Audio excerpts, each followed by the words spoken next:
So, hello guys, and welcome back. So as some of you may well know, the Arise TV presidential town hall are presently ongoing. So it started already, but we'll get into it anyway, and we'll see. We'll take it from the beginning, and then we'll see what's actually happening there. So here it is, the Arise town hall. So I think it's Kwankwaso, Abiola, Obi, and Atiku.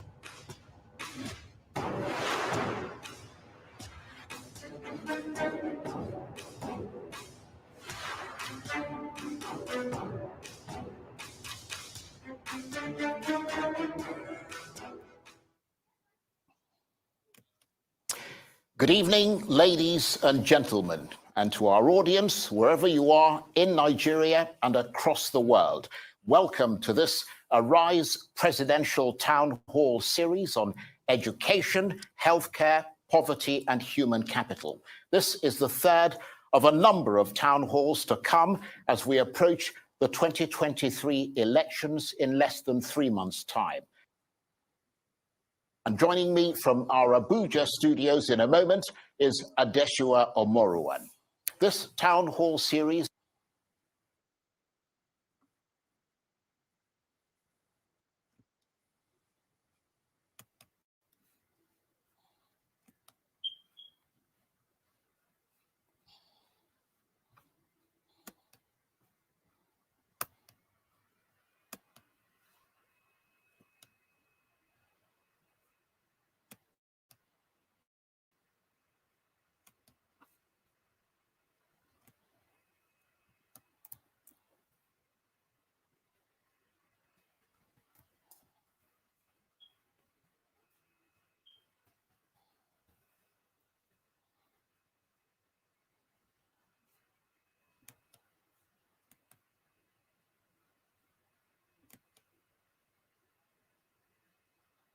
education, healthcare, poverty, and human capital. This is the third of a number of town halls to come as we approach the 2023 elections in less than 3 months' time.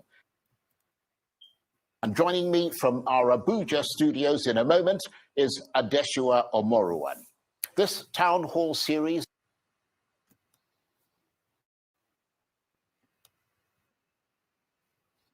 Sorry, I'm not quite sure why it's freezing, but we'll try and fix that just immediately.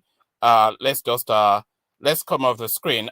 So I'm inviting you, of course, obviously, to come and join because this is now a key moment in time. So we're taking it from the beginning. Let me refresh the page.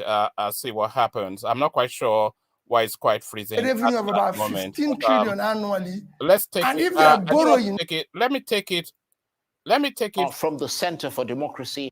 Sorry, I'm taking it from the beginning so we can watch it all the way through together. So come join and then we can discuss it together. So here it is. So that is Chris. I won't attempt his last name, but you know who he is. So let's have a listen. And development and civil society partners, 10 journalists.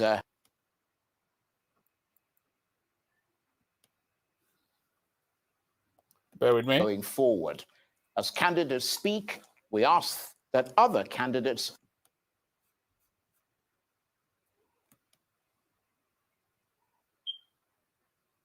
"63% of the populace now officially thrown into destitution, according to the National Bureau of Statistics.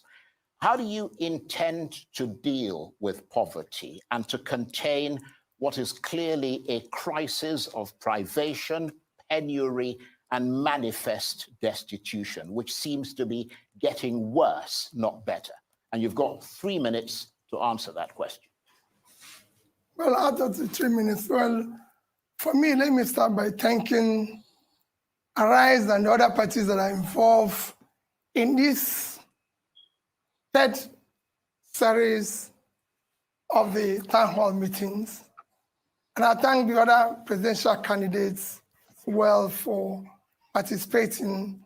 This increases and makes our democracy better and shows our commitment and respect for those who want to serve. tonight's town hall meeting issues centers on health, education,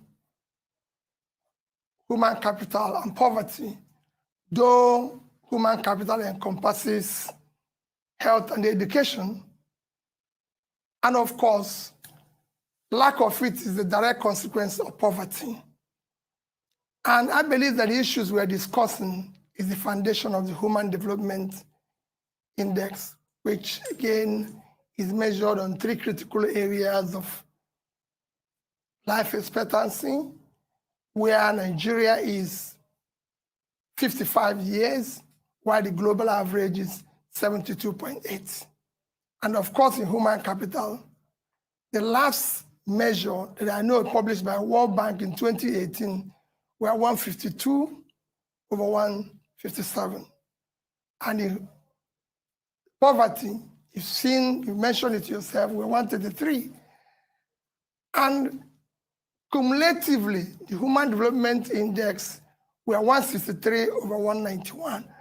And this situation, like you mentioned, is unacceptable and calls for one thing, the Great Escape. As mentioned by Nobel Prize winner in 2015 in economics, Angus Deaton of Princeton. The difference between rich and poor nation is health and education. So how do you tackle this? You tackle it by investing in this critical area. And that's what I would do if I had the opportunity of serving. Invest in these critical areas. Thank you. Thank you very much indeed, Peter Obi. And let me come to you, Rabiu Kwankwaso. You have 3 minutes to answer the same question. And presumably you don't need me to repeat the question. Yes, thank you very much, Charles. Let me join my brother in thanking all those who have taken the time to organize this town hall meeting. Straight to the point of poverty, the United Nations and the World Bank believe that for any government to pull out people from poverty, that certainly entails 5 major things. The issue of housing, the issue of education, the issue of health, very, very important. And of course, the job opportunities and so on. So these are things that in the course of my experience, especially in Kano, we had an opportunity to pull out so many people from poverty by way of education mainly, right from primary, secondary to tertiary level. Education has always been key to us. It's number 1, number 2, number 3 on our agenda. And of course, now we have an issue of insecurity, which is also very important.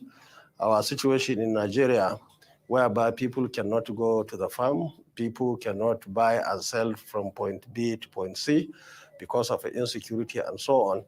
All these issues aggravated the issue of poverty in this country. And I'm even surprised that we're talking of 133 million people. If you talk to roadside economists, people who do it practically, not necessarily the MBS, will always tell you that the number is much more than 133 million. But in any case, our responsibility is to ensure that there is security in this country. And that is why we decided to increase the number of the military from about 250 to about 1 million. And that of police from about 230,000 to about 1 million also. And of course, we increased the number of other security agencies, increase the training and retraining, provide them with equipments and all what it takes, especially the ICT and so on, to ensure that we secure every square meter in this country. That put together with, of course, the provision of job opportunities based on, for example, the lack of electricity that we have in this country, the issue of infrastructure that must be improved, the quality and the type of education in our tertiary institutions, and of course, plus construction in almost all the sectors, ranging from our roads to housing and so on and so forth. And that was why in Kano, we had an opportunity to construct 3 major cities in 4 years, Kwankwaso, Amana, and Bandrao. We spent billions, over about 40 billion naira out of resources, because it's important to know that our policy is not to go and borrow money. I have to say you're virtually out of time now.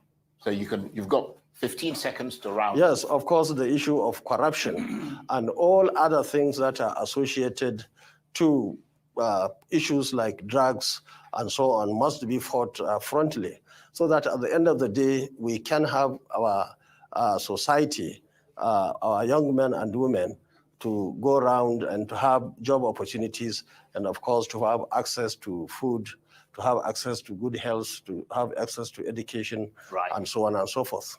Thank you very much indeed, Mr. Kwankwaso. Let me come to you, Waziri Atiku Abubakar, with the same question. How do you intend to deal with poverty? Can you give me the question again? Yes, Nigeria has failed to meet the poverty-busting targets that it set for itself, with 133 million Nigerians, representing 63% of the populace, now officially thrown into destitution. That's according to the National Bureau of Statistics. How do you intend to deal with poverty, which seems to be getting worse, not better? Thank you, Charles. We have got all the statistics, both internationally and locally. The most important thing is emphasized by both Peter and Rabiu, fundamentally is education. We have to get our kids educated, and not educated only, but rightly educated. And then by the time you educate them, you find that they become readily available to the private sector, which should be actually the engine of growth. The private sector is the driver of prosperity in any given nation. The responsibility of the public sector, that is the government, is to see how we can incentivize the private sector to really make use of these talented young men and women who will be produced through our educational reform. And educational reform must be in such a way that they are able to cope, with current educational trends. That is technology, innovation, and so on and so forth. But as a developing country, Nigeria's mainstay, as far as employment is concerned, is agriculture. We must revolutionize our agricultural sector to make sure that it employs as many young men and women as possible. And the only way you can do that is to make sure that incentives are given again to the private sector to expand, the agricultural base of the country. As a public sector, as a government, that's the best way you can, ensure that prosperity spreads as much as possible. And the second employer of labor in our economy is the small and medium enterprises. And that's why we propose to set aside a very, very substantial amount of money so that the small and medium enterprises can be funded.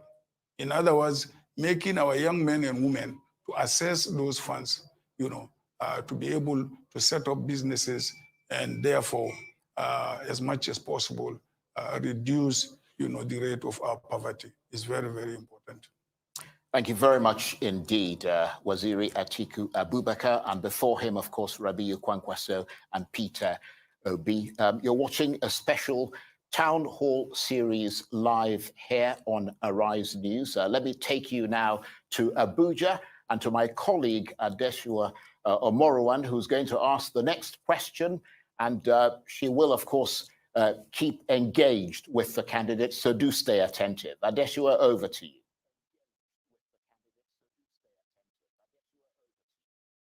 Thank you, Charles. Good evening, everyone, and welcome to our Abuja studios. Dear candidates, you have 2 minutes each to answer this next question.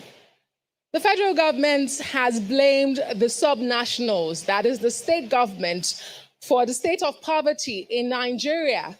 Should you become the next president of the Federal Republic of Nigeria, what will you do to reverse this trend of stifling of local government funds, which has contributed to the level of poverty and insecurity in the country?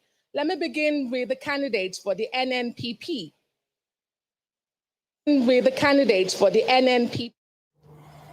Yes, coincidentally, I was governor for 8 years in Kano, and I was very conversant with the difficulties and issues involved with handling the local government funds. In our own opinion, in NNPP, there is need for us to look at the Constitution as it is today, so that provisions can be made whereby the local government authorities can get their money direct from the federal allocation. Now, even though we had a similar case in the past and the local government did not handle the resources, but it is the intention of our government not only to ensure that those monies are being sent to the local governments, but we'll get a lot of ways of ensuring that local governments and of course even states are being advised in terms of working together to ensure that every single naira that is being given out of the treasury at national level are being utilized effectively. We will encourage local governments to do the right thing by way of doing their projects and programs.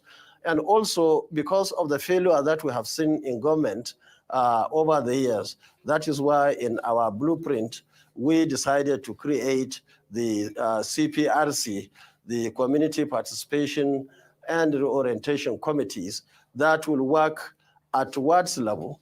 And we are now in the process of enlightening the public to understand what we mean, because in Kano, we were able to do it very effectively and successfully. We have those committees in all the 8,809 wards that we have in this country, and the resources will be channeled from federal government straight to those wards, of course, through the necessary legislation at the national level. So we are going to where we realize that there are issues, especially now that most governors, if not all of them, of course, stifling the local governments in their states, which shouldn't be acceptable to any responsible government. So we have a very robust arrangement whereby we are going to work not only with the local governments in many ways, because we are serving the same people, whether we are in the same party or not. We believe that the people of this country should be given a good governance at all levels of state, local government, and at national level.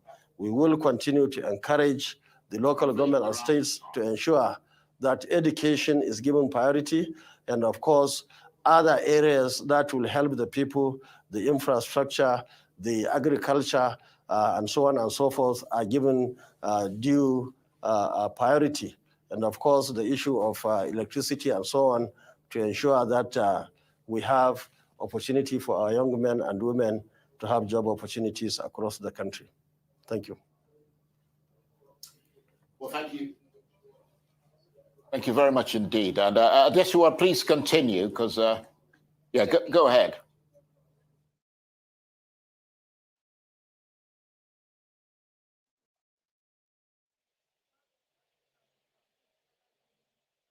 Yes, I was speaking to the candidate of the Labour Party. Mr. Peter Obi, please. Yes, I was speaking to the candidate of the Labour Party. Yes. Yes.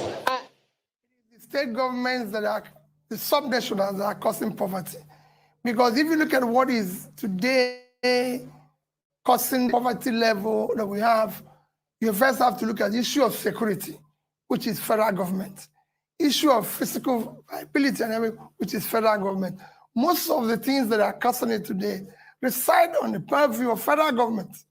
I'm going to deal with it on issue of managing local government resources. I managed it for 8 years. And what I always tell people, go and see how we managed to work with the state and local government to be able to effectively use the resources in area of education, in area of primary health care, and other development areas. And that is what we will continue. But the major cause of poverty in Nigeria is issues that reside with federal government. It's the federal government that will revise the productivity by first, if the country is properly secured, you return confidence in investors, local like this. If you bring appropriate measures to have conducive environment, regulated environment that investors can come in and everything. So I think it resides on federal government. Right, okay.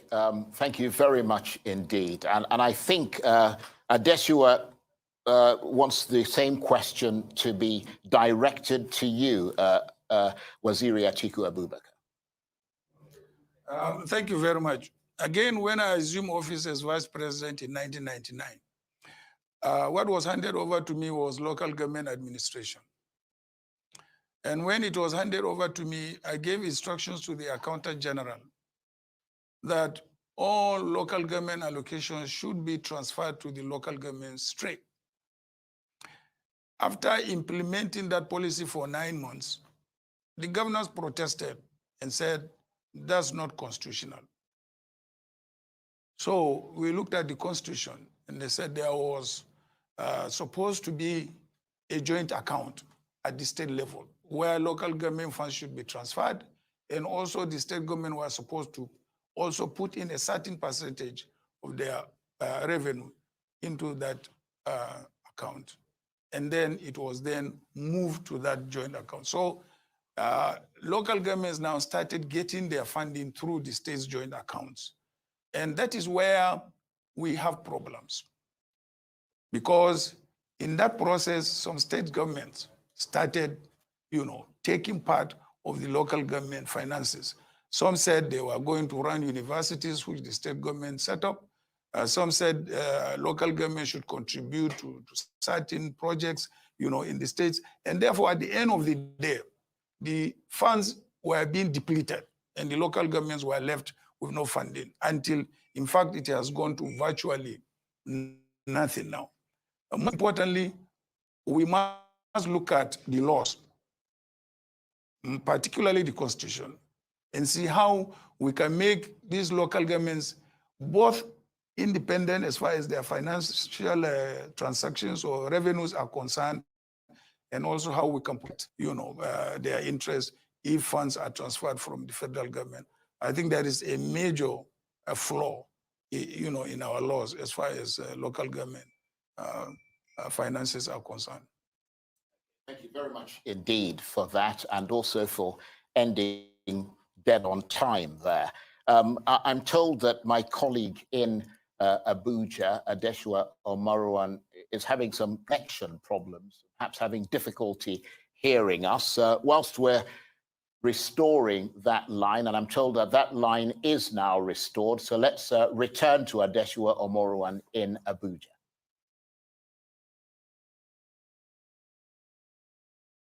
Thank you very much, Charles. We do have in our Abuja studios seasoned journalists who are representing our partners today in the third of the series of the Town Hall series as Nigeria counts down to another crucial election come 2023. Now, some of those panel members, we have the opportunity to ask the candidates some questions on poverty, which we have dwelt upon for quite some time now. And I would like to call the first member of that panel, representative of the Guardian newspaper, Dr. Bridget Onoche. Thank you very much. Yeah, my question goes to the presidential candidate of Labour Party, Mr. Peter Obi. Sir, you just explained how you were able to work harmoniously with the local government areas to ensure even development in the state. If elected into office as the president, how do you intend to ensure that state governors do your part so that they will be? I ask this because if you succeed at the federal, but states remain backward, the buck will still fall on your table. Thank you. Thank you. And let me call on the representative of the cable, Sunday Isua. Of the cable. All right. Of the cable. My name is Sunday Isua from Leadership Newspaper. My question is for all the presidential candidates. And the question is, it concerns education, because I don't want to talk about how the government have ignored the researches that are taking place in the Nigerian universities. I want to talk about the issue of strike, where ASU, which was formed in 1978, have gone for strike action for more than 33 times.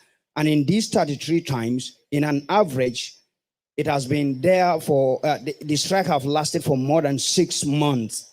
You know, now, if you become president, I'm talking about all the presidential candidates, how are you going to address this issue of ASU strike? Are you going to privatize the universities, or are you going to adhere to the 2009 agreement, you know, that the federal government entered with ASU? Thank you. May I remind our seasoned journalists and our partners to follow the prompt. We are dealing with poverty at this time. Thank you so much from the leadership. I'll move to the cable. He's Daipaza Shibaya. He represents the cable.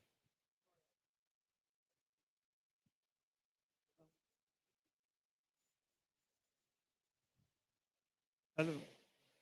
Go ahead. Hello. I have. Okay.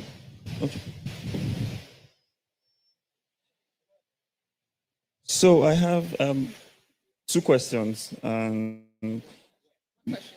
Okay, one question. Okay, one question is this. Before the National Assembly, there is an executive bill to institutionalize SIPs. Before we had SIPs, we had Shopee.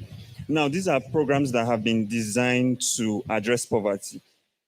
If you become, you get into office, and that's everybody, what are you going to sustain this? Do you think it has addressed poverty? And if no, what will you do? What will your program be? How will you design your program? Tell us about that. Okay. Back to the right. I think there are quite a series of rather confusing questions, I have to say, and that's not really entirely fair on the candidates here. So let's focus on the last question, because we haven't got to education yet. Let's focus on the last question, which had to do with poverty. And I think that question was directed at you, Peter Obi. And I think there was also another question before that, because it got a little bit, as I said, confusing from Dr. Onochie about how you were going to deal with the states if you become president, because I mean there's a division between states and the federal government. The federal government has its powers, the states has its powers. So pick and choose which you want to answer first. Quite frankly, for any meaningful development, any meaningful thing, the federal government must work seamlessly with the subnational. In fact, one of the things that have made us to fail in millennium development goals is that we were not able to streamline that process into our development agenda, starting from the local, subnational, and national. So for us to have any meaningful development, that is why even in the Constitution, there's what you call Economic Council, which means every month, which is supposed to be the states and federal, because they're supposed to move simultaneously and seamlessly in development. And that I can assure you, I will do. I've said it that I will be at the center, ensuring that you communicate and deal with all the states. On issue of education and nursing, first is that tertiary education. The most critical. Yeah, I think, I'm sorry to interrupt you, but that's a question that'll come later. I think they just kind of threw it up. We want to get through with all the poverty questions, and then we'll change to education and healthcare and all the rest of it. On the issue of the poverty one, which is SIPS and Shopee, which is mentioned, SIPS and Shopee before it and everything, quite frankly, to deal with the issue of poverty, I believe the government is involved a lot. The issue of dealing with poverty, the government fiscal position have to be clearly designed and spelled out, while execution should be directed. For example, if we're talking about agriculture, we don't need to start the programs running with the government. We have Bank of Agriculture. I will resuscitate the Bank of Agriculture in Kaduna and ensure that they in turn support the farmers when it comes to issue of ensuring access to funding to deal with that issue. Other agencies that are designed that will deal with the issue of ensuring either issue to do with crops, issue to do with alimentation, there's a lot you need to do. If there's no one process. Issue of dealing with, for example, issue of dealing with small, medium, micro, small businesses. All you need to do is to resuscitate. We used to have all the micro banks, community banks, and everything. You've got about 30 seconds. And make them to function. If you make them to function effectively, having a percentage of our lending go to this particular sector, and then physical support. Okay, thank you very much indeed, Mr. Peter Obi. And let me come to you, Rabiu Kwankwaso, to answer the same questions. And I don't know, but people say that the presidential candidates have remarkable memories. Your memory is probably better than mine, but hopefully you do remember what the questions were. Fine. Now, you see, we, on the issue of state and local government relationship, which the lady mentioned, we had a model which I believe is the best model. You see, in Kano, every month we sit down when our commissioner for finance comes back to the state. We sit down with the local governments. We looked at all the issues in the state, and of course the state means the entire local government. And we agree on a particular projects. Now, first and foremost, we agree that we have to pay salaries. We agree that we have to do all other necessary things in general terms, state and local governments. And then we look at other issues like roads, like water supply, like electricity, and so on and so forth.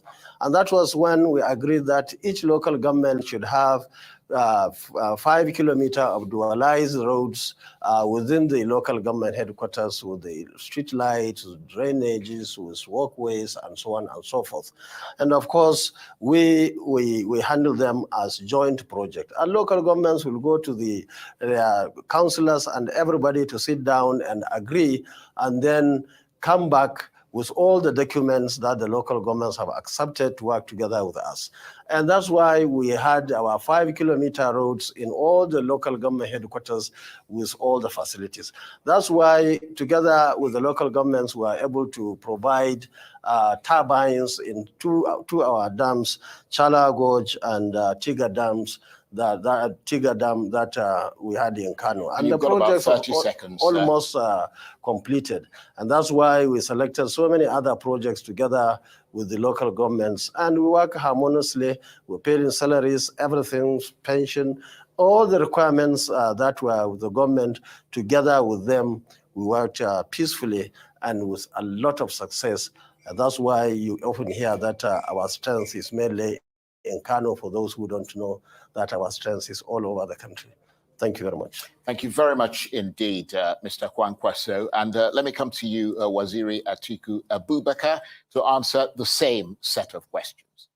Thank you very much. We have been on this poverty issue since the commencement of this town hall meeting. I think Nigerians should be fair to PDP, because when we were in power, the poverty rate is not as high as this. We initiated the needs and seeds, and that tremendously reduced our poverty rate. We were not, having this kind of, astronomical, poverty rate as we have today. So that's why I say Nigeria should be fair to PDP for definitely reducing poverty in this country. And I think those programs should be sustained, even though the present administration tried, to copy, or to continue with what we started. But unfortunately, they have not been able to do. Rather, the thing has gotten out of control, in their administration. So I believe the program initiated by the PDP government, which brought down poverty rate, which also made Nigeria the largest economy in Africa, should be sustained. And I intend to sustain, those policies to make sure that poverty rate is considerably reduced to the barest minimum as far as the next administration is concerned, if I have the opportunity. And what about the issue of the local governments, which Adesua had asked about originally? Well, I have explained that we must look at our constitution. I explained to you that when we came into office, local government administration was in the office of the vice president. And for 9 months, I was remitting, allocation direct to the local governments. And later on, the governor said that was unconstitutional. And then we came back to joint accounts.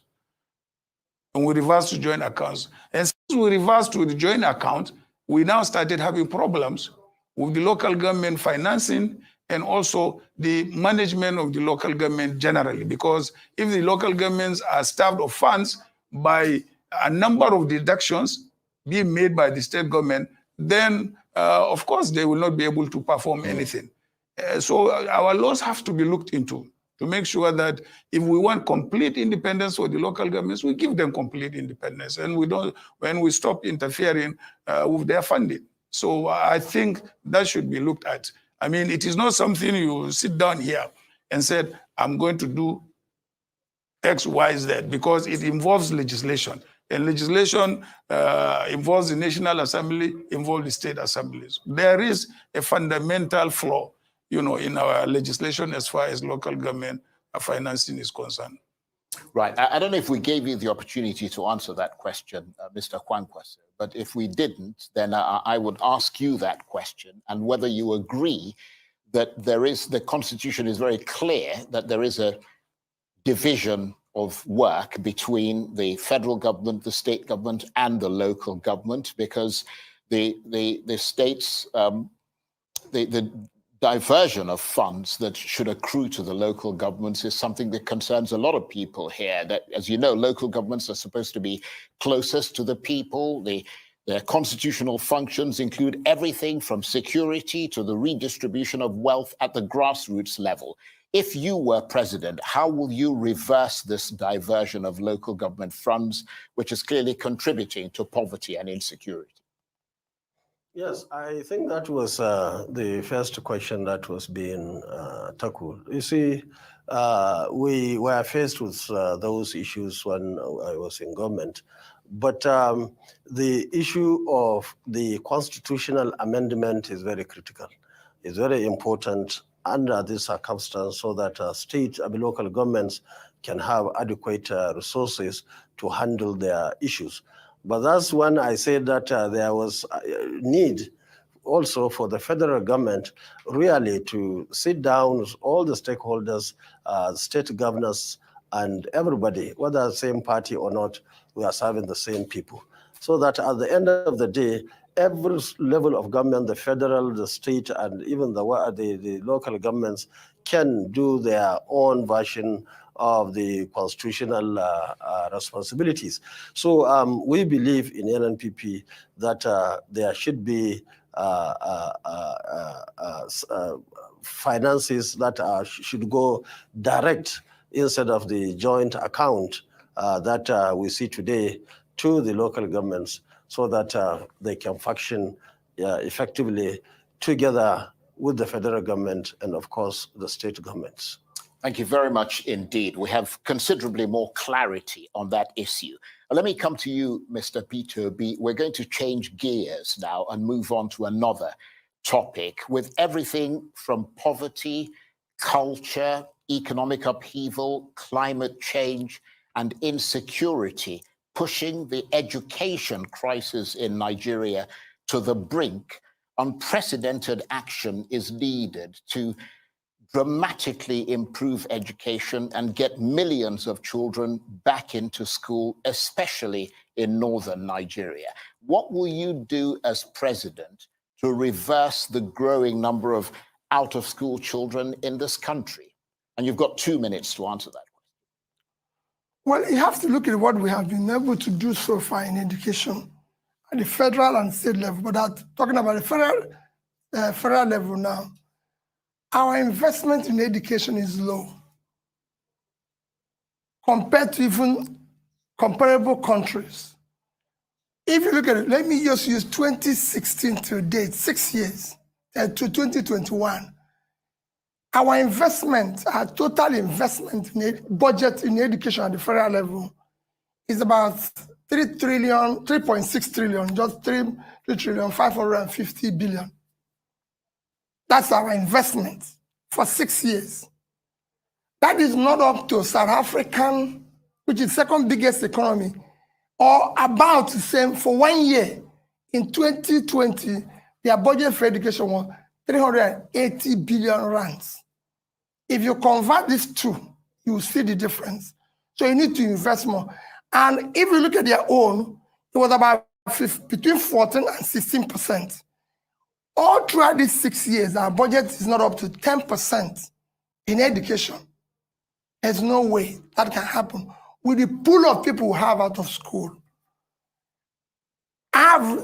For me, Nigeria can design their budget differently. If we work hard in this country, I believe Nigeria can, if they pluck all revenues, be able to get a revenue of about 15 trillion annually. And if they are borrowing, not throwing away to subsidy and other areas and curtailing cost of governance, they borrow about maybe another 10 trillion. You need about 25 trillion budget to start with. And 10% of that should go to education. And 10% to the other areas which we're going to come into. We're going to invest in education. We're going to do whatever is possible to ensure that we pull those millions of children and ensure they get basic education, which is the most important.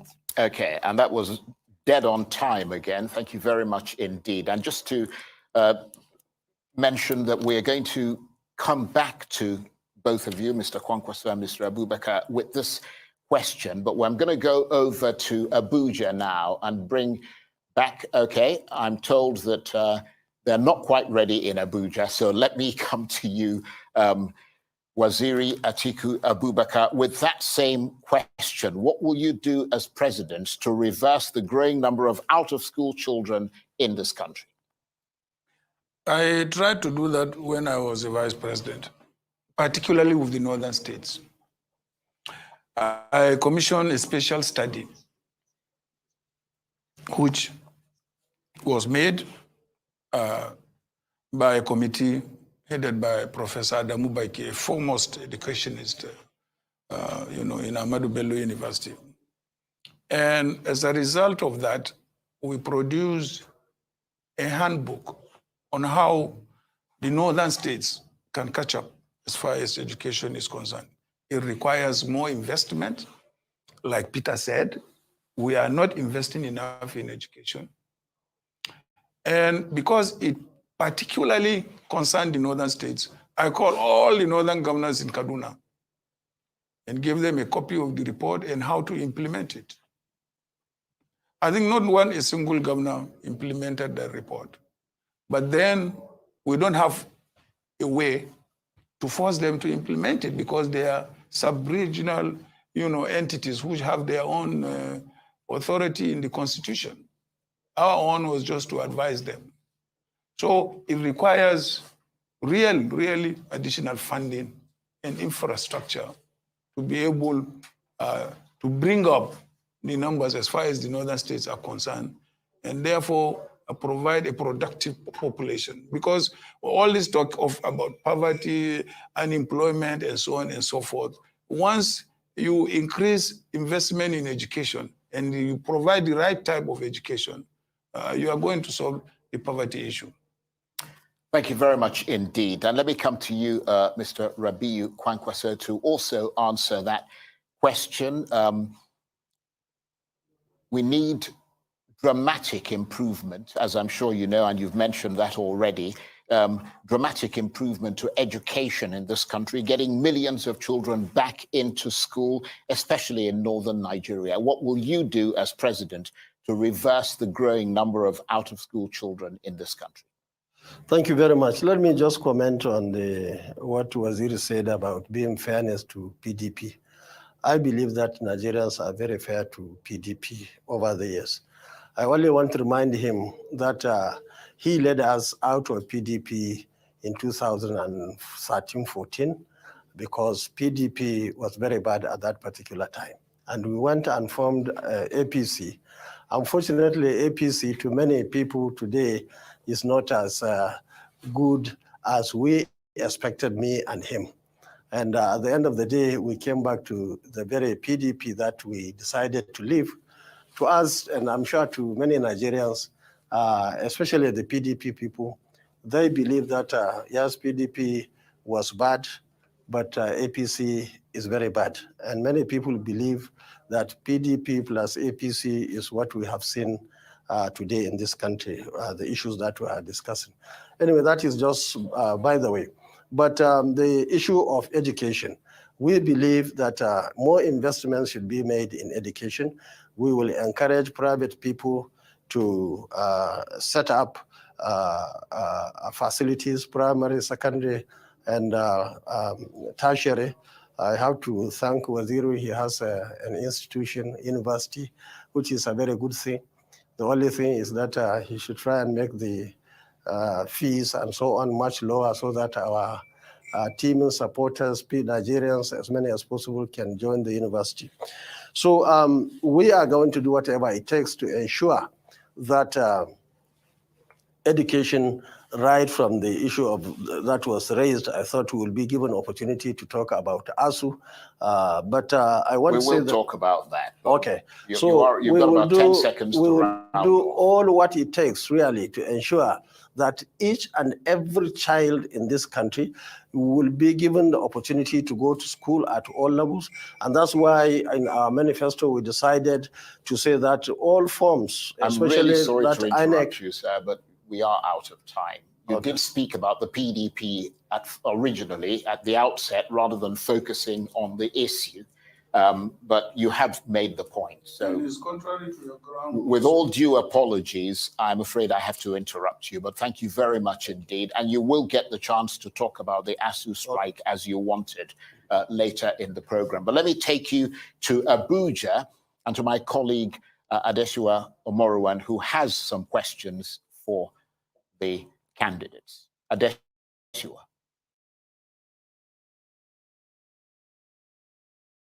Thank you very much, Charles. Well, let's talk about that ASU that everyone has been eager to talk about tonight. The industrial action in the tertiary institutions in Nigeria have become almost as constant as should you become the next president of the Federal Republic of Nigeria, what deliberate actions would you take to ensure that this will become a thing of the past? May I begin with the candidate of the People's Democratic Party, Mr. Atiku Abubakar?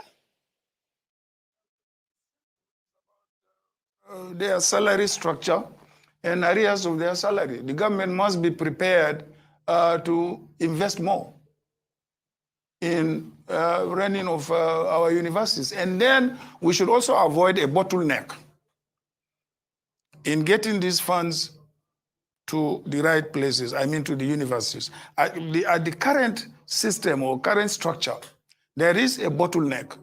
When government releases funding for the universities, it goes to another agency of the government. And that agency of the government now stifles the universities from getting this funding. Forget whether the funding is sufficient or not. I give you an example. When I was vice president, I visited a few foreign missions. I found that they were not receiving their salaries and allowances for months. They were not paying rent. Only Minister of Finance then.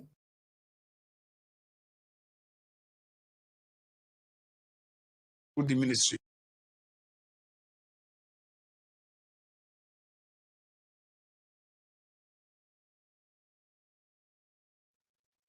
Okay, thank you very much indeed, Atiku Abubakar. And that same question goes to you, Mr. Peter Obi. If you become president of Nigeria, how will you resolve these perennial strikes by acid? Well, as governor of Anambra State, I do have a very long and, these issues with ASU. And if you look at it today, when the ASU was on strike, the last strike, Anambra State University was among the few universities that were not on strike. And they said it was because of the way I handled and what I did with them and in the past that made them to be like that. But overall, the funding of tertiary institutions in Nigeria needs to be restructured. It needs to bring a lot of mix where government will contribute. We have some deductions from private sector. Who needs these products? Who contribute? And bring in show of loans and everything. It's not something that I think federal government can continue funding the way they are funding it. What they need now is to go back to the agreement, clear the backlogs, and then design a sustainable funding mechanism, which is very easy. It's happened, we learn from what is happening in other countries of the world. Okay, thank you very much indeed. And we're going to go back to Adesua in a minute, but I think it's your turn, Rabiu Kwankwaso, to answer that question. If you become president of Nigeria, how will you resolve these perennial strikes by acid?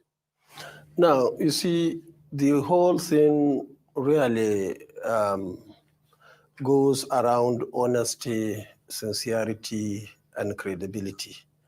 There are so many people, not only in the ASU, who are asking a lot of questions. In our case, we'll try and be as transparent as possible. We'll carry everybody along. And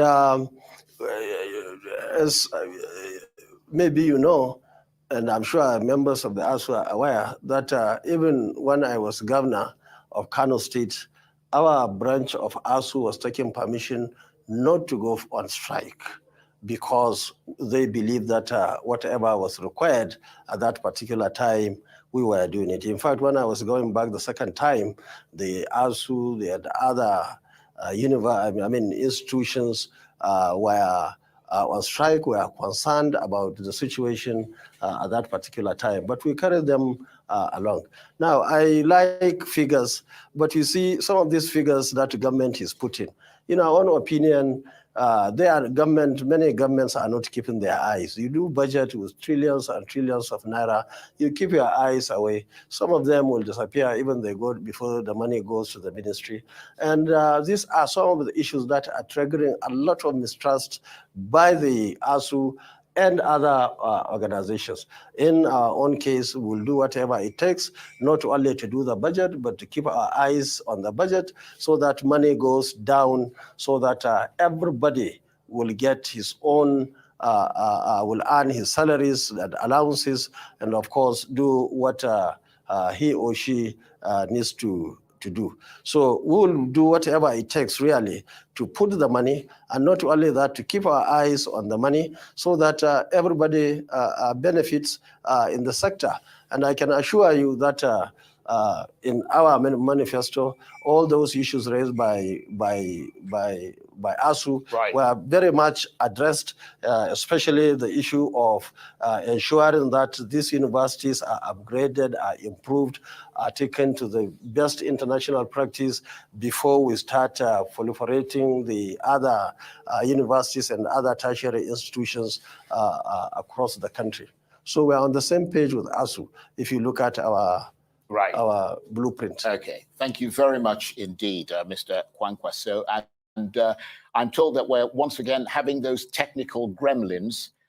They are attacking our systems, and we're having difficulty connecting with Adesua Moruan in Abuja. But let me just say that we're doing this sequentially. So we've gone from poverty to education, and now we're going to move on to healthcare. But before we move on to healthcare, let's complete that sequence on education. And I'm told that we have Adesua Omoruan in Abuja. And it would be nice, Adesua, if you can hear me, to try and limit the questions of so that when finished, we will then move sequentially to the next topic, which is healthcare. Adesua. Thank you very much, Charles. You've done half my job just now. And just to remind our audience that we do have a panel of interviewers, including our civil society partners, and of course, 10 seasoned journalists here in our Abuja studios.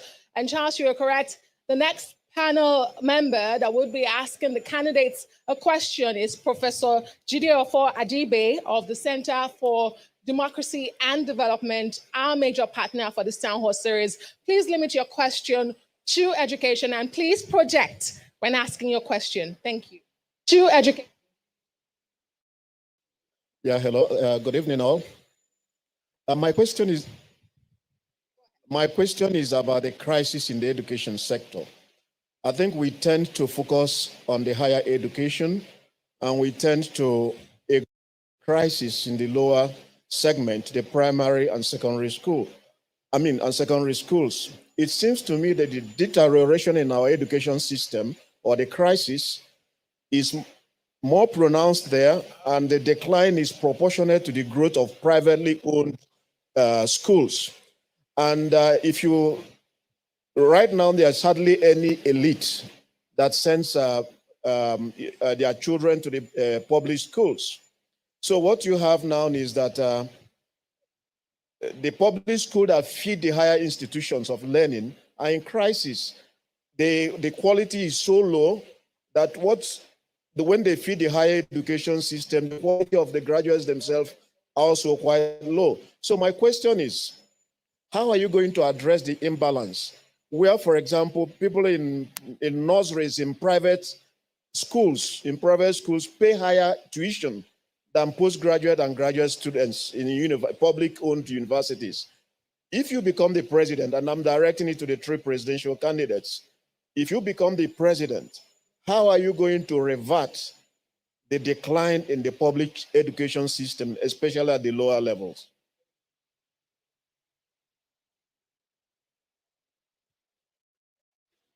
That question to any particular candidate, so I will take the liberty of stepping in and directing that question to Waziri Atiku Abubakar of the People's Democratic Party.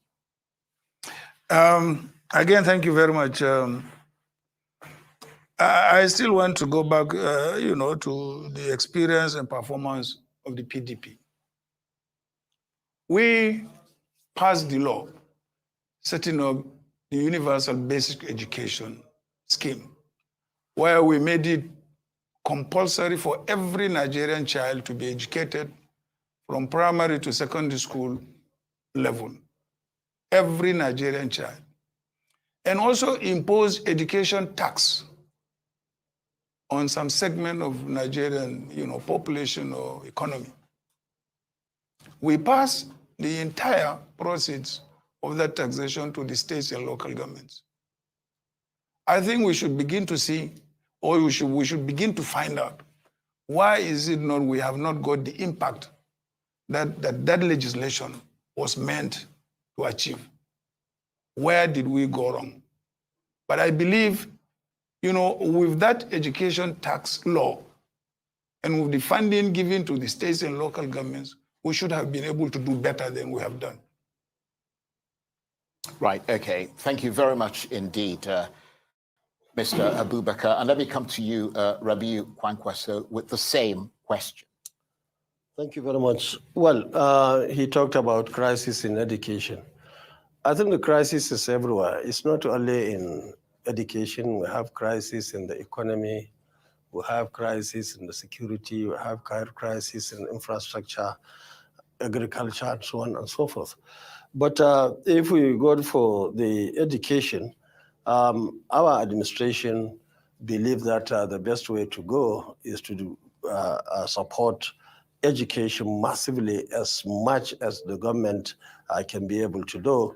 And not only that, we carry our brothers and sisters at the state and of course at local government level, bearing in mind the constitutional provision of what those levels of government are supposed to do. So we work harmoniously. We put in a lot of resources. We bring in a lot of reforms. We ensure that issue of corruption is being tackled, because that is the main problem in almost all the sectors today, in all the areas, everywhere, not only in the sector of education. I remember this visit where we went to France and America. The other time when I traveled out of this country to the United Kingdom, I was really shocked at the airport how people were following us, literally asking us that we had to give them money and so on. That is aviation, not education. So these are the areas that every responsible government must tackle to ensure effectiveness of the sectors, especially the area of education. Thank you very much indeed. And before we return to Abuja and to Adeshua Omorowan, let me give you the opportunity, Mr. Peter Obi, to answer the same question. Well, like I said at my introduction message, education is among the three measurements of HDI is most critical, because like I say, the driver of the other ones. And when you talk about the education, you talk about basic education. And when we say our education is in crisis today, it is that basic education. Even when you talk about out of school children in the north, the 20 million out of school children, which 60%, if you look at it, is women, which we need to deal with urgently in order to bring that sector back to what you need to do, apart from having increased investment, like I said, in education, is to also have increased supervision and ensuring that the resources are well utilized, working in partnership with the states and local governments. Because when you talk about out-of-school children in the north, these are children who have learned Quran. If they can learn Quran, that means they're intelligent. I will meet them at where they are learning Quran and teach them skill. With that, you'll be able to. As for what we are going to do in education, all I can tell anybody is go and see what we did with the primary school and secondary schools in Anambra State. In fact, in Anambra State, people prefer to put their children in public school rather than private school. I went to Christ, let me use my secondary school, Christ the King College. People queue up now to be able to go be admitted there. Thank you very much indeed, Mr. Peter Obi. And if Abuja is ready, we will return to my colleague Adeshua Omorowan there. I think we're still dealing with issues, the stark issues to do with education in this country. But obviously, Adeshua, if your panelists have done with that, feel free to move on to the next topic, which is healthcare. Adeshua. Well, thank you, Charles. Just one more question from our panelists on education. And here is the editor for The Sun, Iheanacha Owusu, for that question. My question is directed at the contestants. You talked about, we've not addressed the main issue that we are facing today, which is abduction of students. Schools are no longer safe. People go to school and will not return to their homes. Teachers go to schools and will not return to their homes. How would you address this challenge? Because we've seen it is happening in the universities, it is happening in nursery schools, it is happening in secondary schools. How do you address this?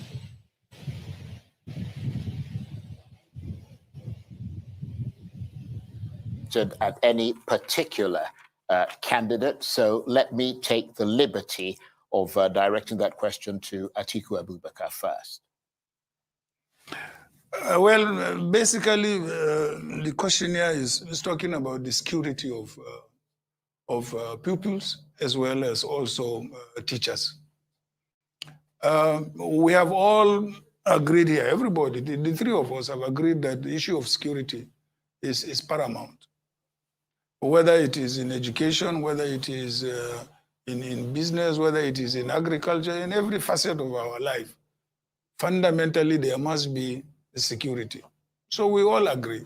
But how are we going to resolve the security?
First. Many of us have said we need to increase the number of policemen and equip them and train them, as well as other security services in the country. I think it's a consensus amongst all of us. So I think these are the things that we need to do to tackle security. And that's why for me, you know, I have a 5-point program, and security is one of the programs that I said I'm going to tackle if I have the opportunity. Okay, thank you very much indeed. And let me come to you, Rabbi Kwankwaso, with the same question. You see, the issue of insecurity is not only peculiar to schools. There is everywhere. You can't move from Abuja to Kaduna, in Birnungwari, you have many issues. In the northeast, you have issues. And many other states, especially in the northwest where I come from, Sokoto, Kebbi, Zamfara, Katsina, even Kano and Jigawa, we have issues that must be tackled. And that was why we agreed in our party that we have to escalate the number of the security agencies. We need special training and retraining. We need special equipment, arms, ammunition, and so on to ensure that every square meter of this country is being secured. So security is key, and that's why really we have to carry our people for necessary intelligence to ensure that we have information from every corner, every point of this country, because security cannot function effectively without the intelligence. And of course, we will use technology so that we can identify people who should be taken to courts and so on and so forth. So security is key. Without it, all other areas, not only education, but even the economy, the infrastructure, and everything will certainly go bad. Thank you very much indeed. And Mr. Peter, just to reiterate that these are issues that are further threatening education in this country. People have to have the confidence to be able to send their children to school knowing that they'll be safe. What would you do to secure schools in this country? Well, the issue of security goes far beyond schools. Today we have issues with food security because our farmers cannot go to farms. The same thing goes all over. There's the issue of insecurity and everything.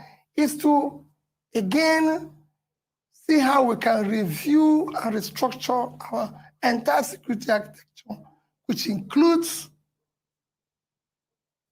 increasing the number of personnel, equipping them and training them properly, having a multi-level policing on the police side, local government to state, national level, as well as aggressively and simultaneously pulling people out of poverty. Because this poverty still has a lot to do with this. So if you don't deal with the economy and tackle it simultaneously as you're tackling insecurity, you're going to still have the same problem. You can't have 33% unemployment in a country of over 200 million people, and you will have crisis. We just said that 1.3 million people live under poverty. You're going to have crisis. You need to start reducing that number. That is what you need to do in order to secure the country. Thank you very much indeed, Mr. Peter Obi. And let me make a crucial point here, which is that the audience, both in Nigeria and internationally, are very keen to know how the candidates and their parties are going to do things differently from the governing APC party if they came into office. So it's not just about identifying the problems, it's about the solutions, but how those solutions are going to differ from what the government is doing right now. And let's turn to the crucial issue of healthcare. We're in a country where millions have little access to affordable healthcare, and horrific stories abound about the lack of proper treatment. Meanwhile, thousands of wealthy Nigerians fly out of this country in search of medical care, with billions of dollars lost to medical tourism every year. Clearly, medical tourism is a major problem with such a large amount of foreign exchange leaving Nigeria, money that could have been converted to gains for the country if it had a vibrant healthcare system. Atiku Abubakar, how will you resolve the issue of medical tourism? You've got 2 minutes. Thank you very much, Charles. First and foremost, let's deal with medical challenges at the lower level. Basically, what is required is basic health centers to cater for the greater population, of our people. I think this is where we need to focus as far as the general population is concerned. And I think we are not investing enough as a government as far as that aspect is concerned. And the second level is the medical tourism you are talking about, which thousands of Nigerians go out to receive. Here, we really need to sit down with the private sector and say, look, we want you to invest in healthcare, and we are prepared to give you incentives. What type of incentives do you want?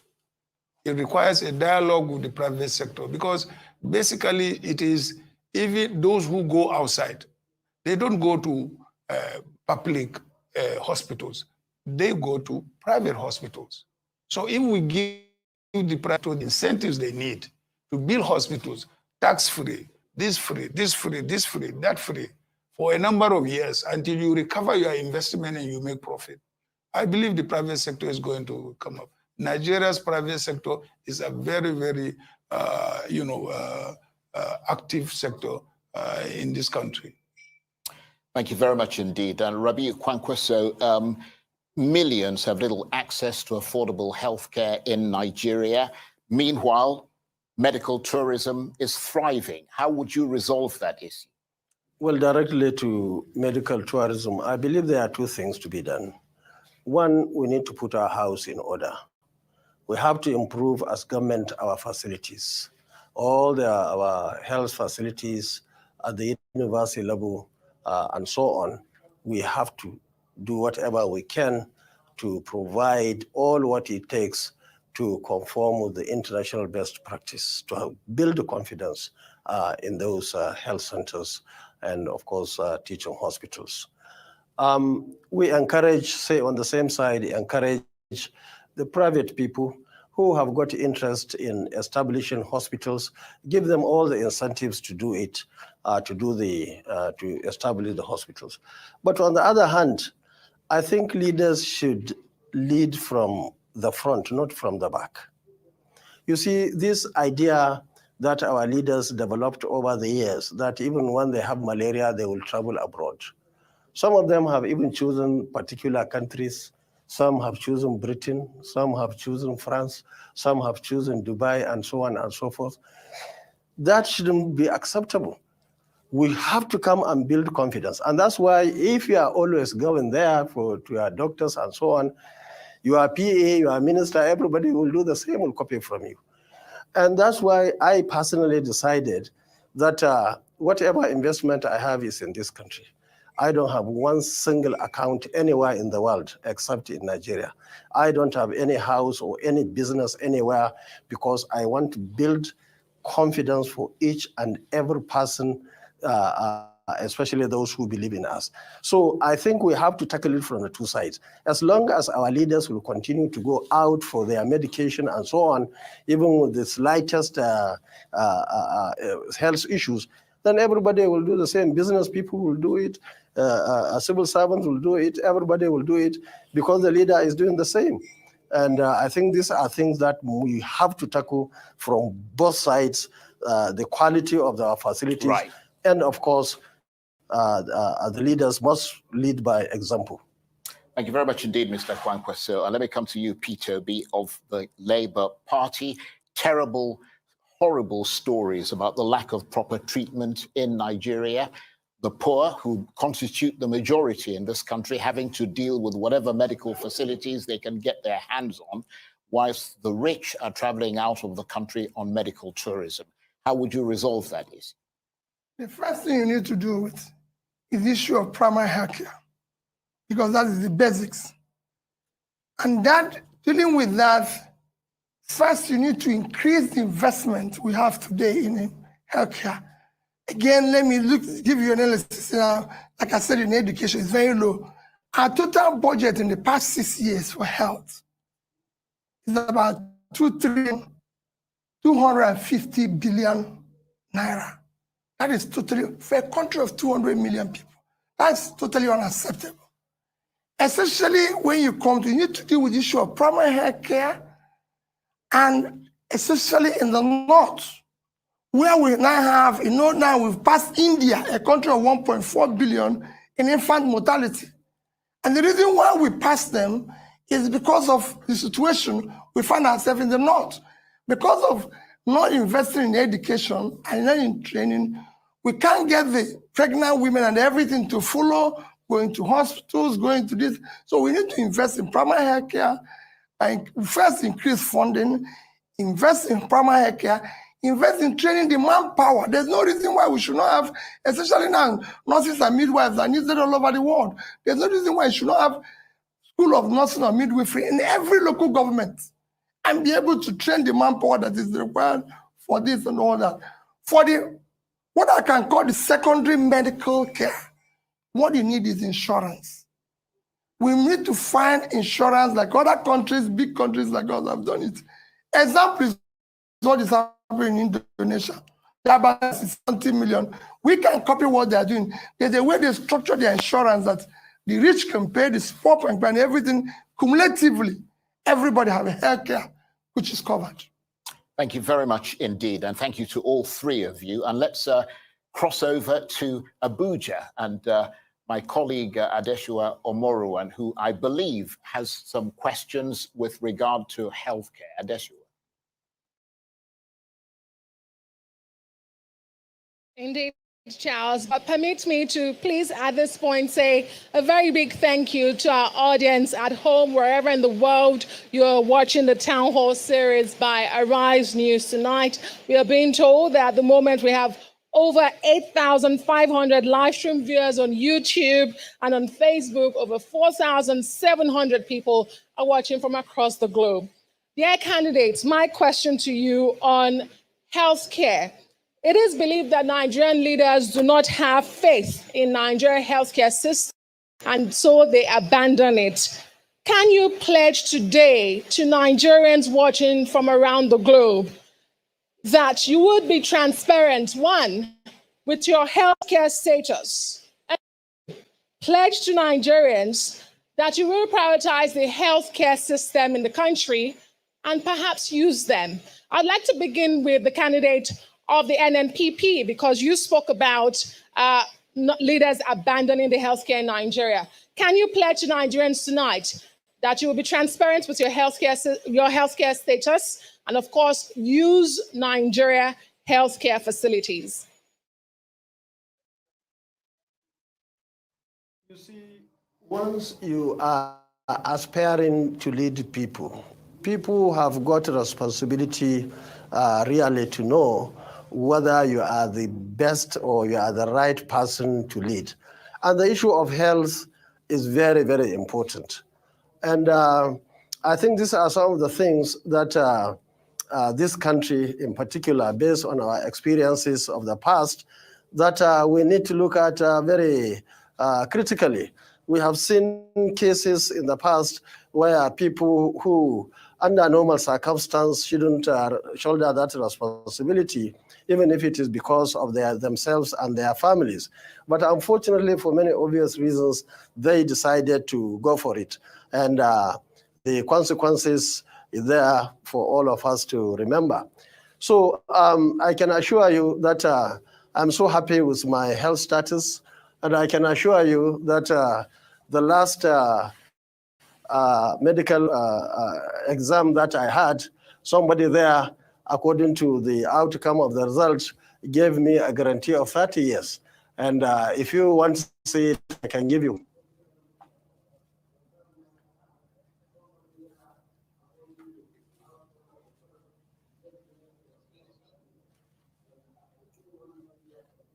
Let me go to the candidate of the People's Democratic Party. Mr. Atiku Abubakar, would you be transparent with your health status with Nigerians? And would you use Nigerian healthcare facilities? If I am required to produce my health status, I will do so. I have it. I have it. And would you use Nigerian healthcare facilities? I have it. And would you use Yes, the Nigerian health facilities that caters for my health may not be available. You know that we have limitations. We have been talking about those limitations.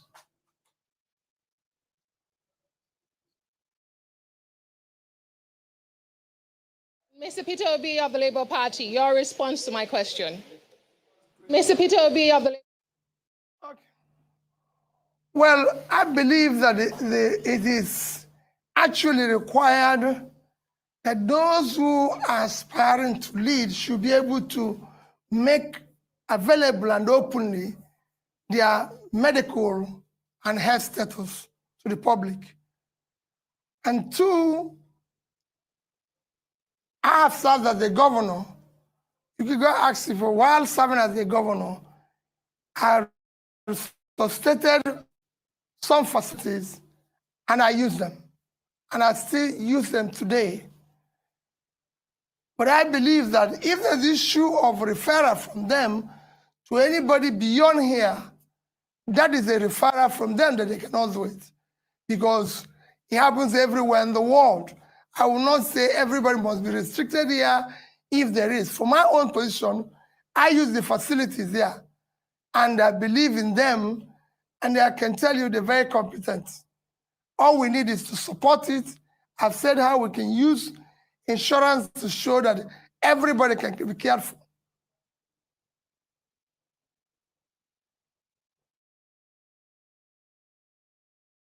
Thank you, candidates. I do have some questions from the panelists. First, we'll take I do have some Mr. questions Adelani from Adepega of The Punch. Please limit your questions on the focus, which is healthcare. Nigerian health experts are leaving the country in droves. Many doctors, many nurses are leaving Nigeria because of the current situation. I'd like to know what specific policy will you put in place to rebrand the health system and also encourage those who have left to come back and practice in Nigeria? Also, what percentage of the budget will you dedicate to the health sector if you win the election? Thank you. Thank you. And very quickly to Mr. Sonny Daniel of the Vanguard. I put the question to the three candidates and they should answer. The healthcare system in Nigeria is extremely expensive to the point that the average Nigerian family cannot access, can't afford. And this has created a lot of problems leading to avoidable deaths, pains, and frustrations. What will you do as a president to ensure that care delivery is not only readily available, but accessible and affordable to the majority of Nigerians? Right. I don't know if you got that question, but let me come to you.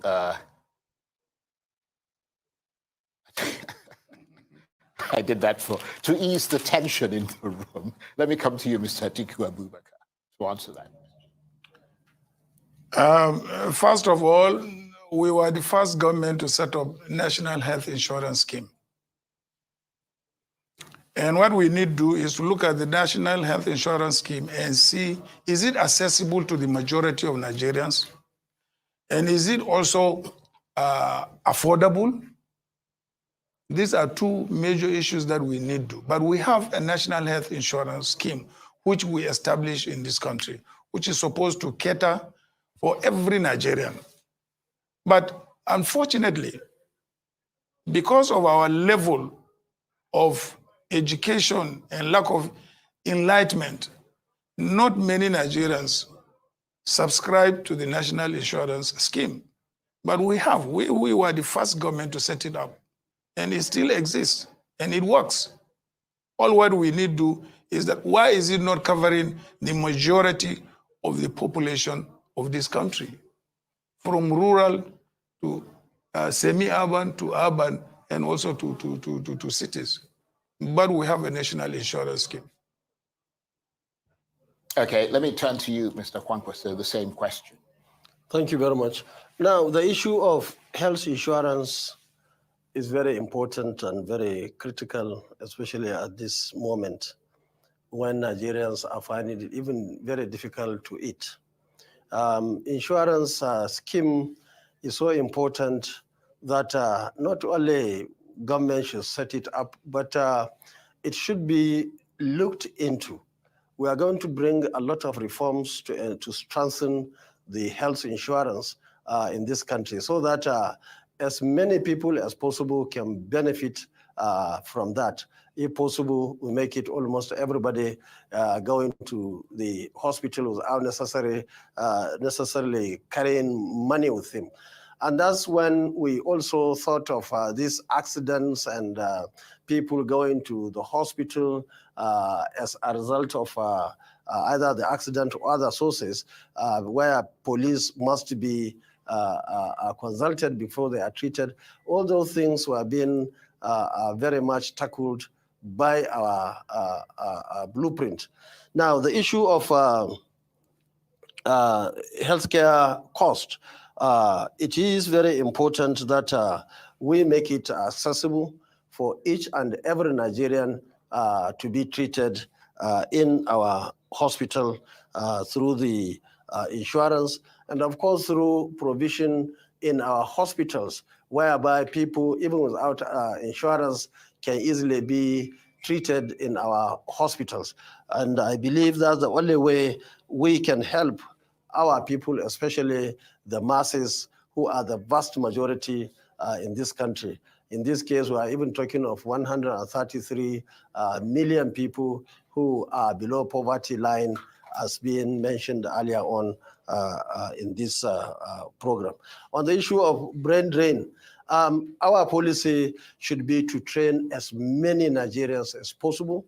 Of course, we'll encourage people, especially specialists, people who have specialized in some areas, to come back and work for our country. But of course, we'll continue to encourage Nigerians and train them so that they can work in the Nigerian market, and also if they have opportunity to go out of the country, they will be free to do so.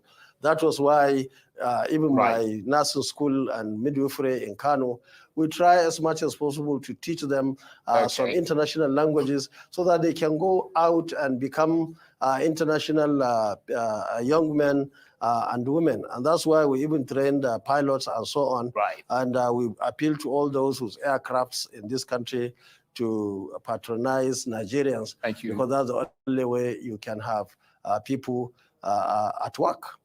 Thank you very much indeed, Mr. Kwankwaso. And Mr. Peter B, the same question goes to you. Well, let me start with the issue of brain drain. I've always said the brain gain.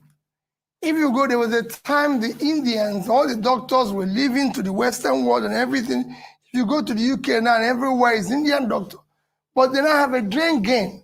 It's all those people who left who are coming back and everything.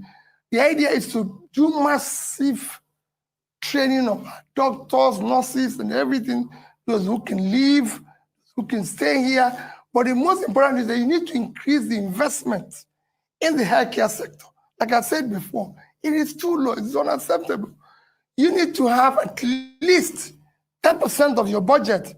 The overall budget is already low, but if I have opportunity of explaining how I'm going to increase the budget and have at least 10%. Today, look at it, 10 years. If I just show you 6 years, our total budget is 2,247 billion. Just call it to about 2.3. So that is a 1 year budget for this size of this country. It won't even be enough.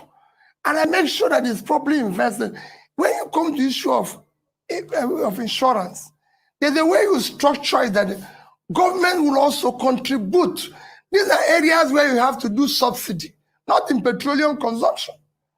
There's areas where government do subsidy, and there's in productive and development areas that are critical, like health, education, fighting poverty. These are areas you need to invest. So there needs to be a fiscal package to support this in order to support the insurance and everything, which will allow them to treat from high to low. It's been done in Indonesia, it's been done partly in India. I can show you big nations that are practicing it. We don't need to invent the way. We just have to learn what is being practiced somewhere and do the same thing. Thank you very much indeed. And thank you to all three candidates for answering those questions that were coming to us from Abuja. And before we return again to Abuja, I think it's time to change the sequence of questions. So we're going to move to the next sequence, which is the issue of human capital. And of course, human capital is all about the knowledge, skills that people accumulate throughout their lives and which helps them to realize their potential as productive members of society.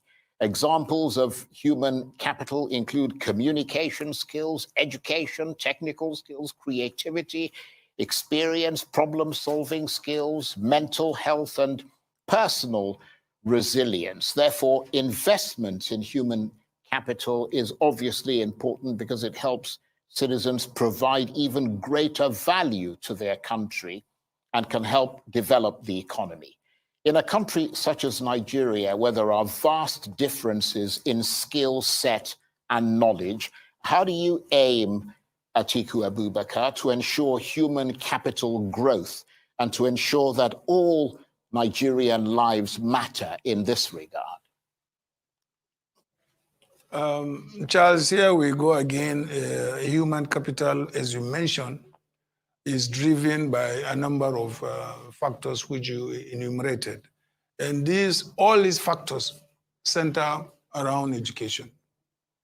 Whether it is technical education, whether it is any other form of education, it centers around education.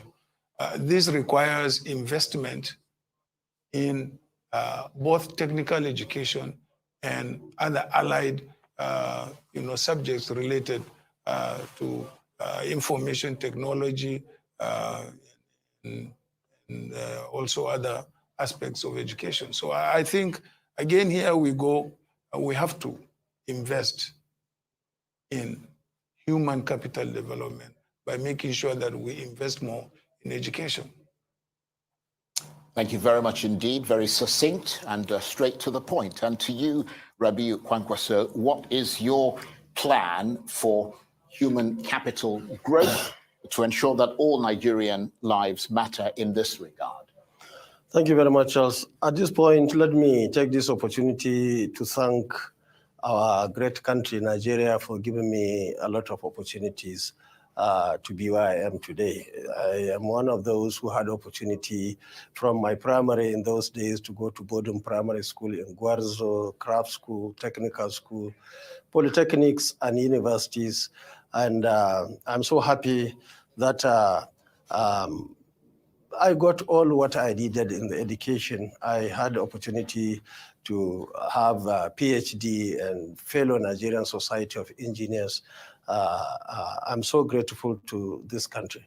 And that's why I have never joked with the issue of education.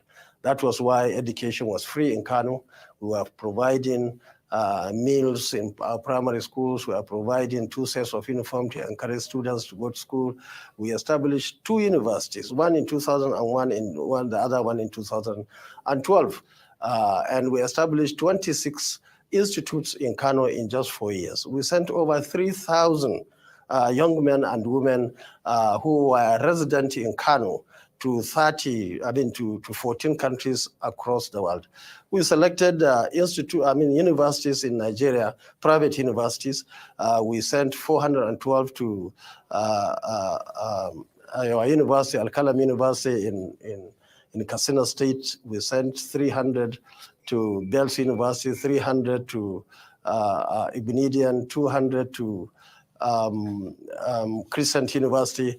We sent 25 to Abti in Adamawa. I'm sure His Excellency will remember. So we did all what we could. In fact, at a stage, we couldn't find enough people of Kano origin, not origin, residents to go to our universities in Kano. When I was governor, it went to the level that there was no single person in Kano State who had university qualification or any tertiary education without getting an admission. Right. And coincidentally, Yes. So I'm just trying to show you that it's something that we very much appreciate, and we believe that by the grace of God, when we have the opportunity, Nigerians will be allowed, will be given the opportunity, not minding their social status, not minding where they come from or ethnicity or their religion. We'll do whatever it takes to have people being properly educated, because I'm so happy with myself. In 30 years, I have been to almost everywhere. Right. I have never been found wanting in terms of capacity, in terms of honesty and so on, simply because, or mainly because of education. Thank you very much indeed. And Mr. Peter Obi, human capital growth, how are you going to deal with that, expand it in Nigeria? Well, in my opening address, I did say that human capital encompasses health and education. And the consequence of its being low in Nigeria is the mass poverty you're seeing. Because the more you invest in human capital, the better your development. So human capital first, I want to show people, it's not an expense, it's an investment. Because that's what drives your development in the first place. If you invest in it, you increase per capita, which is the real measure of poverty. So for me, I've said that even if we're going to borrow money, we're going to borrow for investment. And I can show through a budget how we intend to deal with this issue in clear terms that are measurable and people can see it. So when we say we're going to put people out of poverty, we're going to state the numbers and people will see the country increase. And if I didn't have opportunity, I would have shown you using 3 countries to show you what they did with issue of human capital, how they moved their countries HDI from low to medium to high, and how dramatically increased their per capita, which is a measure of wealth. And the same thing for Nigeria, who didn't invest, it took the other way around. And that's why you've thrown more people into poverty, where you now have more people living in multidimensional poverty than a country like India that is 7 times your size. And you have more people living in poverty. And use what they've done, and examples are bound. China, India, Vietnam have done this in something that is with effortless ease in pulling, not that it's difficult, but they've been able to show example how you can use and methods to pull your people by investing in human capital. Thank you very much indeed. And we're still on the issue of human capital. Let me throw to my colleague in Abuja, Adesua Omoruwan. Adesua.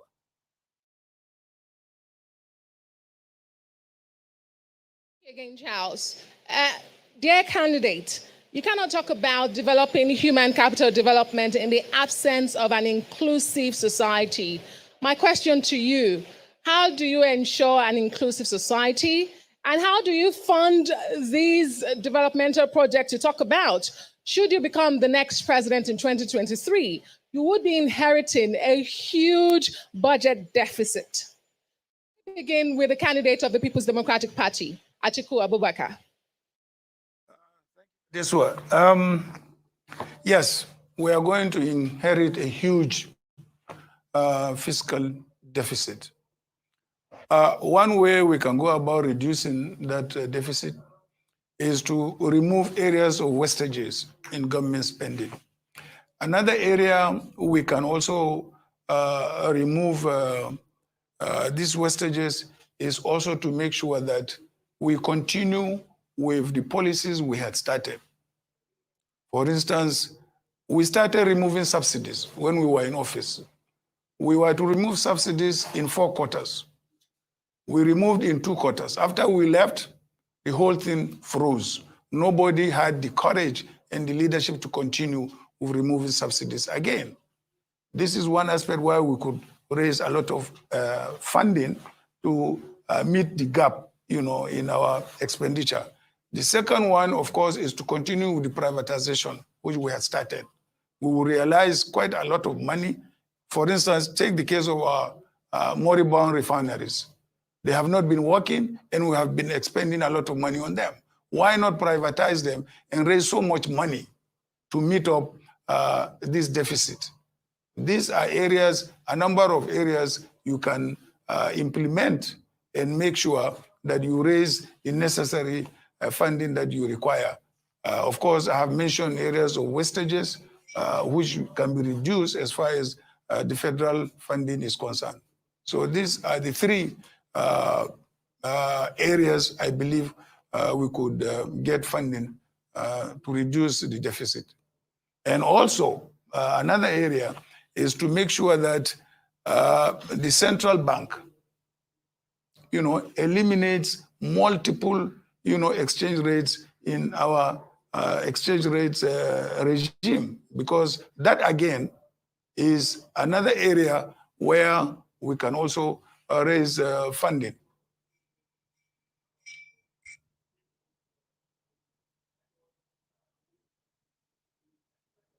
Mr. Peter Obi of the Labour Party. Thank you. Well, every country of the world owns. So first is that the incoming government is going to face huge debts, which you need to sit down and restructure in order to make it manageable, and then go ahead to restore physical viability by dealing with the issue of oil theft, the criminal subsidy we have today, deal with the issue of multiple exchange rates, like His Excellency Atiku Abubakar has mentioned, deal with that issue, deal with the issue of subsidies and areas of waivers and everything, and cut unacceptable cost of governance that we have today. By the time you deal with all this, you will be able to have a situation where you now have to have what you can call an implementable budget, because you now borrow money for investment. And by doing that, you have to bring in growth. And as you grow, you might in fact be able to create more space to be able to borrow more, to be able to invest more. And these are how countries will grow. And with this investment in human capital, your economy will grow. More people will be put out of poverty. There will be more taxes, there will be more income and everything. And you then start reducing your deficit and your debt.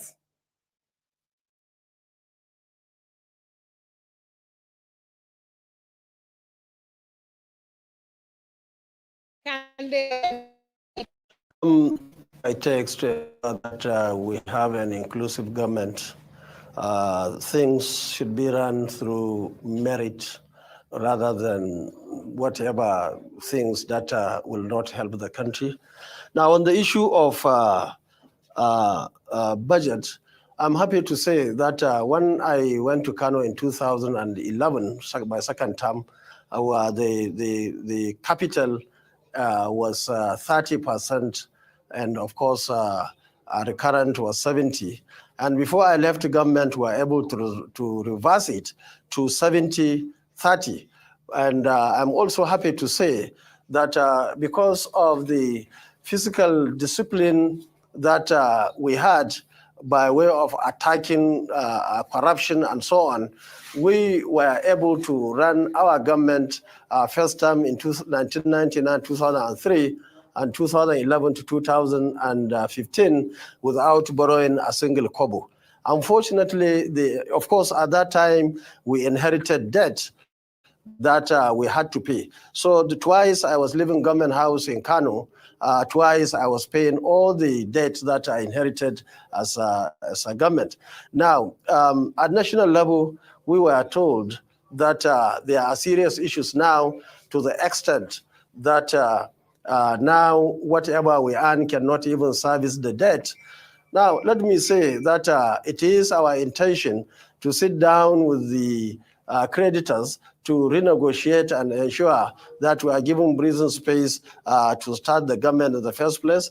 And secondly, we look at all areas of income, especially now that our oil, which is the main source of income, is being reduced from 2.2 million barrels that were given by OPEC, the allocation by OPEC, now we are told to about 1 million barrels. And that's why the issue of security comes in. We'll protect our assets. We'll make sure that we have enough resources coming in. We'll make sure that whatever we are spending is going to be a real value for money. We will not allow people to be taking our resources at the source or at the treasury. Thank you very much indeed, and thank you exceedingly to the three of you. We've just got a few minutes left, you'll be glad to know, and you could all go home and enjoy a drink. But before we go, we're giving you 3 minutes to wrap up for us.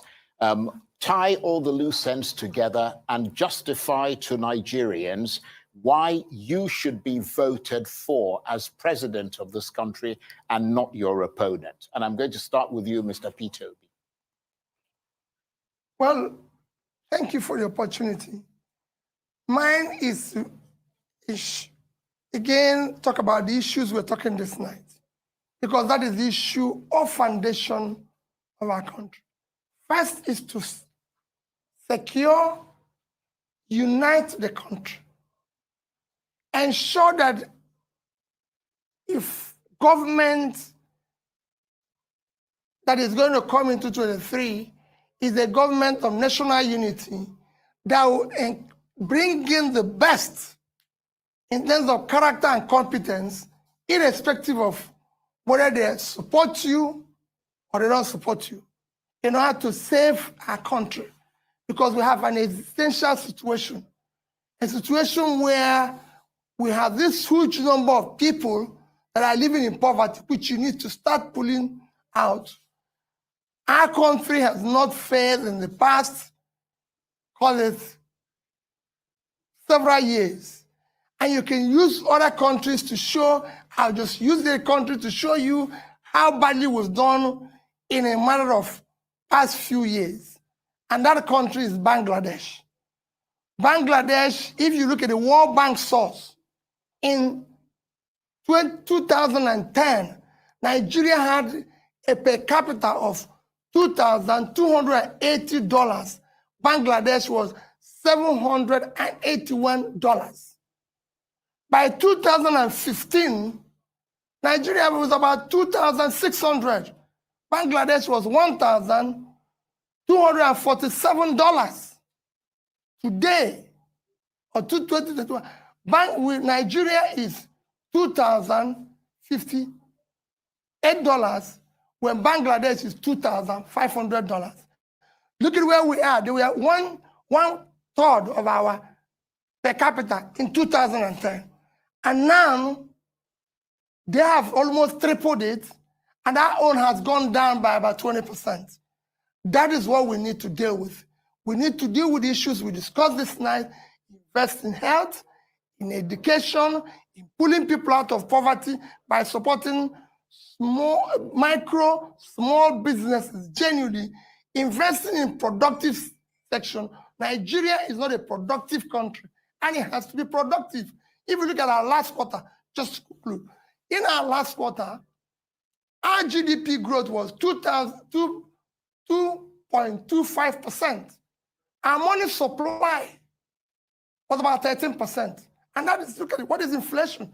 When your money supply is more than your growth. So you don't even have growth to be able to, for the money you're printing and throwing to the system. We need to move the country from consumption to production. Once it becomes productive, it will create labor and be able to employ people. And that's what I'm going to focus on. Thank you. Thank you very much indeed. And let me come to you, Rabiu Kwankwaso, the presidential candidate of the NNPP. Thank you very much, Charles. I'm happy to say that almost everything is working in my favor, ranging from the issue of education, which I mentioned earlier on, from craft school to technical school to polytechnics to universities. I was able to reach the peak. And also in terms of my career, I was a civil servant in Kano for 17 years, and I know the meaning of civil service because I was one. I retired as a principal water engineer in Kano State from an artisan that I was being employed by the same ministry. In terms of politics, I was in the House of Reps, as Deputy Speaker of the House of Reps. I was also in the Constitutional Conference that we had the opportunity to draft the 1999 Constitution. I was also governor of Kano in 2003. And of course, I was Minister of Defense and of course, advisor to President on Darfur and Somalia from 2003 to 2007. I was also in the NDDC, and I'm sure you know I left NDDC because of what was happening there. And I was also back to Kano in 2011 to 2015. And I was Senator of the Federal Republic of Nigeria in 2015 to 2019. The idea of mentioning all this is to say that the National Assembly, I believe, will be comfortable with Rabiu Kwankwaso because I've been part of them. The civil servant, the same thing. Of course, the security of this country, being a member of the extended family of the security in this country, have a lot of respect for them and they have a lot of respect for me. And I believe they will be happy with me as their commander-in-chief. And I have been to NDDC to know the issues in the NDDC, the problems.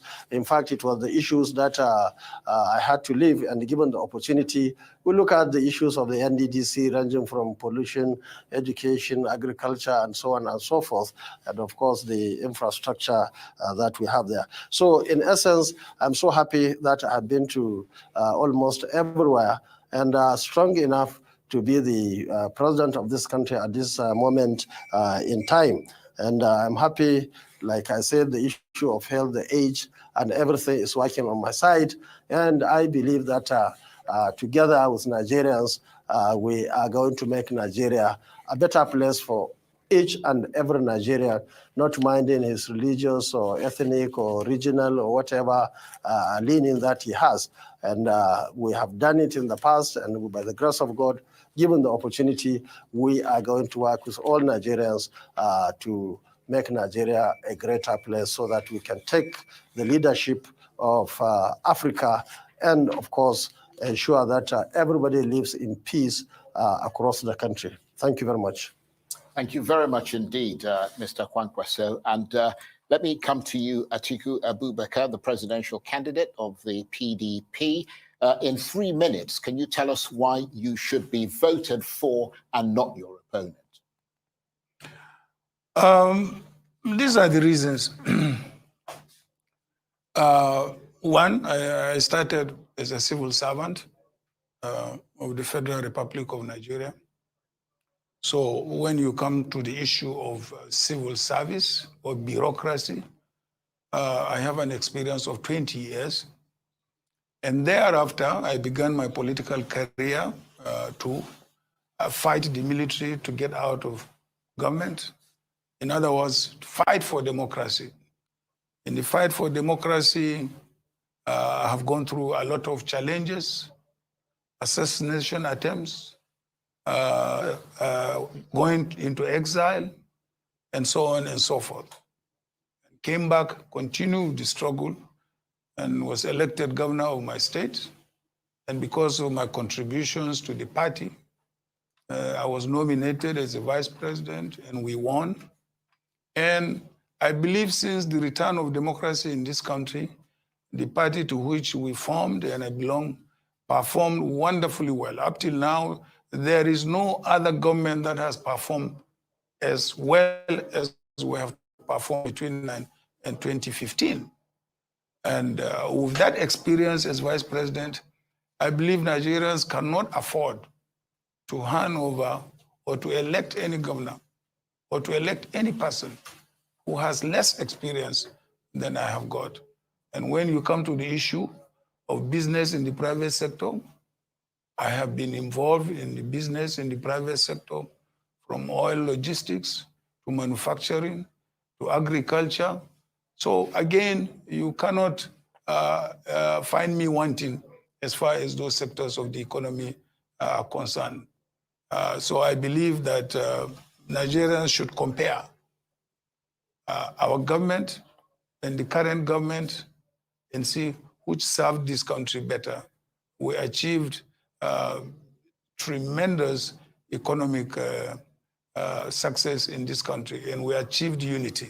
That's why at the beginning, I made a pledge to tackle 5 issues, one of which is to unify this country, because this country has never seen the kind of division we now have. And I said, unity will be my #1 priority, followed by security. What do I mean by unity? I mean making every part of this country to have a sense of belonging in governance.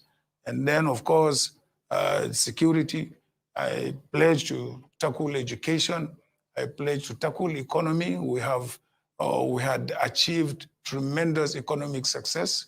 I pledge to continue with that, and also, finally, to restructure the country, because there has been consistent agitation for the restructuring of this country.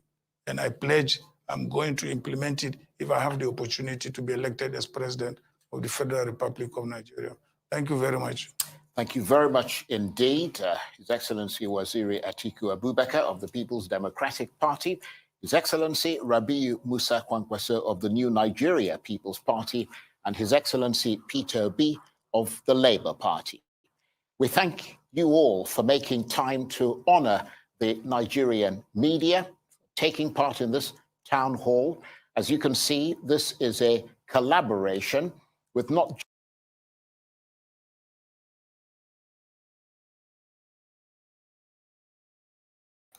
All right, my mic was off. So there it is, ladies and gentlemen, there it is. So the game has now fully begun. So I hope you were all enthralled by that. That was probably one of the most captivating we've yet seen. So we need the screen to be populated. So we really want to have a conversation around this. So any and everybody click on the hyperlink that says StreamYard. Come join us.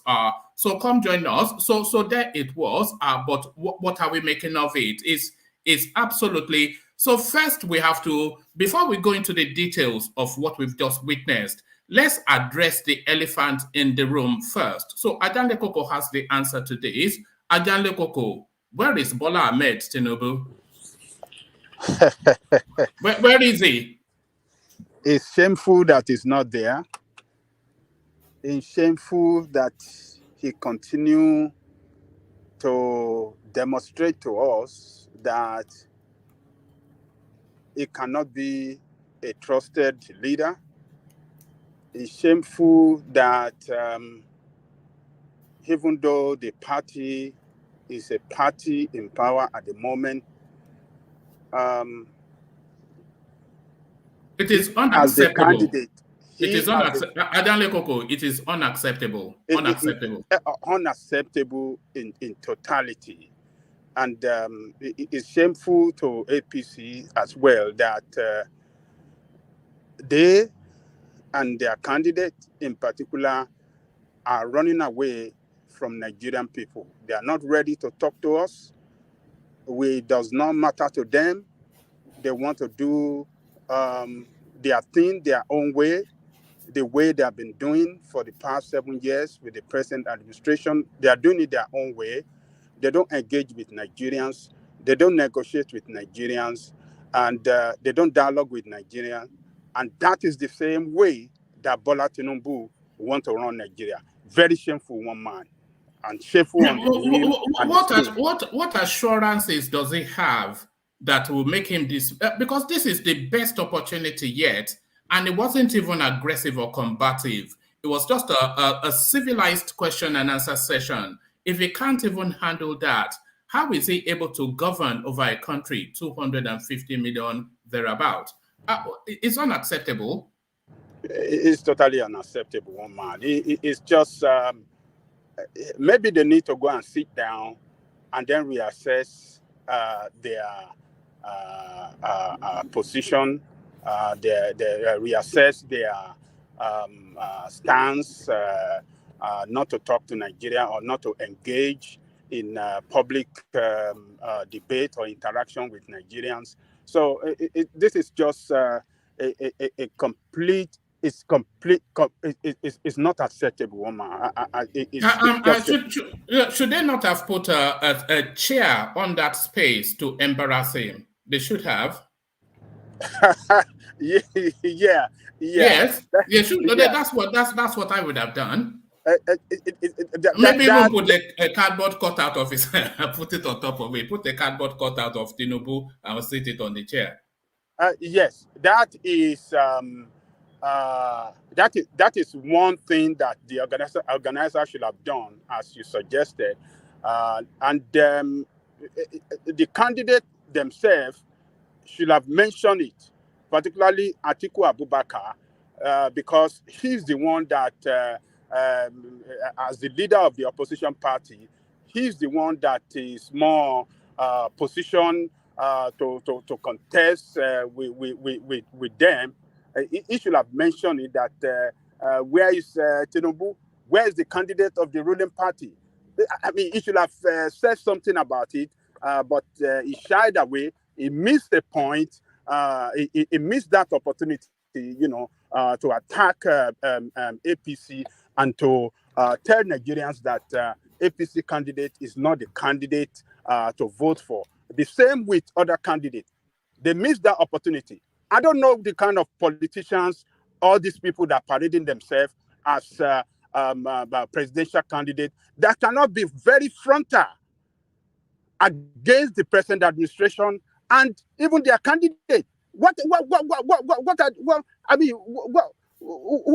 are they contesting for? What are they contesting for? I mean, they're just they missed that big opportunity to go after Tinubu and even the APC administration. They missed it. They didn't elaborate. They didn't show to Nigerian people how APC, Buhari administration has failed Nigerian people and bring it to the awareness of Nigerians, that APC is a failure and they shouldn't be trusted and their candidate should not be voted for.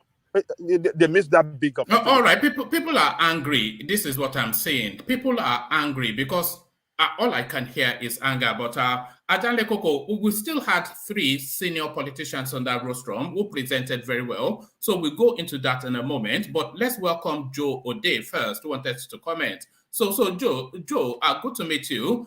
So my question to you is, Joe, was the next president of Nigeria, was he on that rostrum?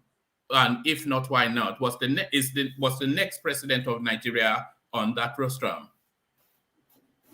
Thank you very much. One man went to MOW. I've been wanting to ask what MOW means. I guess I'll have a chance to ask that question later. Yes. Thank you. It's election time and sentiments are high and all of that. So I tend to understand that most people are dissatisfied with the state of things, and that can make emotions run high and all that. But then again, to go to your question, I would say the next president of the Federal Republic, based on all of the statistics and the trends we've been seeing so far, the next president was not on that rostrum. However, is that acceptable? Is that acceptable? Well, to the people who are not supporting the particular candidate, it would not be acceptable, but to most of his supporters, they wouldn't mind. And to me as a person, I would say it's not as much of a big deal as it might appear to be, because it's not like the candidate has been in the hole or something. He has been making several public appearances. We've been seeing him on TV at rallies. The last time they had an engagement in Kaduna where he had addressed members of the Arewa Consultative Forum and other Northern interest groups as well. It was a public event. The other presidential candidates attended as well. And tomorrow at 1 p.m. British time, he has an engagement at Chatham House in London. Yes. And by the way, we're on that. So please make sure you're here tomorrow, because it is now under pressure. But carry on. You were going to say, however, carry on, Joe. Thank you very much. So I was going to mention that he specifically said he was not going to be at the Arise event. His team made it known. I think the Director of Publicity rather, of the Tinubu campaign team had made a public later a couple of weeks ago or a couple of days ago instead that he was not going to be at the Arise event. So it's something everybody already knew he was not going to attend. So if we are on the basis of the Arise event, making it look like he has been shying away from all public engagements, I think that would not be stating things objectively.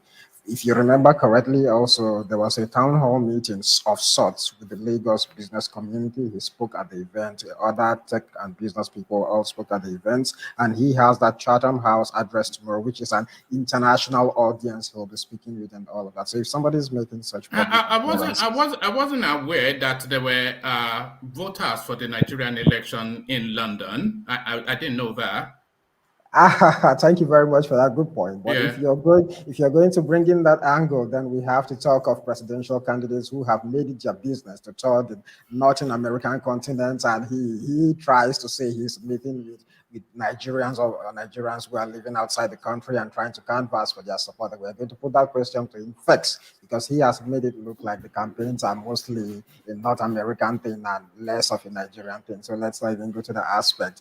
But then again, the Chatham House engagement is an international audience, and of course, Nigerians have access to tune in and listen to. So I wouldn't say it's not focused on Nigeria. No, it's a closed door thing, because I've tried to get myself in, but they were trying to charge me £300.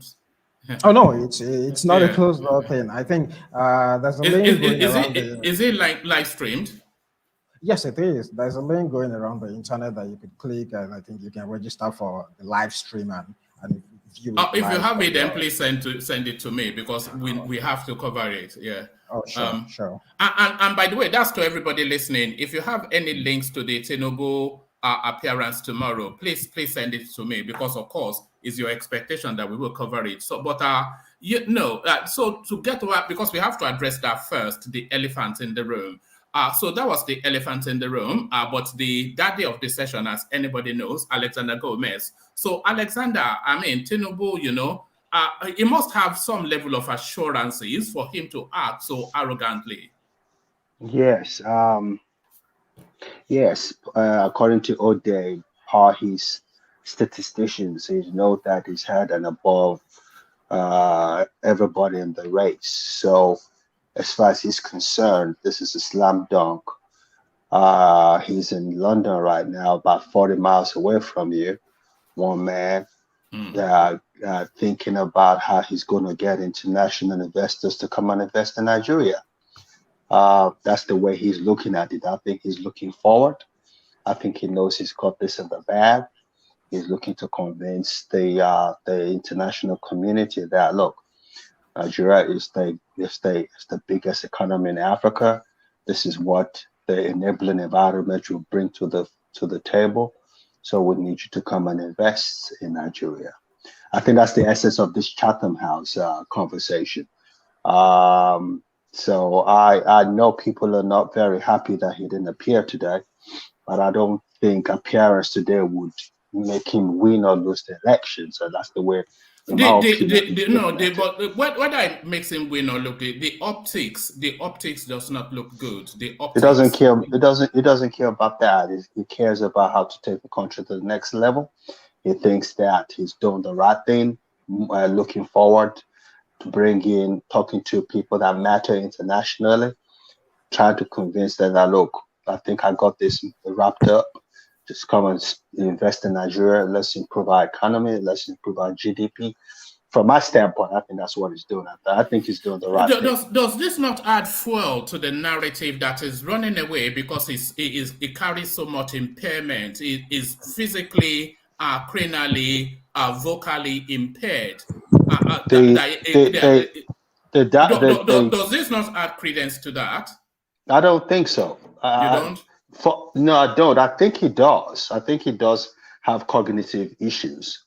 It's pretty apparent. Yeah, but as he continues to run away, that adds more flame to that, doesn't it?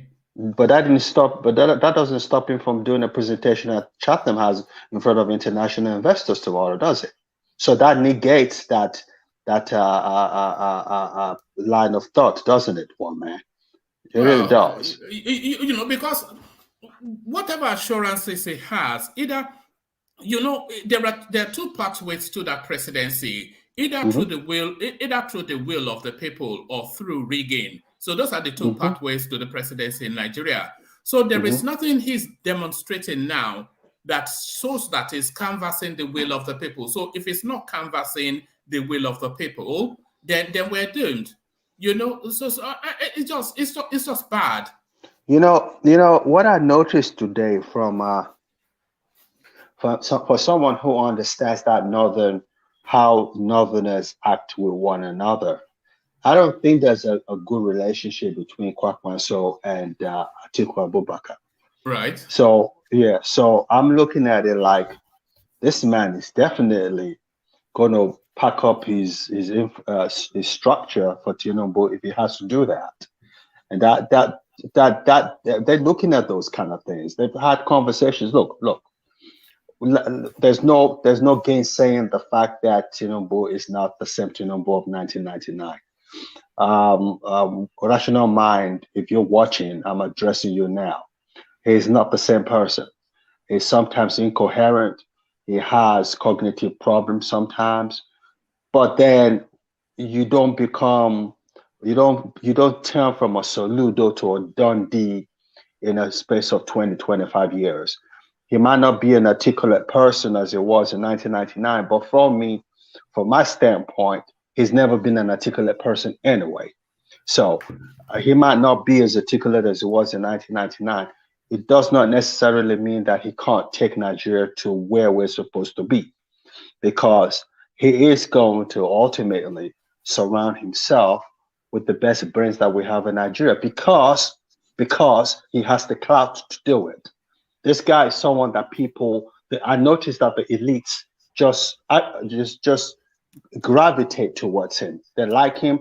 They're going to work with him. It would make his job relatively easier. So That's the way I see it. It doesn't is inexcusable that he didn't come to the forum today.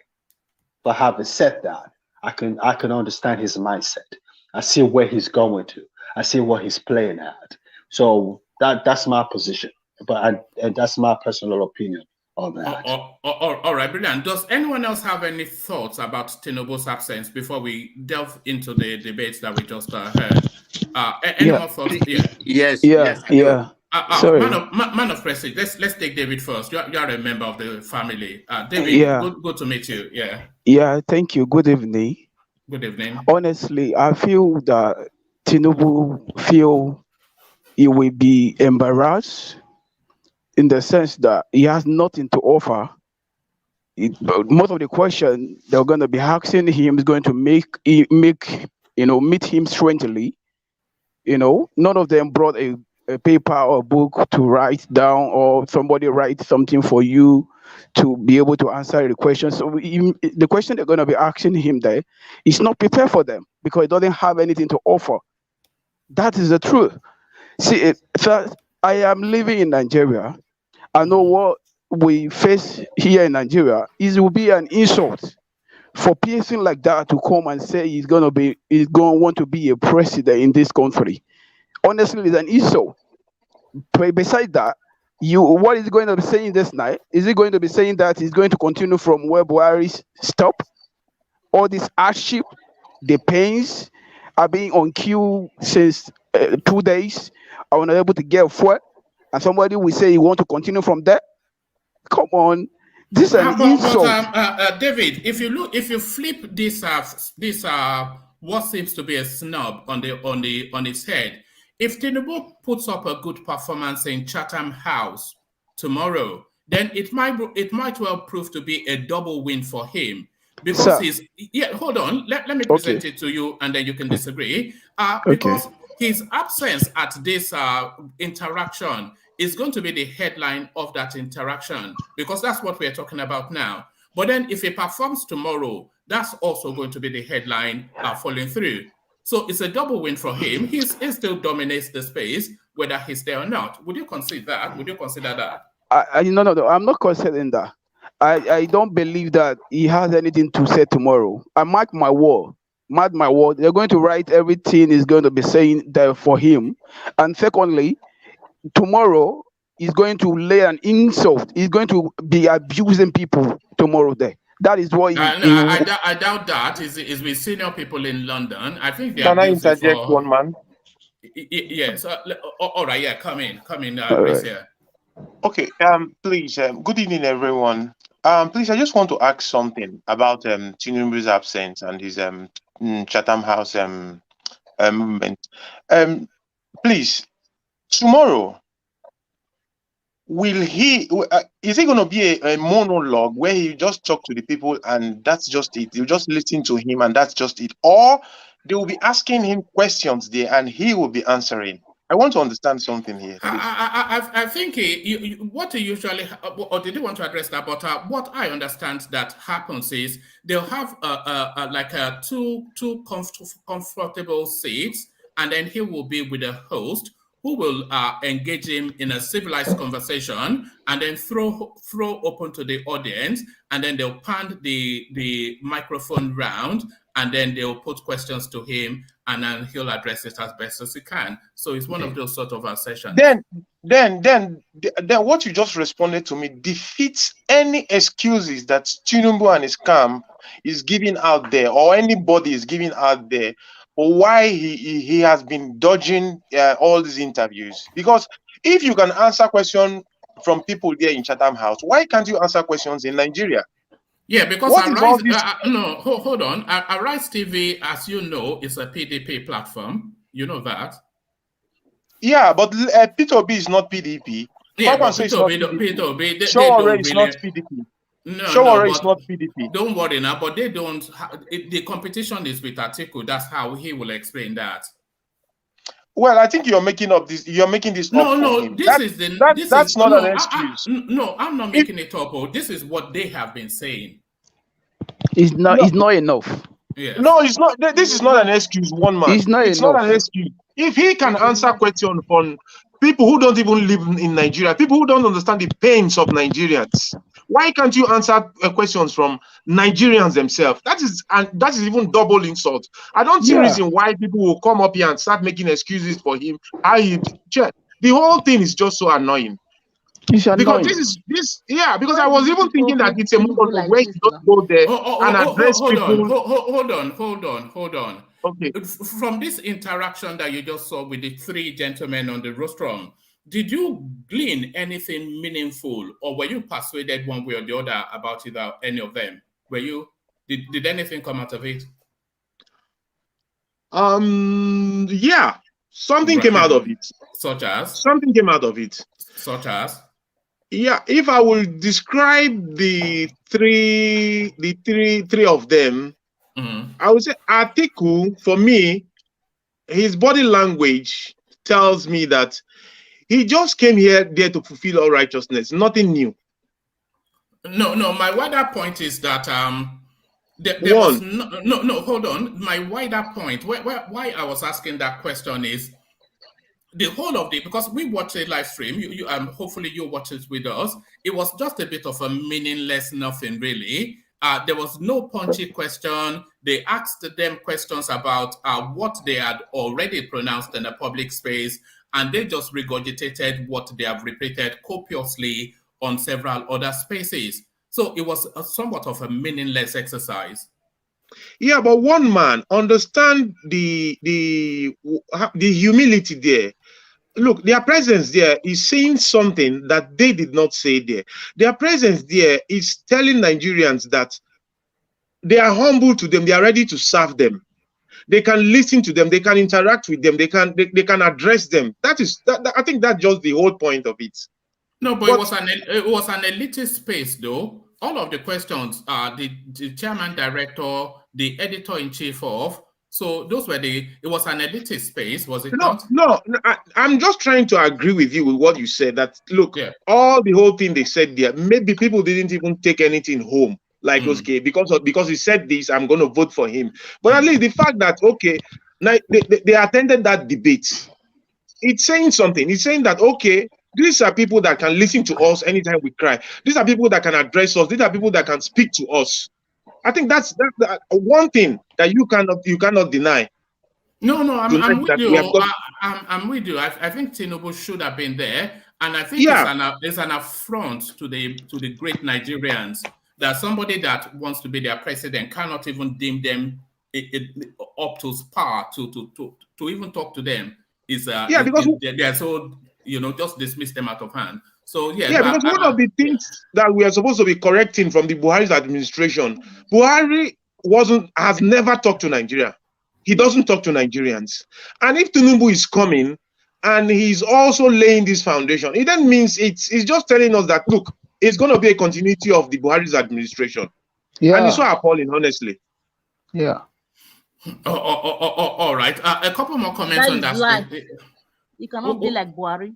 All right. Let's hear from you, Gideon. So Gideon, let's hear from you. Let's hear. So what are you making then of Tinubu's absence is what we're addressing first. Gideon,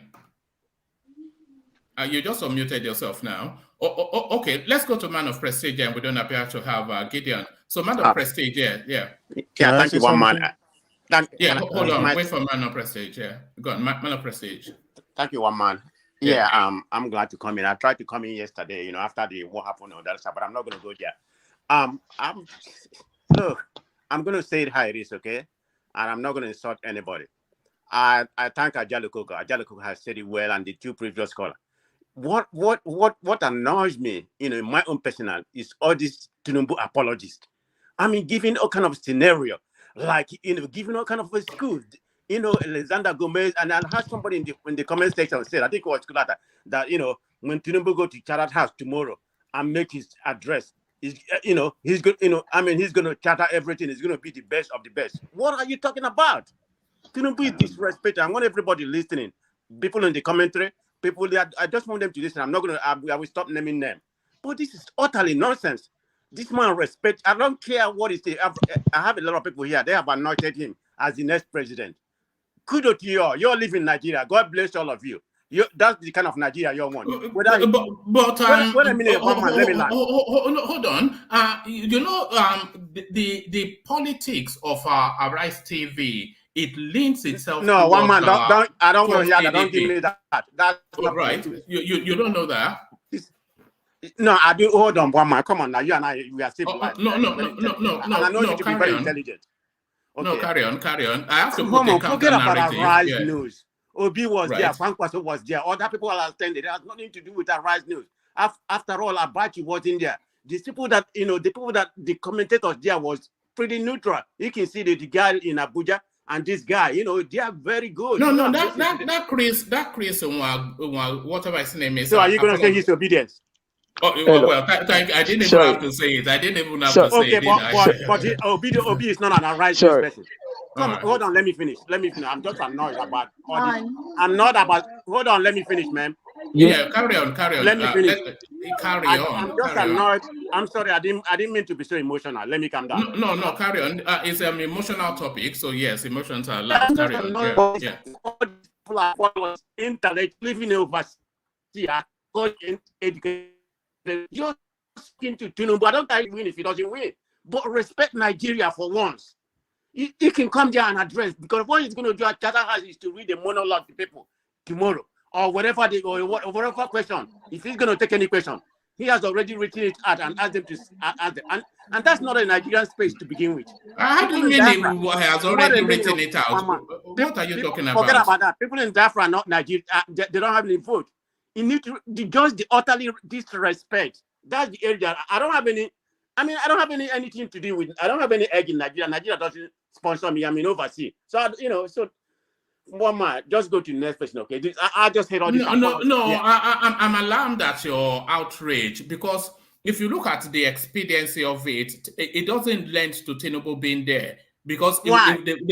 Because the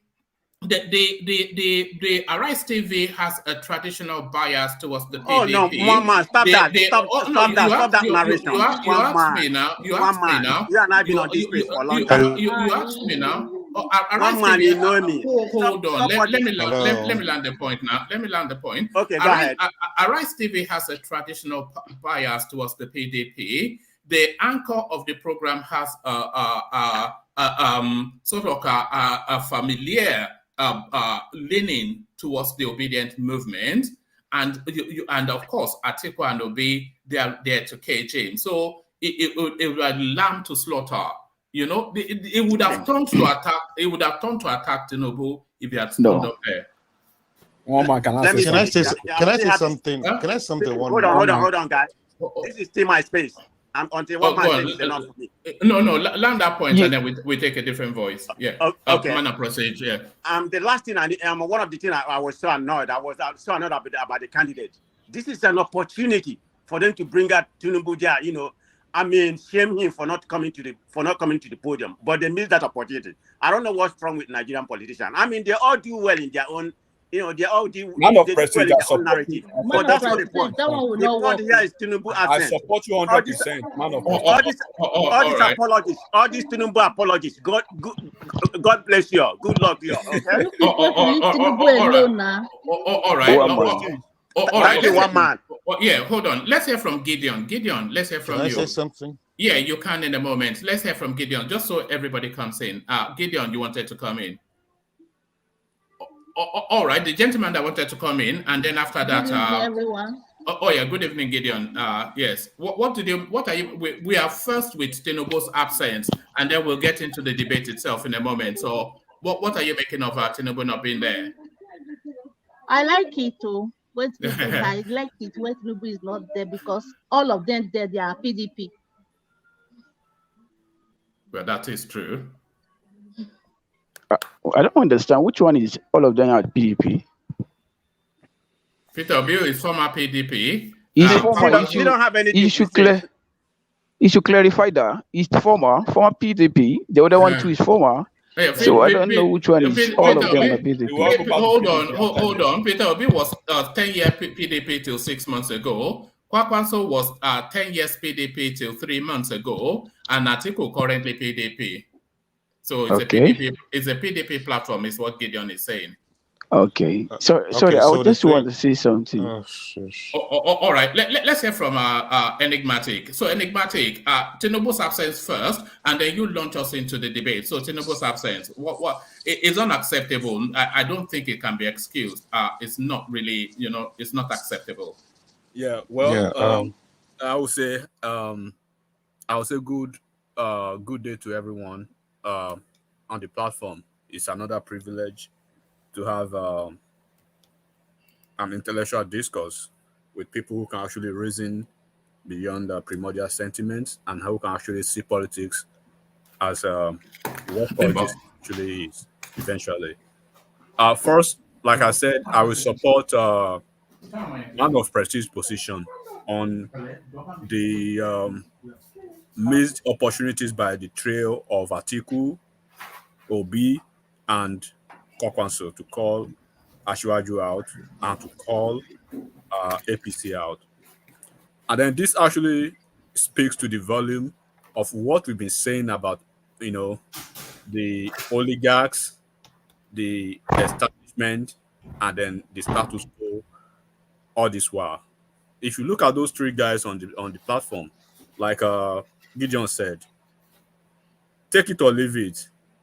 They are PDP because eventually after the election, they will all recalibrate to their natural habitat, which is PDP.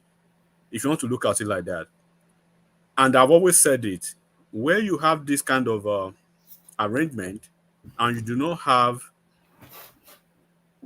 have a dissenting candidate, a candidate that can come with a dissenting opinion, with a clear departure from this status quo, you won't see the best of it.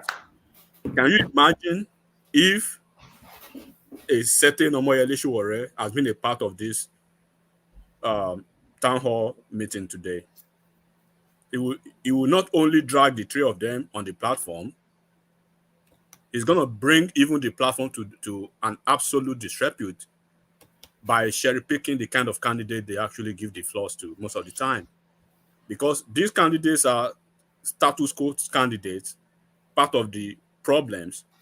But why would you not have Adewale and Sowore on that platform to challenge this? Yeah, no, that would be ridiculous though, because that would be then some literary debating society. It would be amateur hour, wouldn't it? If they had Sowore and Adewale, it would be amateur hour. Yeah, I'm just trying to speak what Sowore would have done, right? Sowore would have changed the course of the conversation and the narrative over there. They were not able to call out Asiwaju, and this is why it's very funny. By the obedience, always crying about Asiwaju and APC. Why are you guys crying every time? For God's sake, move on and focus on your Peter Obi. You have a candidate. Asiwaju's campaign organization and APC as a political party, they've come out with an official statement that they will never honor anything, town hall debate or whatever you call it, organized by Arise TV. They have a reason for that. The reason may be acceptable by you or not. That is their political campaigns organization stand. So if Obi is not comfortable with that, he can come out with his own position. Same as Atiku. If you look at Atiku's body language, he was there in body but not in spirit. Even Kwankwaso himself. I can even say a little about Obi too. What do you mean in body but not in spirit? I don't understand that. There was no, you can't see the enthusiasm. There was no energy, no energy, no passion, you know, because the guy they actually want on the floor is not there with them, which is, as it's been said, the big elephant in the room. Why do they all want him? Look, these guys are politicians for crying out loud. They know themselves behind the scene. Unduka or Baigbena, who is the proprietor of Arise TV, is a political and business surrogate to Atiku. He fronts more than 70% of Atiku's businesses all over the world, including Arise TV. And then Wike himself has come out to say anything that has to do with Arise TV, he wouldn't be a part of it. Because behind the scene, there were videos that were released where they were mocking and talking about Wiki. I saw that video when they were.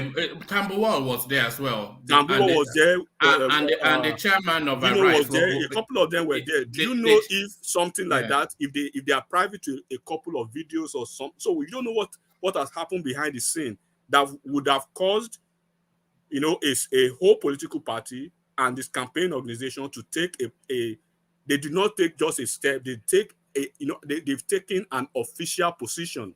So if Arise TV organizes more than 100 million of the debates and town hall, it's going to be a charade. It's going to be a shenanigan that will be described as, you know, a cacophony of where you'll be speaking jargons and a cacophony of nonsense. Hold your fire. I say you're ready to go, enigmatic, but hold steady. I want to take all of the voices just in response to Tinubu's absence. We're still going to get into the meat of it because a debate did take place and there were winners and losers, even amongst the people that participated. But let's just take people's sentiments on Tinubu's absence and then we launch it straight into the debate. Sam, you wanted to come in. Sam, let's hear from you. Yeah, thank you very much for giving me this opportunity. I'm glad to be here. Actually, I'm a bit surprised and taken aback by the submissions of some people here. You know, saying that Tinubu not appearing for this, probably Arise TV is owned by PDP or is a PDP surrogate or whatever. I don't understand this. You know, this sentiment, really. How can you say that a man who is running for the highest office of the land is afraid to show up in a conversation of other presidential candidates because the platform that is being used is owned by an opposition party? It doesn't make any sense. P2B was invited by Ahmed Kadria for a conversation, and he went there. He even told her that I have about 10 people on my phone telling me don't attend your program, but I did. This is somebody who wants to sell himself to the people. How can Tinubu want to run for presidency of Nigeria? He doesn't want to speak to the people directly. All he does is go attend meetings where his people are there that will cheer him on when he's speaking to them. Doesn't make any sense. Sorry, Sam. You said people said you shouldn't attend my program. I missed that. I went to get water. Who's doing that? No. I said when Peter went for the program with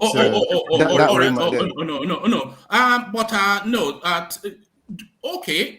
Can you justify why Tinubu would not have been there? So we can hear why you think he should have been there. Can you justify why he would not have been there? All of us know the reason why Tinubu is not there. We all know the reason. Tinubu go on the campaign. You know everything. I mean, all the campaigns he's been holding across the country. He's been reading. Hold on. He's been reading already written speeches to people. He hasn't taken any direct questions from the people. Everybody knows the reason why Tinubu will not want to attend this program. We know that. Even Chatham House he will be in tomorrow. We also know that it's going to be really a diatribe to them over there. This doesn't make any sense to us as Nigeria. I mean, we should do better. We had an administration of Buhari for the past 7 years who wasn't speaking to anybody in Nigeria.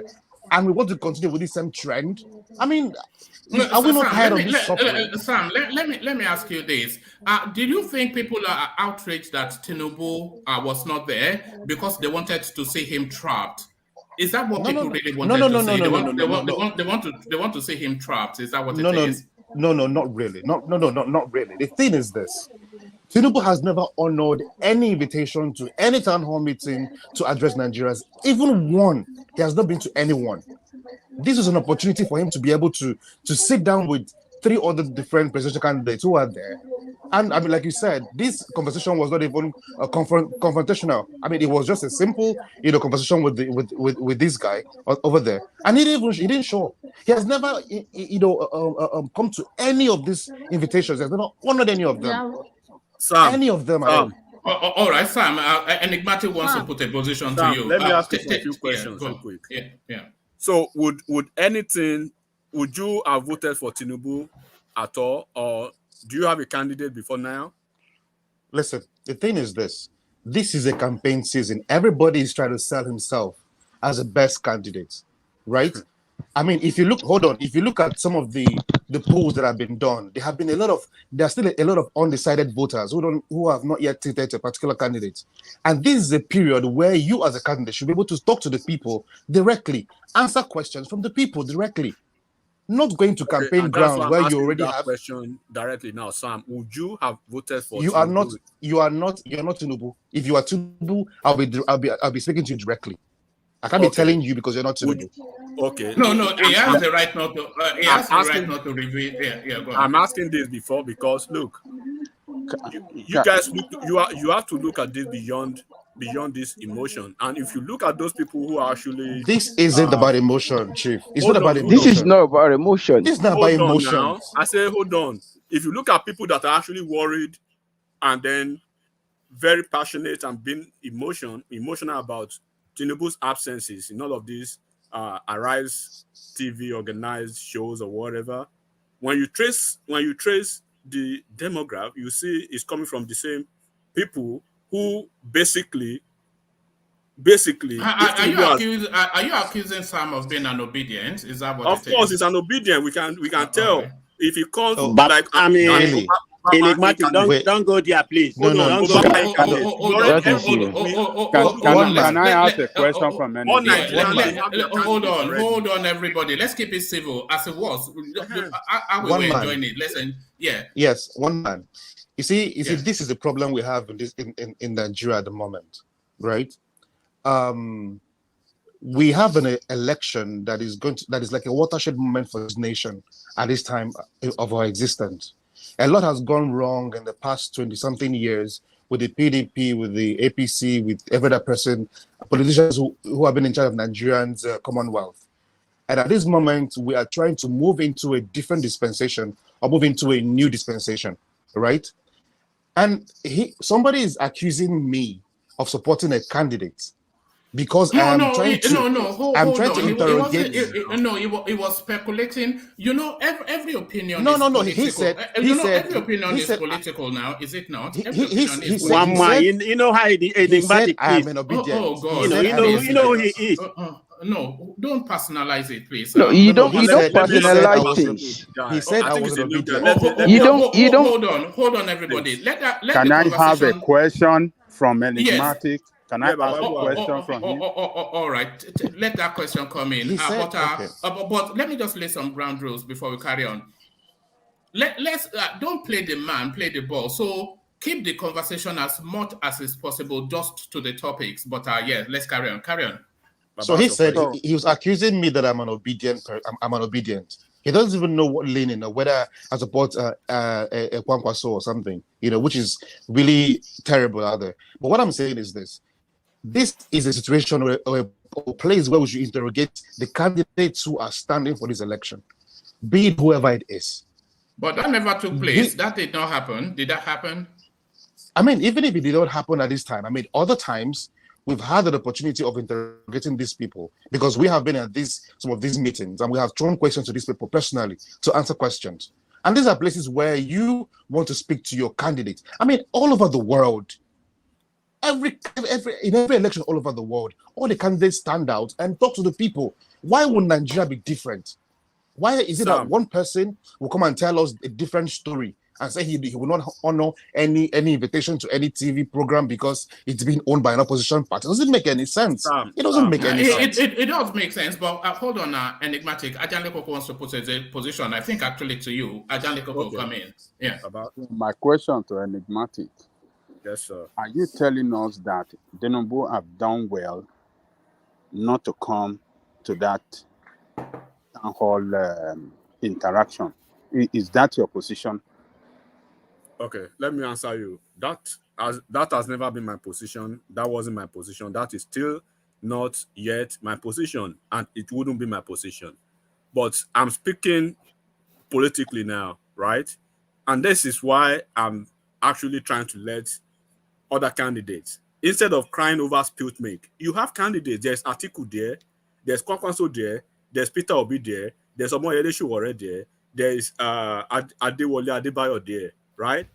So if a candidate, quote and unquote, within the Nigerian parlance is falling your hand, go with the one that you believe is not falling your hand. No. Instead of Enigmatic, trying. hold on right there.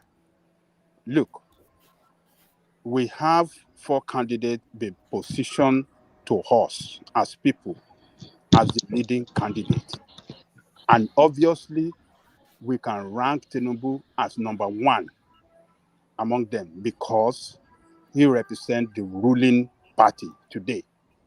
How dare we want to have a person for the most important position in that country, number 1 position of our country, and the candidate of the ruling party is not showing up for interview, for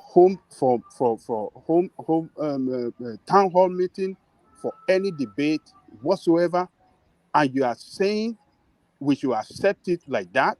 Or what is your real position? No. Hold on now. Yeah. Ajanle Koko, Kulata actually answers that question with the super chat. He says, people should stop acting like they don't have a choice. Exercise your right to choose. If you don't like if Tinubu doesn't do what you like, vote against him. So this is an opportunity. To You campaign against him. see, Baba, this is what I just told you. Kulata got it wrong. Thank you for the super chat, Kulata. Hold on. Kulata got it wrong, and people that are speaking this way. Arome, I'm coming to you in a moment, but carry on, Ajanle Koko. Yeah, Kulata got it wrong, and people that are talking this way in defense, they are talking like this as if they are defending this barbaric and irresponsible habit by irresponsible politician. Barbaric. Barbaric. Yeah, barbaric. Let me come in. Yeah, an irresponsible politician that we should just let them continue to do it the way they like. Just let them just run their campaign and lord themselves over us the way they like. He doesn't want to interact. He doesn't want to face hard questions. He doesn't want to interact with Nigerian people. And you say we should not talk. We should just go with our option and vote for another person. I never said all of so. us. Hold on, Ajanle Koko. That so. wasn't the Nigerian people, by the way. That was an elite space. The interaction was with an elite space. Yeah. Well, so we have to. Look, we have got to a time in the history of our nation for us to enlighten our people. We, as the enlightened ones, should be able to ask questions and raise the consciousness of our people that vote just anyhow in the past. That this I is not agree the totally time with you. to vote anyhow. Nobody is stopping them. Nobody is stopping anyone. I agree totally with you. No one is stopping anyone from doing that. What we are saying is there are choices to be made. We all know that, but what there we are are 18 saying. Candidates. Hold on, there are 18 candidates. Hold on. They are acting like this is the only candidate that they, because on a very good day, hold on, Baba. This guy is Peter Obi was not in Nigeria for like almost a week or thereabout. Nobody spoke a word. Nobody knew if he was out of Nigeria or not. Whenever he's in Nigeria, nobody cares about him. PDP, I don't even think they care about him. I don't think VPC cares about him, right? And then this is a political season. In America over here, we just finished a midterm election. There are some candidates who failed to show up for debate, for town hall. They voted against them. Tinubu is somebody who you guys believe. And we will vote against Tinubu. We will definitely vote. Hold on. One voice at a time. One man, can I come in? No, Go hold ahead. on. Can you hold on? Let me bring Arome because I want all of the voices to have their say. But hold your thought, enigmatic. Let me bring Arome into the conversation. So Arome, good to meet you. But a lot of people now. Tinubu, divergent opinions, some saying that it was political expediency for him not to have been there, but others are saying it is sacrilegious for him not to attend an event where he will address the voters directly. Arome, good to meet you. Unmute. Good evening, everyone. Good evening. Yeah, concerning the Shuaju Ahmed Tinubu that you guys are talking about. Hearing some other persons are talking about like, okay, even if he didn't show up, because PDP, Channels TV belongs to PDP or whatever. but that is not true. Or even if he belongs to PDP. Peter Obi is not a PDP man right now. Okay? Even there's this woman that works in NTA that Peter Obi went for interview. He went for an interview with her. Kadiria. Yeah. Very correct. Now, even he told the lady that he had about 10 messages on his phone that people were telling not to attend that interview. But because he believed in himself, I know what he's fighting for. Okay, he don't have anything. So he went there and he went there for the interview. So I don't see any reason why Bola Ahmed Tinubu, even if his station belongs to PDP, if he's sure of himself that he can stand in the presence of people to answer questions without being written, okay, or maybe without him going through his book to read, then I don't see any reason why he should not be there. Okay, and somebody like, okay, we have alternative, like, okay, we should go for maybe Peter Obi or Kwankwaso or the other people. Yeah, that's the reason why we are talking about this. That's the reason why we are here. We are discussing the very issue. So that those people that don't know about Bola Ahmed Tinubu, they should know. Okay, the position is fighting for is the number one position in the country. Okay, even if maybe you see yourself like you are in outside country, like, okay, sometimes it affects you indirectly because your people are back home. Okay, so there's no reason why Bola Ahmed Tinubu will not come to that very debate. And everybody, it's obvious that everybody knows the reason why he did not show up. Because he cannot. They should vote against him. That's what I'm talking about. There are choices to be made. There are alternatives. There are choices to be made. That's what the reason why we want them to do. So instead of them crying and whining every time, they should pick any of the choices. Let me recommend Showore to you. I have a candidate for you, Omoyele Showore. Are you going to vote for let this guy talk now? Excuse me. Only Eddie is talking. Give us the space, not only Eddie Let the guy talk now. No. Hold on, guys. We are not going to allow it to get. It's not going to get rowdy. So I can assure you of that. Yes. So, Arome, carry on. And that was to everybody. I know that it's a charged up situation, but Arome, land your point. Yeah. Okay. Right now, the other guy was saying like, okay, we have other choice. Like, okay, Peter B is there. Yeah, Peter B is there. Everybody knows Peter B is there. Kwankwaso is there. Showore is there, and some other persons are there. Okay, but we are here to discuss the very issue to let some other persons that are not aware that it's very important that Tinubu Ahmed is supposed to be there because he need to talk to the citizens of Nigeria. Okay, if those people are not aware, so that's why we are here. We know we have choice. Yeah, and most of us have made our choice. Even that maybe we are far away, that we cannot vote. If you have already made your choice, then why are you outraged? Yes, why I'm outraged because I want some other persons that are on this platform that they don't see reason why they should vote Bola Ahmed Tinubu out, so they should know. So that's the reason why I'm here, and that's the reason why I'm speaking right now. Good enough. Yes. Yes, thank you, brother. Thank you. The more put English. Can I talk? You understand? Your president come 2023. Oh God! Let it not get out of hand. But let me play you. Hold on. Let me play you a clip. And okay. This will add something to it. Watch this.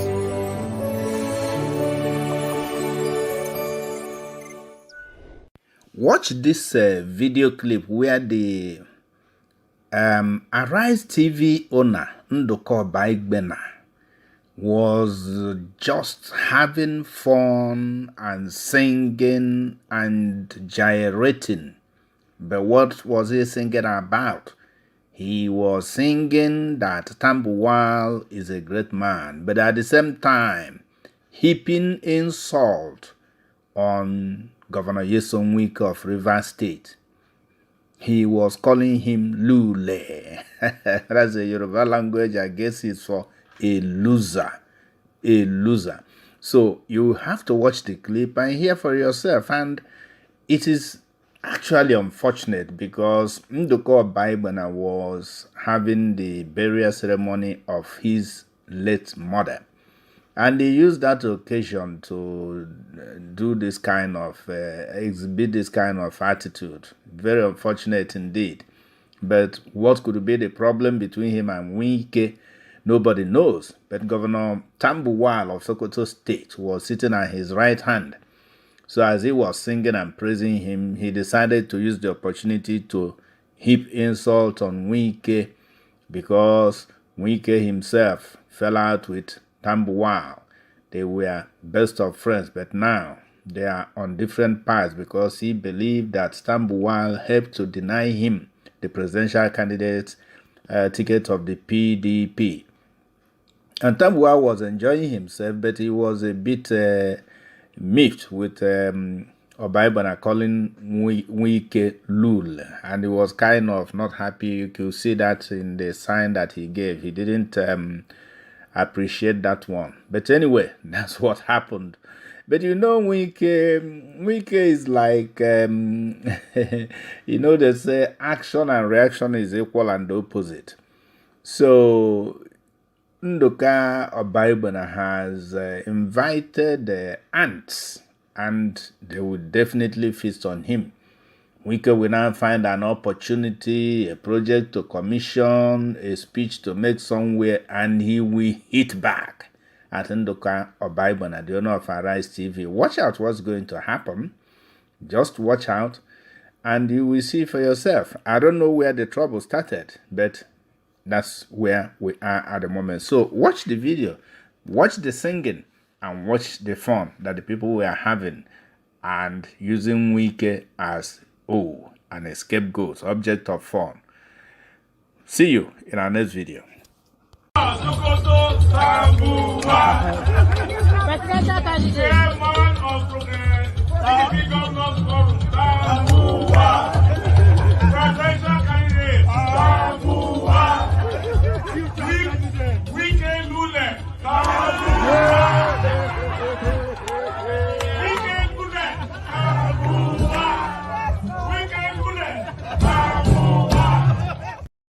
So what you saw there was the chairman of the Arise TV. You saw Tambuwal, of course, to his side, and you could hear what he was singing and joshing about. So already, so does that not add to why Tinubu would not be there? Okay. I've watched the video right now. Right. But let me tell you something. I believe Tinubu has a TV station too. Right. I bet you. Okay, you should even go to that very TV station for them to interview him, and you will see he knows the reason why he cannot show up, and we cannot vote that kind of a person. You understand? He knows the reason. If you should go to his TV station so that you interview him there, or they should invite Peter Obi to that TV station that is owned by Tinubu, and see if Peter Obi will not go to that very place. Because he knows what he stands for, because he knows the position he's fighting for, and he knows that his hands are clean and he can stand and answer any question. Tinubu cannot do that, and so that's the very reason most of us are angry. Okay, sorry, this kind of a person is not even supposed to even. No, maybe he's a good governor during his time when he was a Lagos State governor. It's okay, but at this time right now, age is not at his own side right now. He has a health challenge. So many things are involved. So right now, what we're trying to say here is this. Okay, he's fighting for the #1 position in that very country. Okay, so he's supposed to respect the citizens of that very country and come out, even if the station is owned by PDP or whatever. If he's assured of his own self, he will be there and answer the questions. If he cannot answer, at least he will talk to the citizens. But not every time that we invite him for an interview or a debate. Arome, he has been speaking though. He has been speaking. Has he not been speaking? From where? The rally in which of this TV station? No, what does it matter, TV station? He spoke at the Lagos Business Forum. He spoke at the Arewa Consultative Interaction. He spoke at Niger State. He spoke at Port Harcourt. He's speaking on all of these restaurants where people are picking up all of these. We are not talking about. We want Arome, him please to face come your out. candidates and leave Tinubu, okay? Sorry, can I say something? We will not leave him. We will not leave him. We will not leave Sorry. him. Sorry, all right. let me see something. One man. All right, hold fire, everyone. I think Enigmatic is about to leave us, so let him have a little. One man, let that lady speak. No, we've been trying to come to her, but we'll come to her in a moment. Enigmatic, give us a few more words because you said you're about to leave. Yes, what I just want to let people understand is, first, by February, when the next president wins this election, some people who are not doing their homework now, chasing shadows of other political parties candidates, they will cry far about rigging instead of following through their own strategy how to win the election. I can bet on this platform, all these people crying here, they've never voted more than PDP all their lives, or any political party affiliated to PDP or with PDP. Past or present, even in their future, any political party that is associated with APC wouldn't be in their consideration. So all of a sudden, you have a grand opportunity, a golden opportunity. I've had a family member who was running an office, and then when the opponent skipped several interactive sessions, debate and everything, we saw that moment, we seized the moment as an advantage. This should be an advantage to the oppositions instead of them crying. What is the cry for? Are you going to vote for? Nobody's crying, my brother. One man, let me reply. Let me reply in a No. Are you Nobody's going to vote for this? crying. Let me reply in the first instance? No. So please let me say something. Everybody, I have a candidate in Omoyele Sowore. I know his capacity. I know how long he can People should go. be happy. Okay, but you people should be happy. If Tinubu drops dead tomorrow, you guys should be happy. If he can't speak, you guys should be happy. If all his gaffes, all his disappointments should be he came out to choose a vice presidential candidate, you guys cried. He came out to make statements, you guys cried. Do you know why these people is not happy? Because they know that Tinubu is the next president of Nigeria. The reason why we are not crying, nobody's crying, nobody's fighting anyone. But we are here to still let some persons to know the reason why. No one is crying. No one. It's to our own advantage, my brother. Look at what Wike is doing to Atiku. Every deficit of Atiku now is a capital in Wike and G5's group. One man, please, why would you let me speak? One man.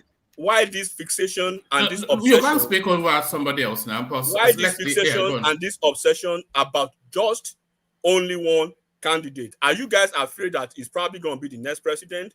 If that is the question, that is fair. But if you believe your candidate has a chance, just like he does, you guys should be happy that, oh, thank God, this is the platform to nail this guy down. Atiku was there tonight. Kwankwaso was there tonight. Obi was there tonight. Tinubu was not there this night. What should you have done? You guys should go bake cake, celebrate, pop champagne that you won the election because your greatest enemy is not on the platform. So why cry then? When your enemy is messing up, that's the reason why we are speaking out here. We are not crying. We are still jubilating that because everybody knows that we are not. No one is crying here. Okay, no one is crying. All right. The optics of politics.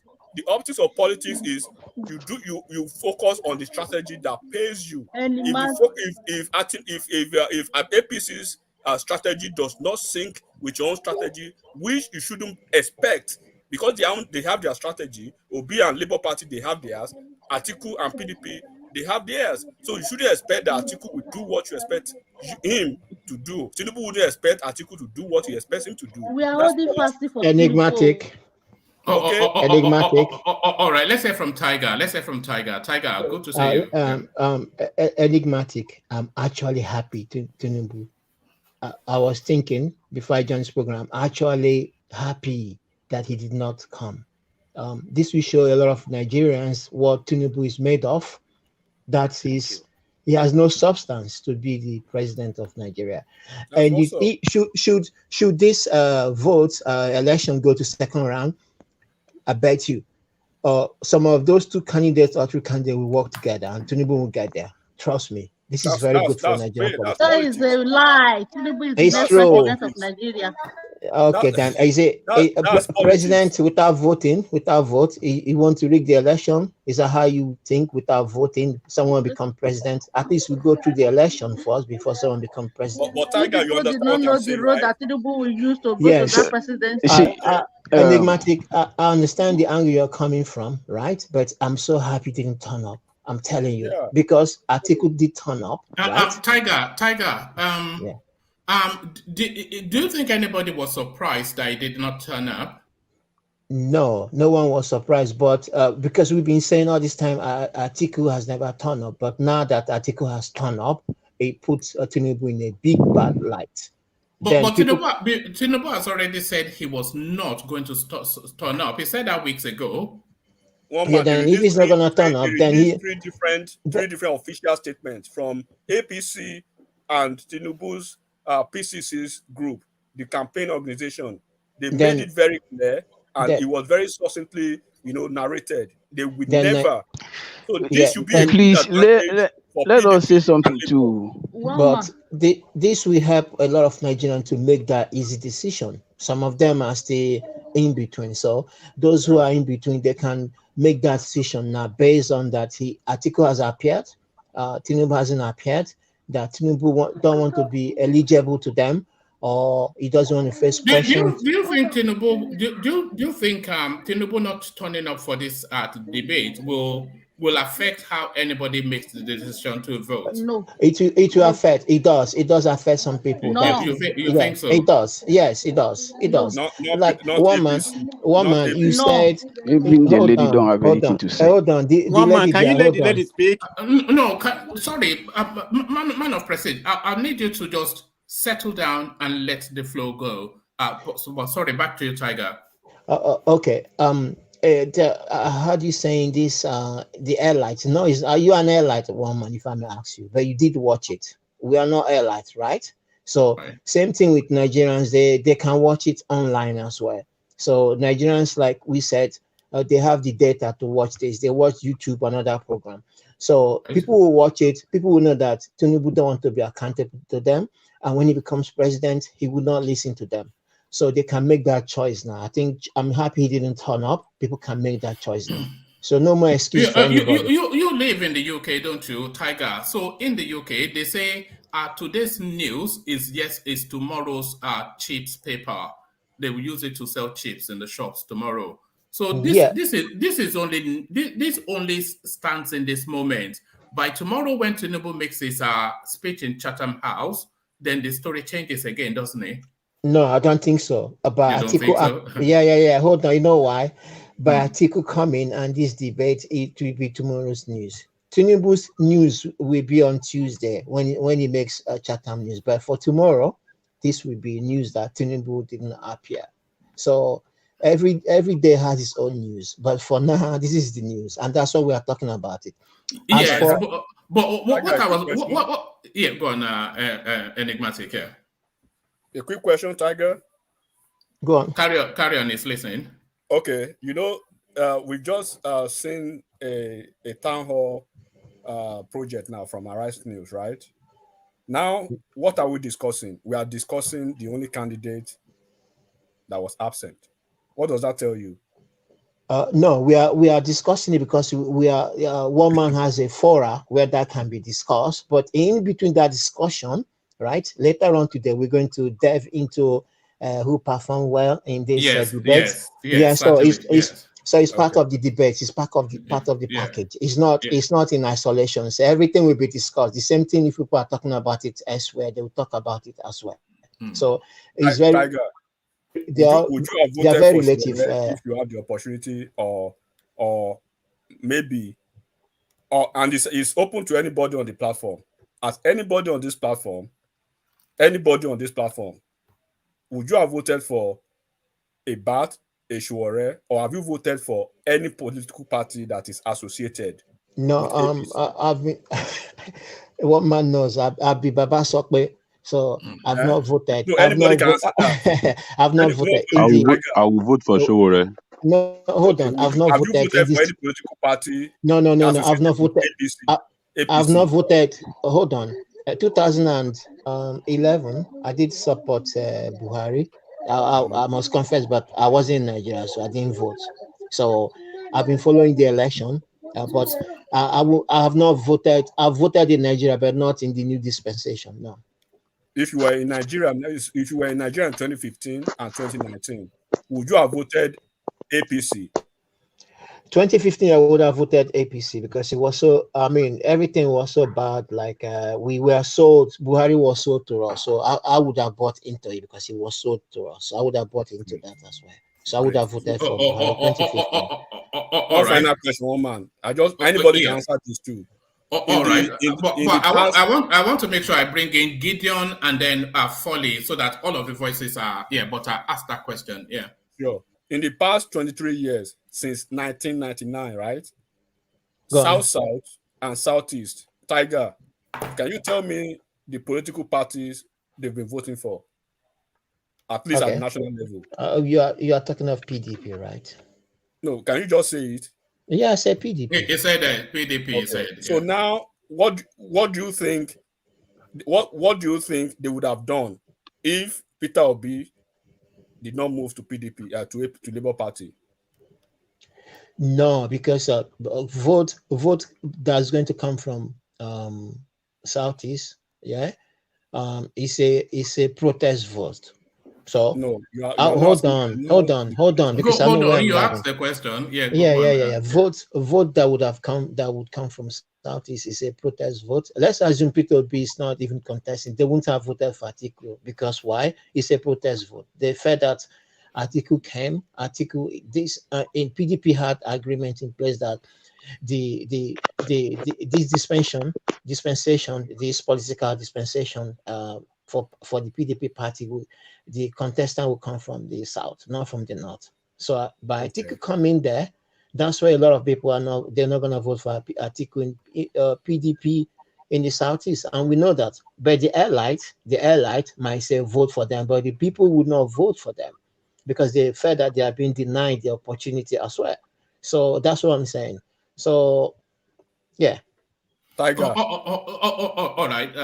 Have that last word. Then I want to hear from Gideon as well. So Gideon, let me hear from you.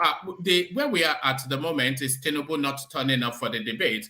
So you've heard mixed bag opinions, but we'll be hearing you interject. So you don't seem especially offended by it. Tinubu not turning up. Gideon. Good evening, everyone. Good evening. For me, I like because the three people there, they are PDP member. You understand? Everything they need in that place is Tinubu, because if you see their followers, they're after Tinubu. Tinubu this. And that one, it will make people to vote for Tinubu. They don't know. Before me, I'm not a Tinubu supporter, but now I'm Tinubu supporter because of that thing that they are doing. What thing? What made you start because to they are saying Tinubu is not well, he's sick, it's like this. It's cocaine. Me, I want to. I need a cocaine president now. Go with that don't even make sense. He's just making things up. No. It's not lie. I'm just telling you the truth, though.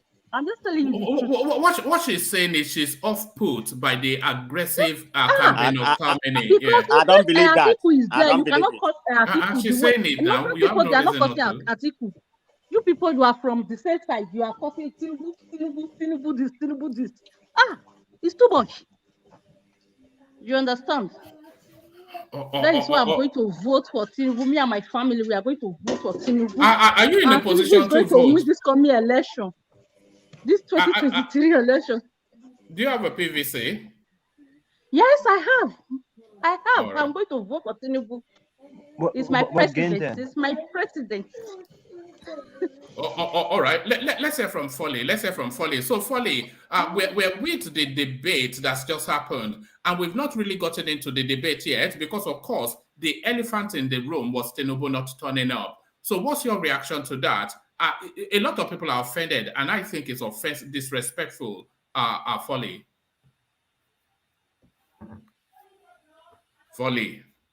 All right, we don't seem to have Folly for the moment. So Enigmatic, back to you.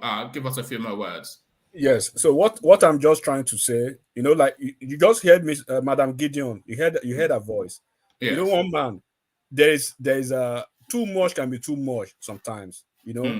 This guy already, you guys know within the recesses of your minds that come rain, come sunshine, you guys you've never voted for Tinubu's political party, past and present, and even in the future. You will never vote for APC. You will never vote for Tinubu if Tinubu is the only candidate.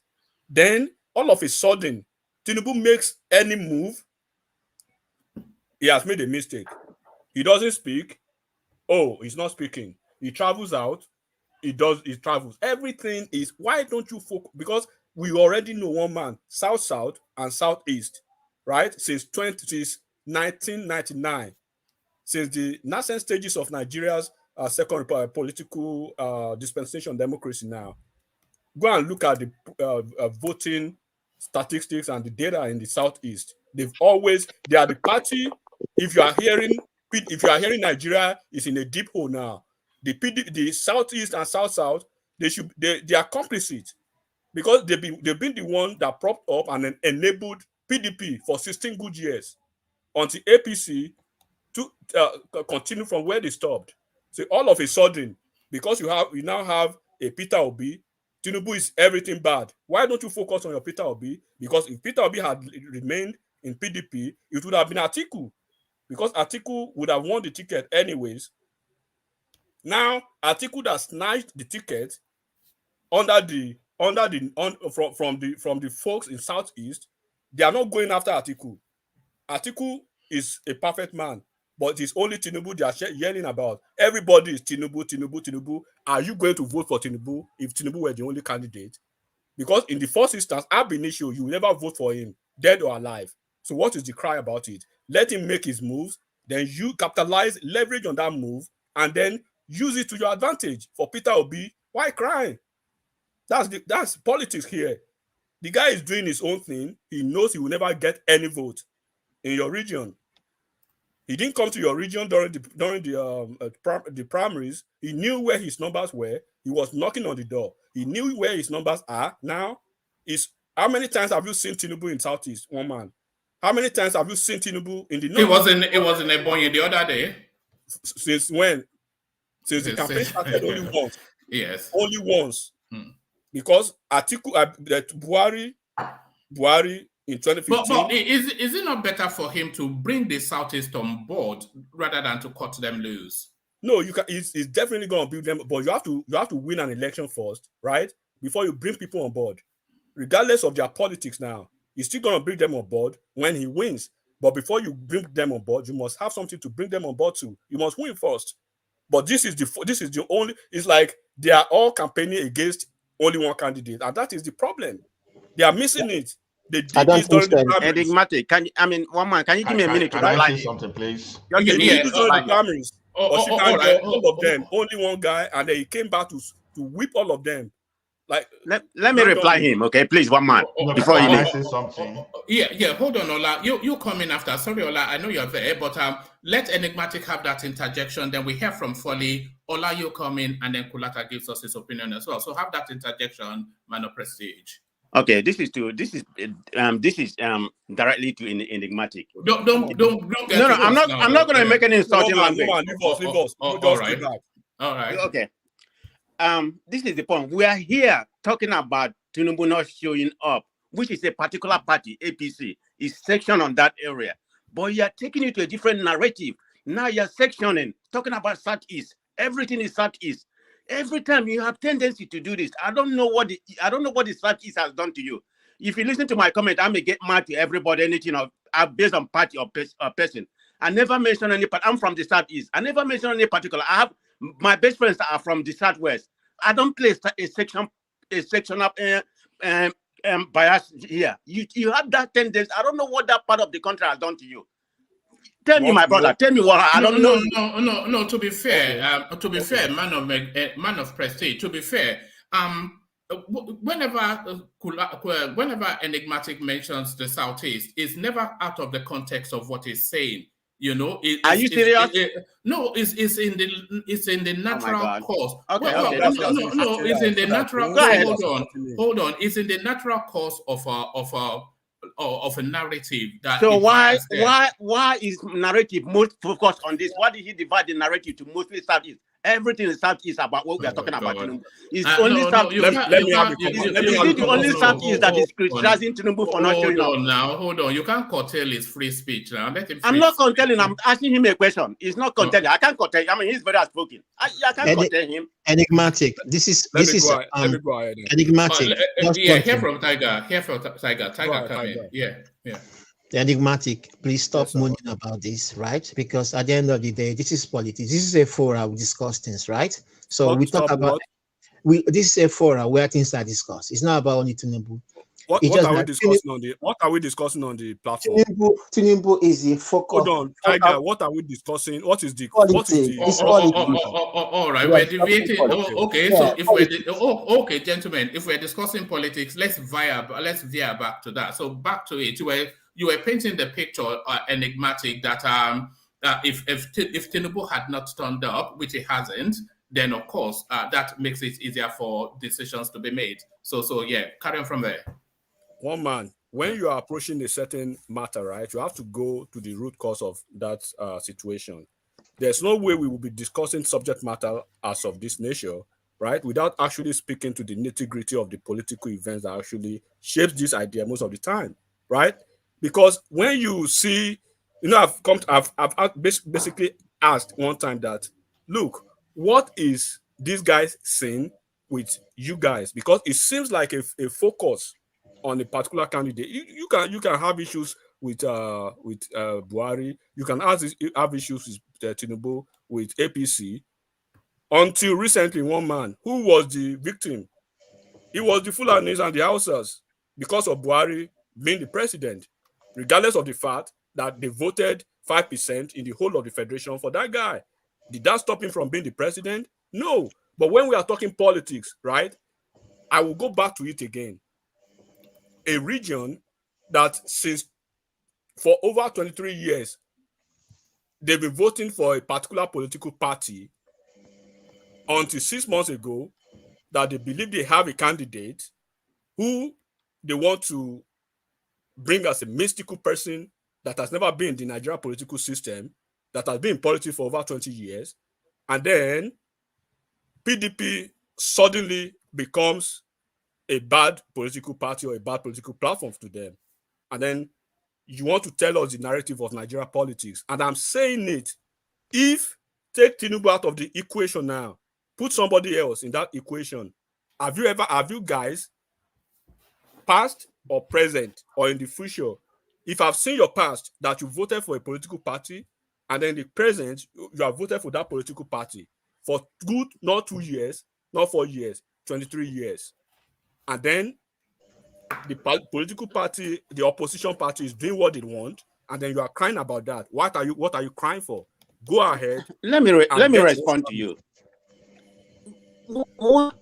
I mean, you see the problem. We are changing the narrative. We're not supposed to go deep to where you're narrating to. It's not supposed to be there. You're the one that making it section, Anna. Southeast. I don't know why, but anyway. All right, let's bring it out of that space and take it to Ola. So Ola, it's really Tinubu not turning up. Tinubu not turning up. It's just personally, my personal view, it's unacceptable. I'm even surprised that we are using this opportunity to switch the emotions in favor of Tinubu. Look, like Enigmatic said, this should have been an opportunity for people who want to move against Tinubu without making any big deal out of this. Not that it's not a big deal, but it should be a big deal for you to take your decision, but not for you to make it a big deal enough to be at the jugular of one another. See, initially, I was a little bit angry too. I have to calm myself down. Do you know why I was angry? Because Atiku was there this time around and Tinubu was not even there, or his deputy. But when I listened to Uncle Alexander, brought another perspective. Oh, I said, okay. Now, it now switched my own perspective. Okay, when did this guy agree on this? I am aware that Tinubu was not going to honor anything coming from Arise TV. It's not as if of today. So that thing, they made that thing public before. I agree with that. I agree with that. But is it that it's acceptable? I don't think it's totally as acceptable to me, but I can use it to take my decision. But anytime I'm taking my decision, I don't want to be irrational and because of emotion alone. Because, I've never said this enough that in 2015, we were too emotional that we to the point of just throwing Jonathan away without even trying to measure. Now, someone is saying, talking at Chatham, that, oh, that's not talking to Nigeria. See, we are missing critical things there. It's not an excuse for Tinubu because that is alternative now. Whether the alternative is acceptable is another issue entirely.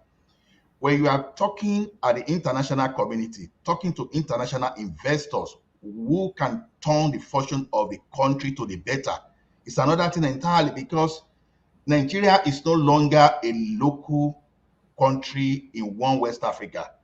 Nigeria is part of the global village, which will attract interest from the international community.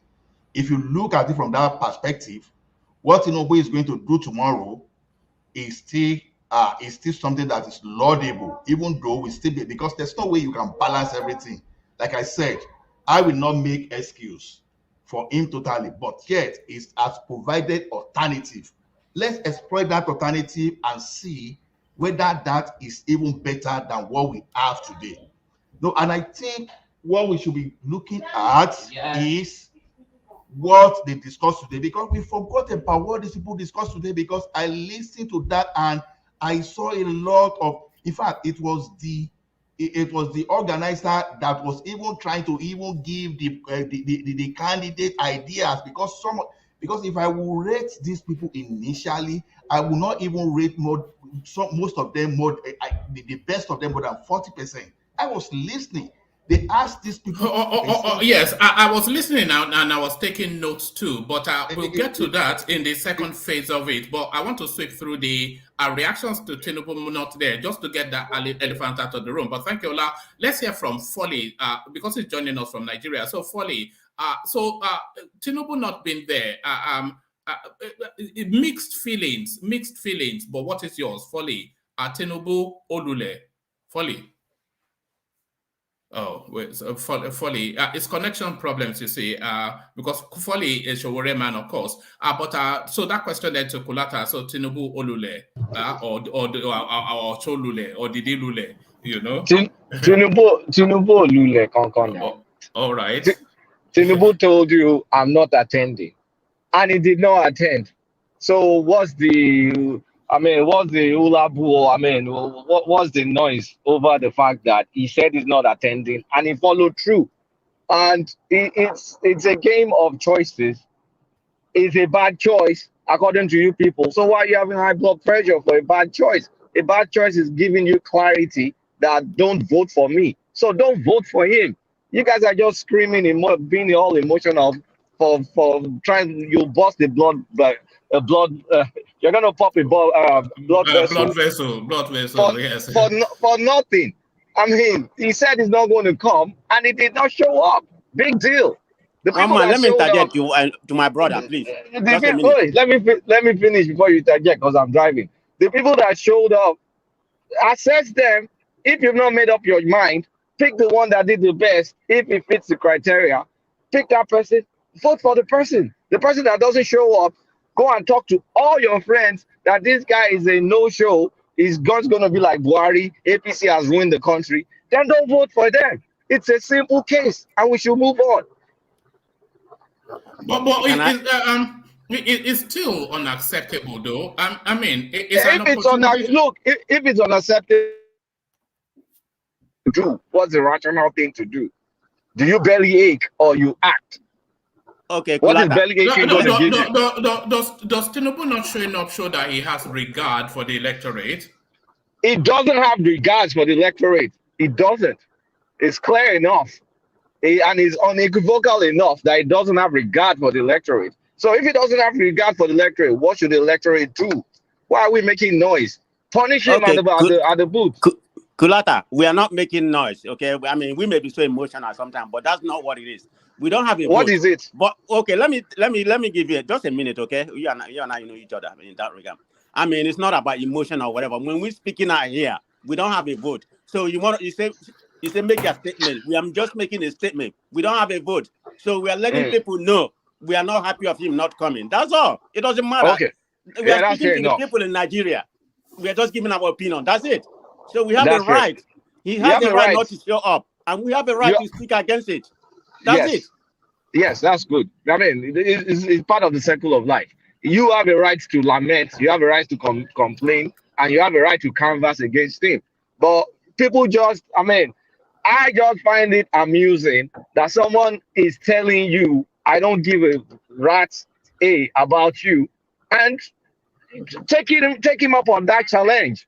Don't vote for him, because most of the people that are complaining are the people that have already made up their mind, especially the voters. If you're obedient, if you're obedient, why are you complaining? Isn't that more reason why you should go and canvass for Obi? I don't get it.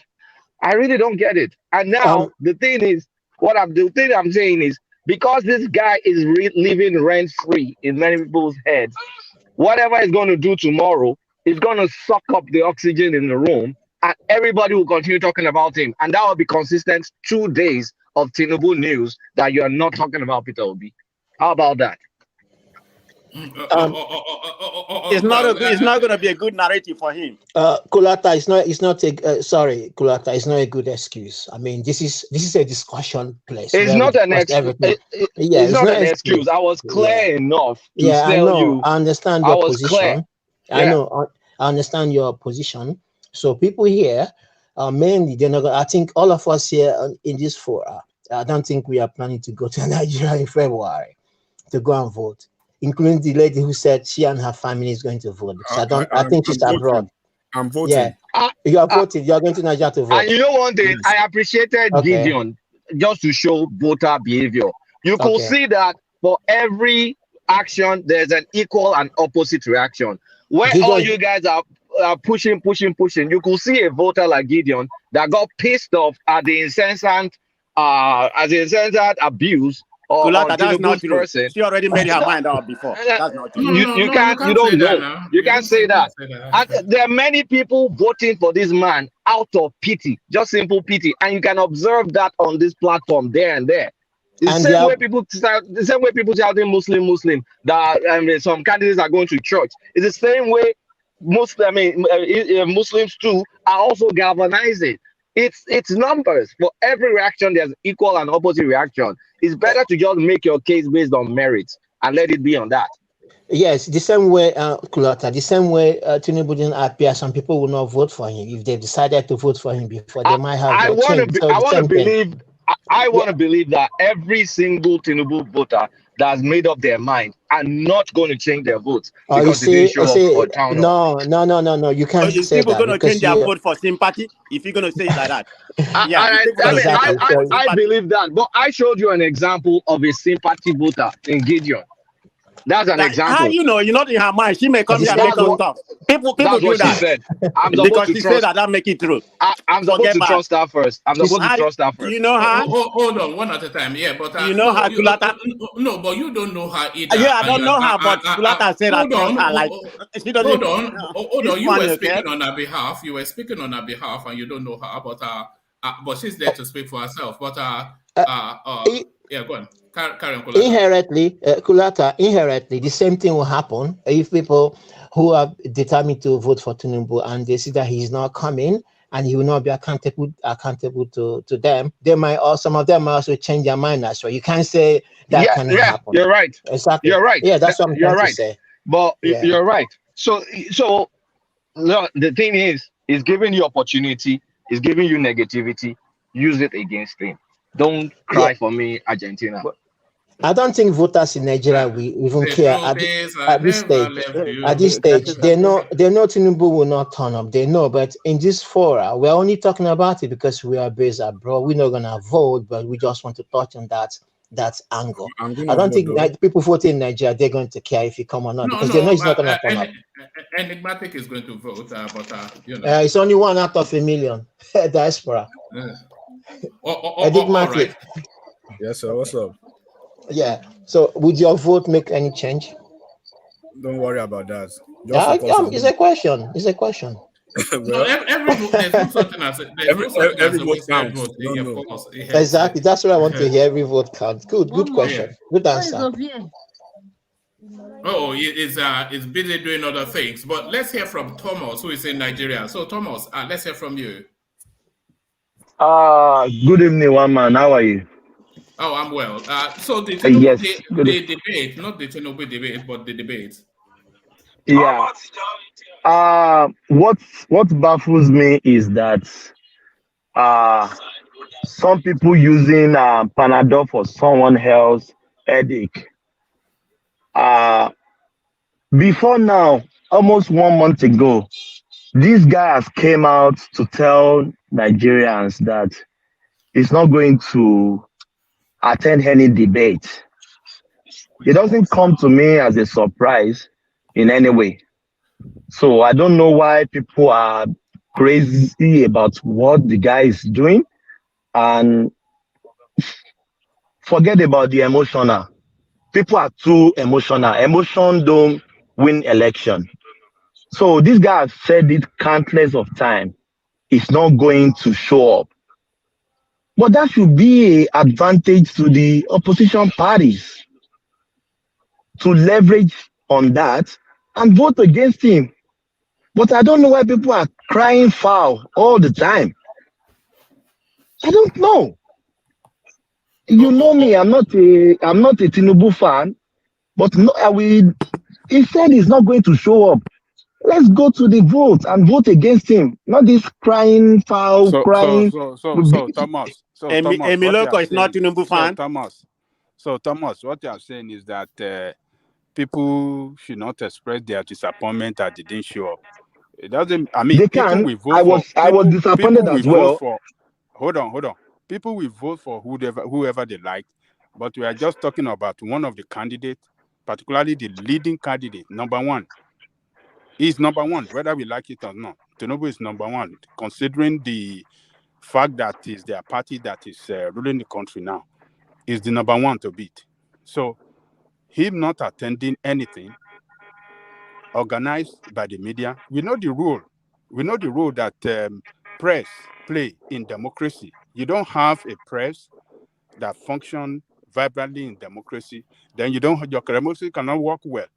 The press is organizing this thing on behalf of us, the people.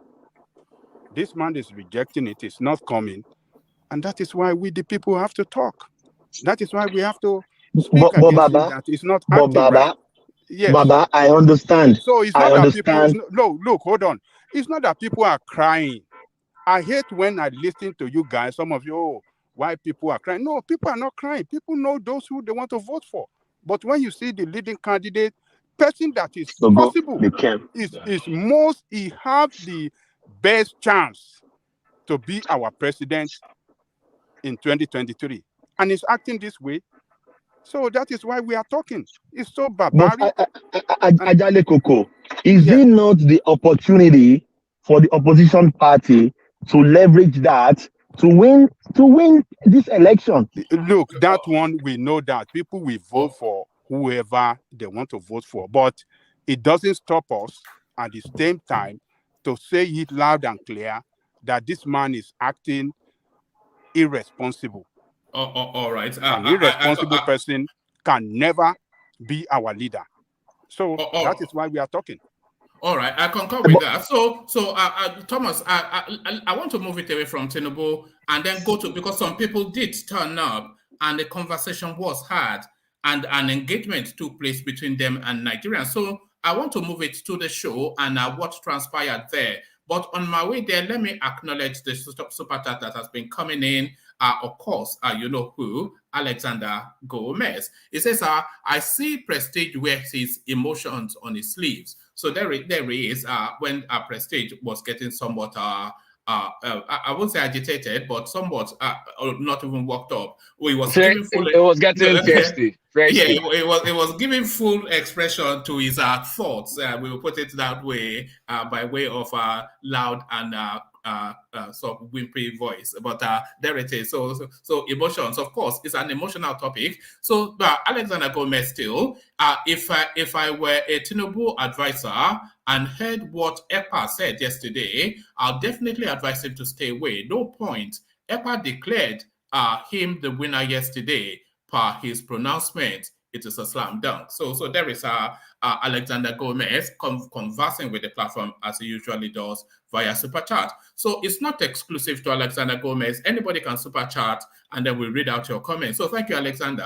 I'm not quite sure that that was quite where Simon Ekpa was headed yesterday, but certainly you can extrapolate and project as Alexander has just done. So let's take it now to the substance of what was said. So a debate was had. I was flitting in and out of it, but the one thing that came up, Tinubu not being there, which we have addressed. Who paid attention and who wants to go first on that space? The actual debate itself. So we're going to pick winners and losers at the end of the conversation, but maybe we kick it off. Who wants to kick it off? I'll go. All right, Tiger, I did have you in mind. So there it is. So kick it off. How was that experience? How was that experience for you, the debate? One man, I'm going to disappoint. Yeah. One of my eye was on the football between England and 3-0, Abby. And Senegal. One of my eye was Bukayo scored now, so at least we have Nigeria. We have Nigeria of some sort. Is still Bukayo scored. One of my eye was there on the program, but I think for me now, there's no one who hasn't known the candidate now, apart from Atiku, who is just doing his debate now. I think they've come to know Kwankwaso, Obi, and the rest, what they stand for. So I don't think the public, even though if some of them didn't perform as expected, I don't think it's going to be an issue for them anymore because they know where they stand now, and the election is getting much closer now. So the only person who could make difference is because Atiku, because he's just appearing for the first time. That's the person they will try to assess again, and it will take more than one debate for them to assess Atiku because this is the first time he's appearing. But knowing who performed best or not, I didn't pay much attention to that. So that's my all right. Just in broad strokes, then, do you think that debate? Do you think it will affect any voter movement? Will it move votes? The debate will it affect anybody's decision making? Like I said, the people it will affect is for people who are still waiting, maybe looking at Atiku in a way if he has some shift to say. But if they assess him at this first stroke and he didn't perform, I don't think they will pay him much attention again. But the rest, they've already seen the Mobi and Kwankwaso. They've appeared in 2 or 3 debates already. So, but for Atiku, he's the one people will assess. Maybe some people might try to give him another chance again in order to see him, or some people might rate him in whatever he says. So from now on, I don't think the election is getting closer. We're in December already. So it's for Atiku only now. But I don't think there'll be a high percentage of shift in what people how they want to vote again. What do you think they take out? What do you think the headlines will be tomorrow in the newspapers regarding this debate? Tinubu is avoided debate. Atiku appeared in a debate. It could be one of those headlines. That's what it's going to be. Yeah. Either one of it. Yeah. All right, brilliant. I watched it, of course, and I took some notes. So as we go through, just chip in as you can. But let's hear from Enigmatic. Did you watch the debate? Did anything substantial come out of it? And also, if you did watch it, who came out the strongest out of that interaction? Enigmatic. Yeah, I did.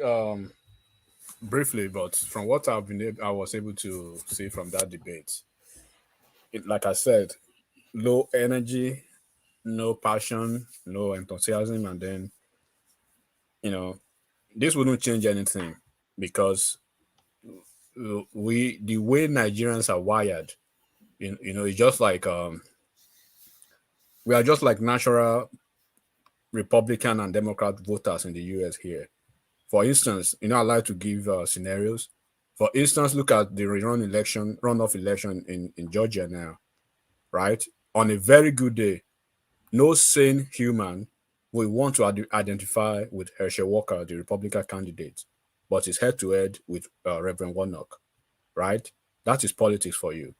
So when you are looking at what happened today, no, if there should be any changes or if there should be anyone who could be changing their mind, probably you would have seen maybe one person from the obedient camp say, okay, let me consider Atiku because Atiku was presidential, he was confident, he was impressive at the point, and then Kwankwaso too. So if I have to rate them, I will rate all of them below 50% anyways. And that's just probably being conservative. There's nothing But the other thing we have to factor in, enigmatic, in all of the pollings that we have been reading, as most of which we have dismissed, the one thing that has been consistent is somewhat a significant minority of undecideds. So they are still there to be persuaded. Is it not spaces like this that would persuade them? But that is what I was just telling. When you say it, they say you shouldn't say it.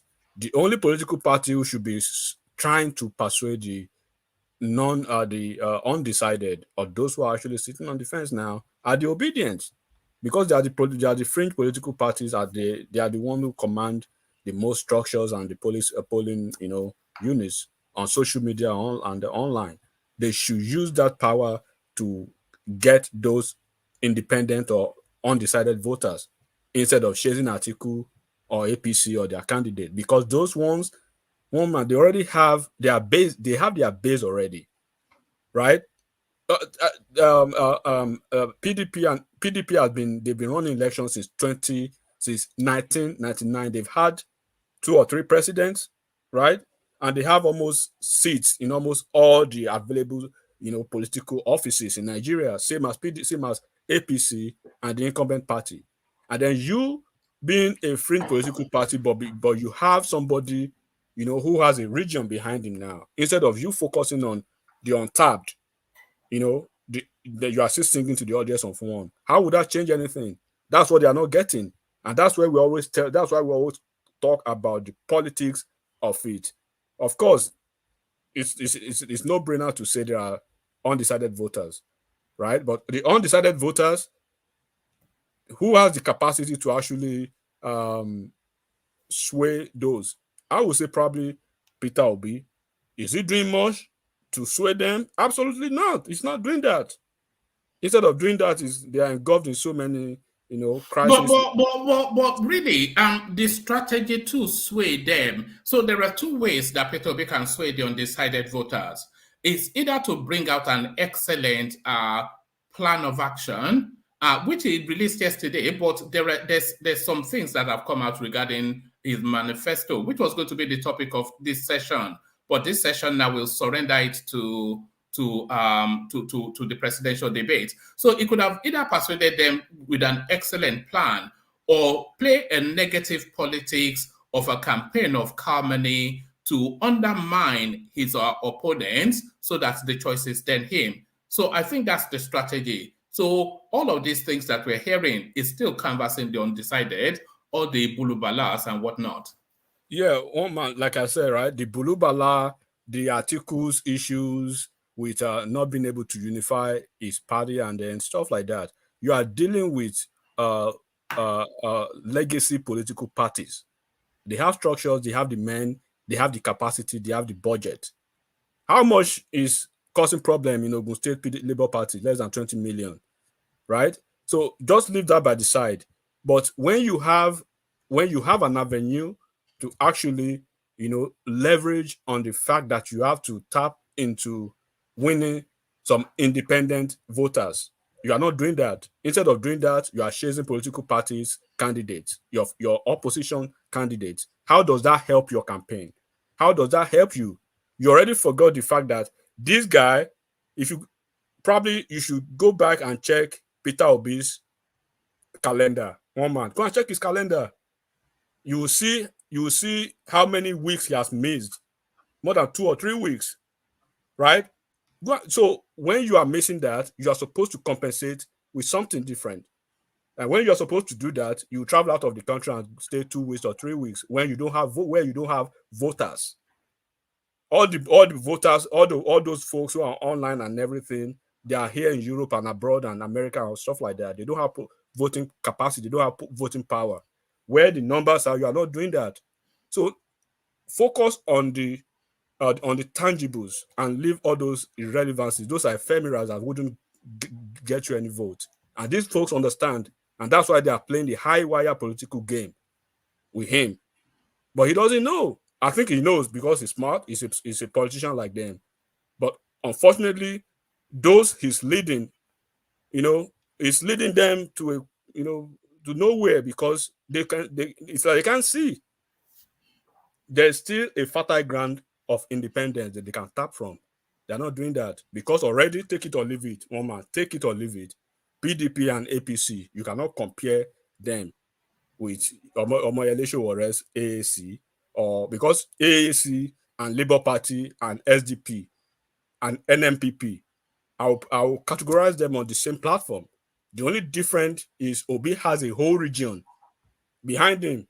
Shiwore does not have that advantage, same as Adewale.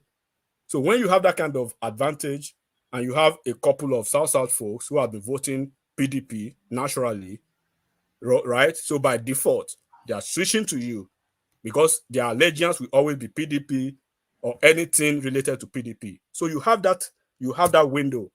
Why don't you try to go extra mile to see if you can convert, some independents instead of chasing shadows and going to churches and doing stuff like that? How would you do that and you go abroad?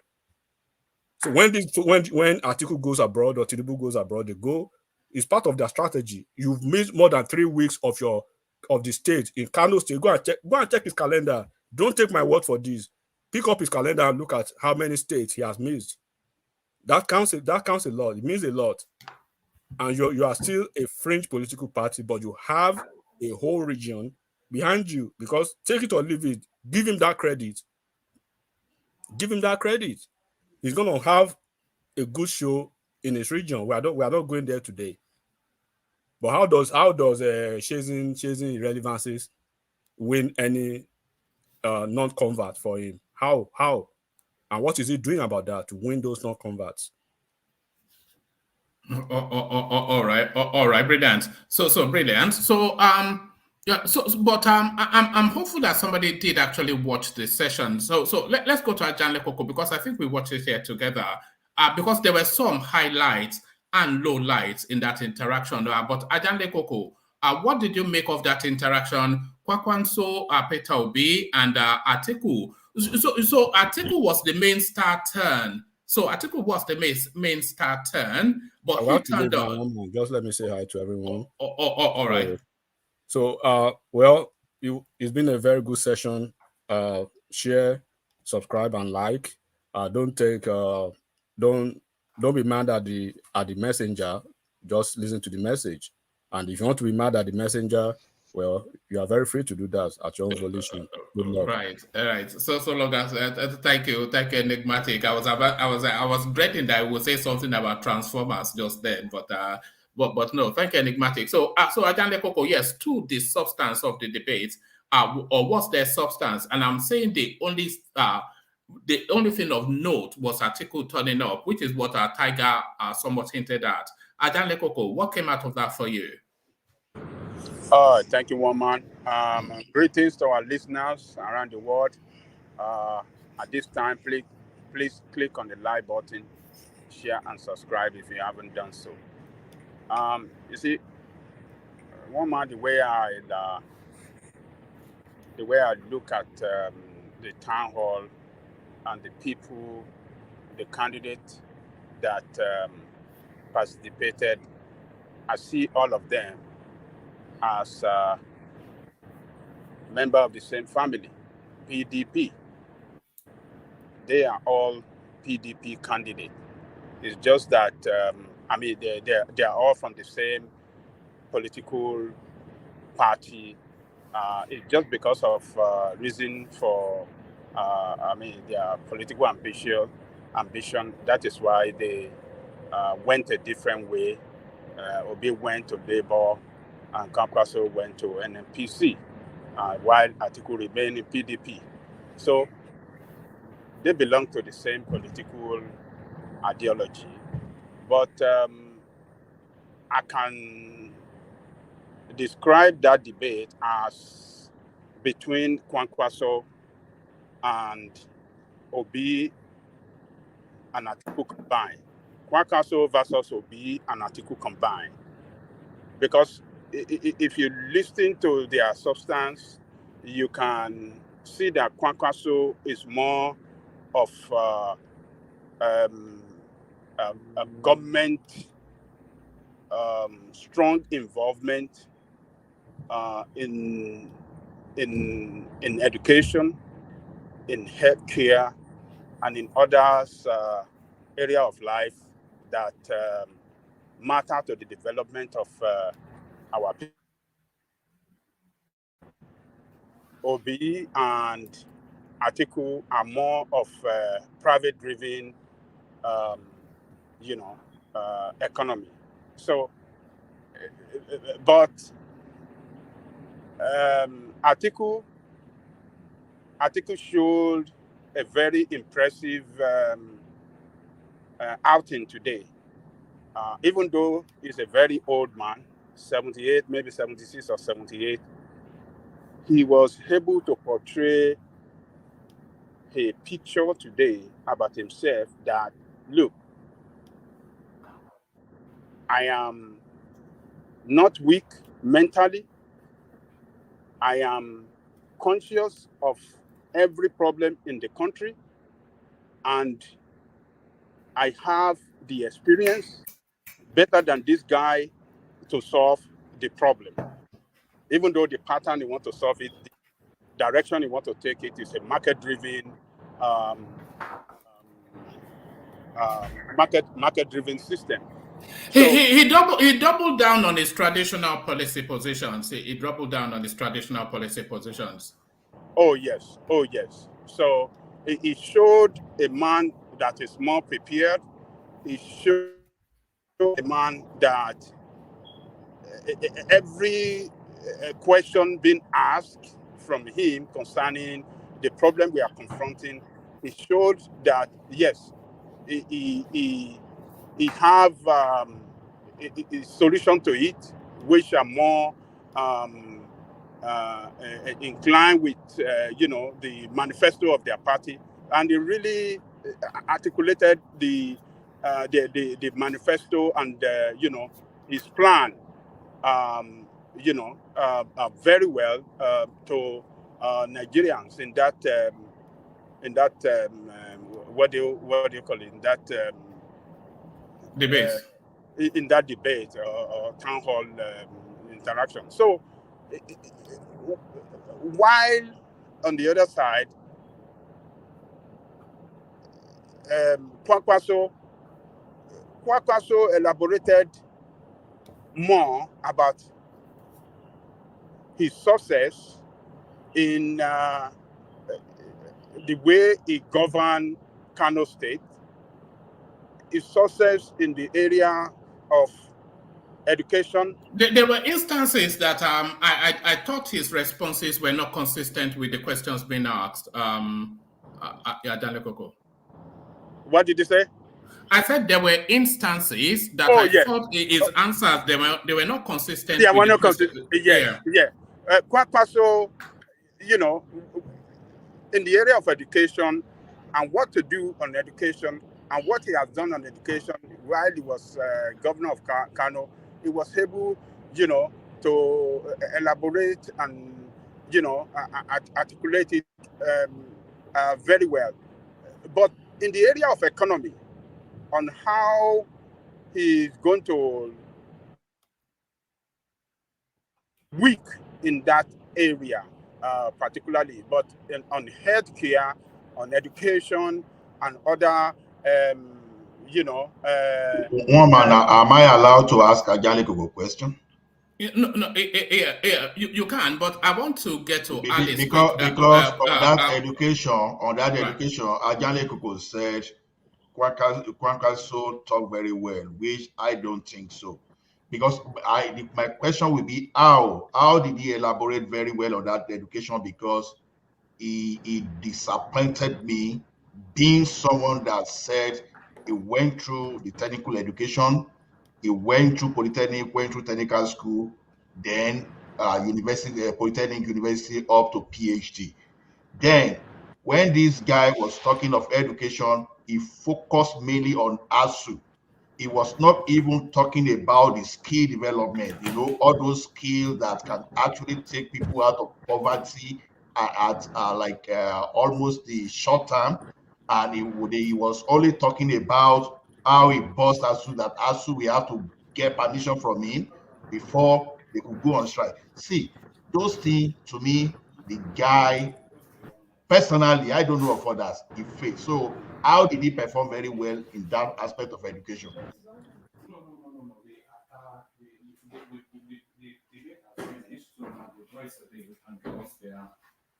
Ajanle Gogo. Can anybody hear me?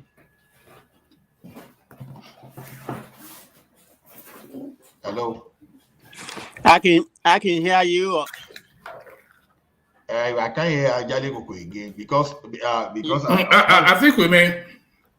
I think we may have lost Ajanle Koko, and we lost Alice too. I wanted to hear her come into the conversation now, no, I think we do. Yeah, we have Tiger back. So Alice, if you want to come back, people want to hear from you. So it says, so this is Diopol 80 speaking to Enigmatic. It says, Enigmatic, stop propaganda. That's not Obi's calendar. So responding to Enigmatic's insertion at some point. So Ajanle Koko, we rejoined. You could hear he was driving, of course, network problems, third world countries like the United States and all that. But thank you. Let me take the conversation to, let's go to Gideon and sample her opinion. So Gideon, what did you take out from that interaction? Who were the winners and who were the losers? And what were the highlights for you, Gideon? For me, Kwankwaso and Atiku. Kwankwaso, 45%. Atiku, 35. Obi, 35. Why? Stop. Is that your son? All right. I think Alice is on mommy duties at the moment. So on mommy duties, hopefully Kulata not on daddy duties. So Kulata, of course, a man of detail. So hopefully you are sat in your seat with your glass of wine charged up, Kulata. So now let's delve deep into it. So the debate, how did they come across? You guys may hear kids swimming in the background and making noise because I'm at the pool with my kids. So the debate, I watched it a little bit because I was watching England whoop Senegal. But hold on, you sounded like you delighted in that. Where is your allegiance? Are you not an African anymore? No, I mean, the Yoruba got revenge against Fulani. I'm just kidding. No. I supported Senegal, but once they started giving them through, I lost hope. I abandoned them and switched my allegiance. I always like the winner. Anyway, the debate, I didn't pay too much attention because I was watching it and I was watching football at the same time. But I first start with optics. All of them looked well, calm, composed, and they stuck to their talking points. So there were no gaps. I don't think there were a lot of errors of omission or anything. But there was one particular part of candor in the debate when they were talking about health. And Atiku kind of like said that, I mean, look, I'm not going to shift my healthcare to Nigeria because he said something around like, I mean, something around managing his condition still relies on him getting treated abroad. I felt that was a movement of candor. At least he did not promise that he will not continue to see his doctors abroad. So I caught that. Atiku, I will call Atiku the winner, not substantially on points, just because he showed up. And he showed up to remind people that he was still in command of his faculties, and also to bring back all the golden days of PDP plans. So he brought that up. Obi didn't mess up. Obi, Just on that health space, Kulata, it says, will you be transparent with your health status and use Nigerian hospitals? That was the question. So Kwankwaso said, I am happy with my health status and I can provide proof of good health. And then Atiku, he said, I will provide proof of my health status if requested, but not use Nigerian hospitals. And he went on to add that, look, there are certain things that the Nigerian hospitals are not equipped for, and that is part of the problems that he's looking to fix. And Obi says, if I am required to provide my health status, I will use Nigerian hospitals and hospitals abroad. Yes. So that part caught my attention. The rest of the other conversations, honestly, they were just giving their talking points. I didn't see anybody deviating too much from their talking point. So it was kind of like a low energy debate. I mean, if I'm to call it a debate, a low energy town hall. It looked a little bit more, they stuck to the script way too much. So there was no vibrancy. But you could notice a cold tension between Kwankwaso and Atiku. So I don't think there's any love lost between both of them. So anybody like nursing that Kwankwaso will step down for Atiku, I think you can bury that thought, because I don't think I think there's personal animosity between both Northerners, and it was also awkward to see both of them wear socks in traditional. How do you wear socks with Agbada? I do as well, by the way, but my wife says that makes me a bushman. That is so weird. I couldn't stop focusing on black socks in Agbada. Oh yeah, Bimbo, come and say hello to Kulata. No. No, she looked up. She looked up when I said that. Carry on. Huh? So nobody, please don't wear socks. At least don't wear visible socks with native. Please, it's a no. Don't at least wear ankle socks or something. Anyway, the problem with that debate is there was no enough contrast, because, like Ajande Koko said, because I was going to say, he stole that from my brain. Like, all these guys are PDP guys. So when you're looking at that debate, you're not making a clear choice between PDP and APC. You're only making a choice between three PDP opinions. One, not much. Within the same shade. So you want a PDP that's a little bit more left, go for Kwankwaso. You want a PDP that's a little bit more in the middle with some youth spice, go for Obi. Or you want the traditional PDP. So it was like PDP Pro Max, PDP Light, and PDP Mini. That is what it became. It's a shame that Tinubu did not show up. At least you will have provided the right contrast. That at least this is who all of you are gunning for. But Tinubu stuck to his guns, is not showing up. I think we've belabored that point. So this particular town. Hold on. Is it a shame though that he didn't show up? Because there'll be booby traps set for him if he had showed up. If he had shown up. Is it a shame to the process, to the tradition of democracy? Yes, it's a shame to the tradition of democracy. Is it a shame for Tinubu? No, it's not a shame for Tinubu. Tinubu will get nothing for going to that debate, because all he's going to get is going to be booby traps and gaffes and then viral videos the next day. So what is he supposed to get from that? Because are we kidding ourselves? No, everybody, the performance in today's town hall is not going to win a single polling unit, not even a polling booth. Any performance on this debate is not moving a single polling booth, not to talk about moving the election. So while it's a tradition, at this point in time, a lot of people have already made up their mind. So from a Tinubu perspective, he stands nothing to gain. And again, Tinubu is playing the game. He's playing a game of catch me if you can. So is not that available to the public press. Is available. I mean, where he chooses to be available. So by tomorrow, maybe newspaper headline will say, Tinubu didn't show up, the rest showed up. But there is no clear winner in today's town hall. And next Tinubu says in Chatham House, maybe he makes a gaffe or something. That will now take over the news. If it doesn't take the gaffe, APC spin machine and spin doctors will get to work. That look, he's negotiating deals with Nigeria. He's doing this. He's doing that. It's presidential. I mean, they'll put on the spin because yes, who is that? Please. That's He said Gideon. Tinubu make gas, and Ajani Koko make gas too. He said NPPC. You know. I can't even hear again. No, Hey, Tinubu fan. I've lost my. I think I've lost my connection. Can you guys hear me? Yeah, we can. If I you can hear you. Yeah.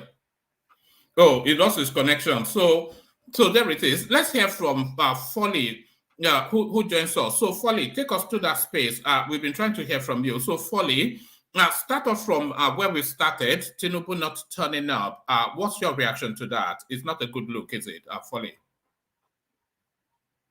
Oh, Folly, man. All right. Yeah, sorry, we are trying to get to you, but we understand that the connection in Nigeria. But pick it up from where Kulata stopped off, Ola. So he was telling us then that Atiku may well have come out on top in what was rather a tepid interaction. Yeah, see, I among the three, even though I was not that impressed, but Atiku appeared to be the one that carried the day, probably because of his experience. Because for everything they ask him, he could easily make an example because of being the vice president. For example, they asked him about, although he didn't convince me totally about that education, not until the moderator was now trying to refer to that they should not focus on tertiary, that they should come back to the basic education. So he fell back on the UBE, the Universal Basic Education they have, and some kind of task. Although I'm still trying to understand that education tax, because I'm still trying to understand that. But when we talk of Universal Basic Education, then I knew that it was a compulsory thing, so that people were forced to go to school. But where they are not addressing this thing, because I was expecting to hear something about when that program failed, especially in the north, when people were not following that thing. What exactly did they do? How are they going to make sure that people will take their children to school, that they will not keep them at home and be giving them some kind of education that will not make them useful for themselves in the future? So they fail to address that. So to me, is okay. I would say it's okay because Kwankwaso and Obi seem to be lost on that, because what Obi was actually saying was what he was able to do in the past, which everybody in the country may not really relate to it. And then the same thing, Kwankwaso too was talking about how ASU we have to take permission from him and all those stuff. So it makes it look like more dictatorial, because when you it's like you are using intimidation for people to do the right thing. So if you are not there tomorrow, how are you going to sustain that? Because that's not the type of thing we want, whereby people will only comply when they have strong leader. So what of tomorrow when there's no strong leader? So that means that everybody will go back to what they were before. So I wasn't impressed on that. Then when they went to all these local government hold on, Ola. I'm going to do it section by section, because I've itemized this in sections. So hold your thoughts on that space, only for me to acknowledge Alice, who's joining us for the first time, just to hear, you know how we always welcome, we're always eager to hear new voices and document their politics. So Alice, I thought you said you'd gone to bed and you could no longer be here. Alice, good to meet you. Unmute, Alice. Alice in Wonderland, or wherever it is that you are. Alice?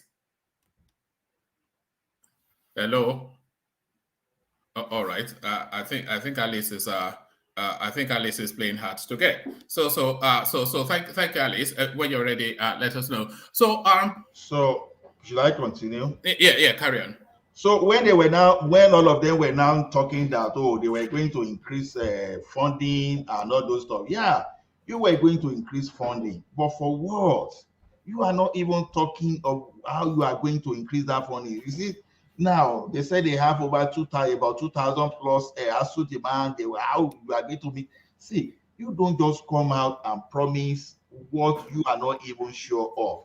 You don't even know if those demands from ASU are reasonable. You only concentrate on those demands and how you are going to make sure you meet the demand. What if that the demand will crash the country? So they were not really convincing about I like this guy Obi quoted his statistics as usual, talking about 3.3 trillion invested in education for the past 6 years and how he's going to increase that. Increase it on what?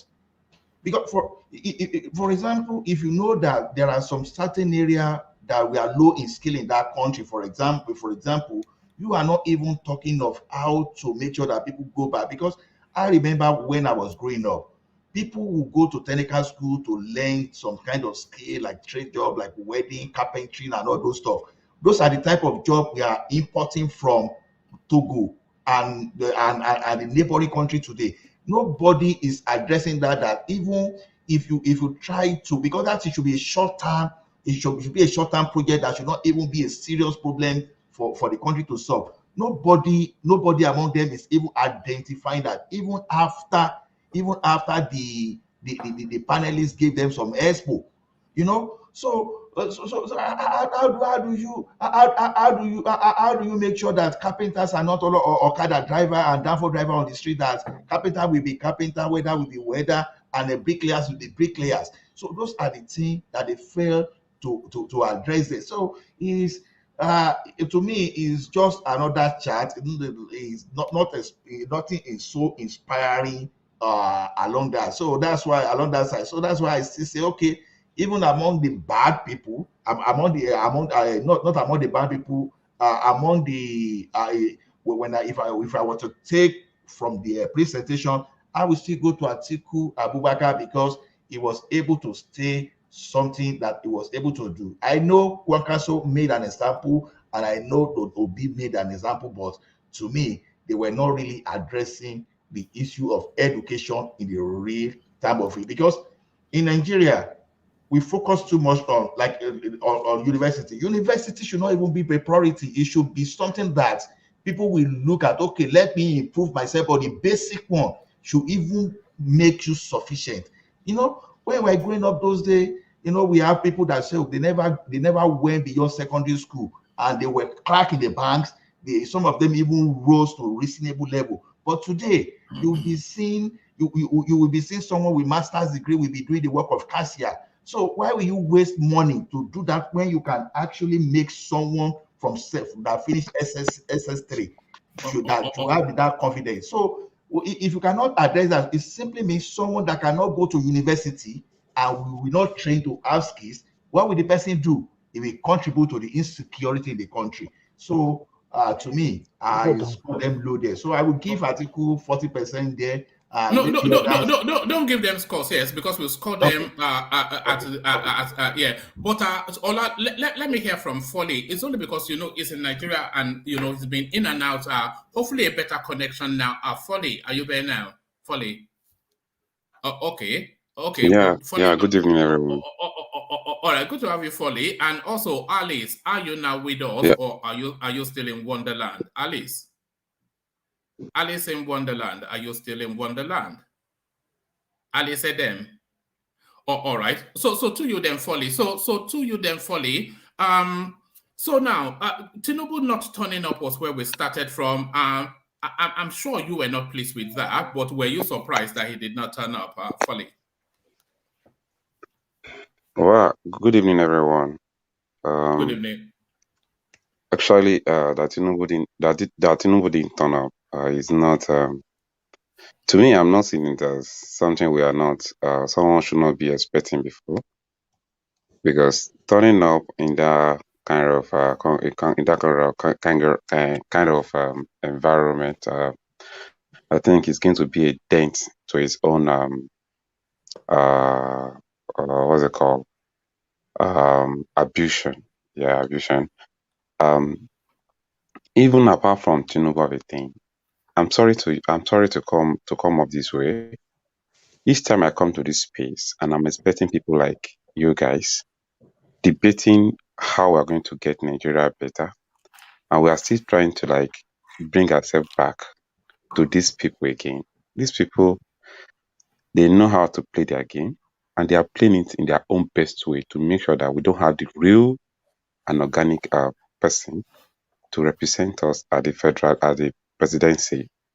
And we are falling to the victim. We are actually falling to their plans, because I don't see any one of them that are different from what we'll be talking about. None of them. They are the same set of people, the same Ajale birds, the Koko same was just feathers. Folly. Ajale Koko was just highlighting that it was essentially 3 PDP candidates on the rostrum. All 3 of them just PDP.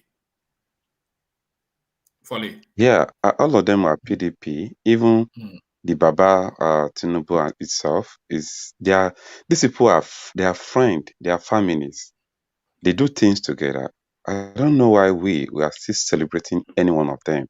We should be thinking about how do we get a new system, a fresh idea to come into our political arena, so that we can be able to try something that can lead our future generation into a country that they will all be proud of. Because if Nigeria is a food, I'm sure nobody will ever cook it to eat in his house today, because of what is happening in the country. Folly, with the media narrowing the field, because the invitation only So to at this junction, I think first Atiku. we're looking, where can we get?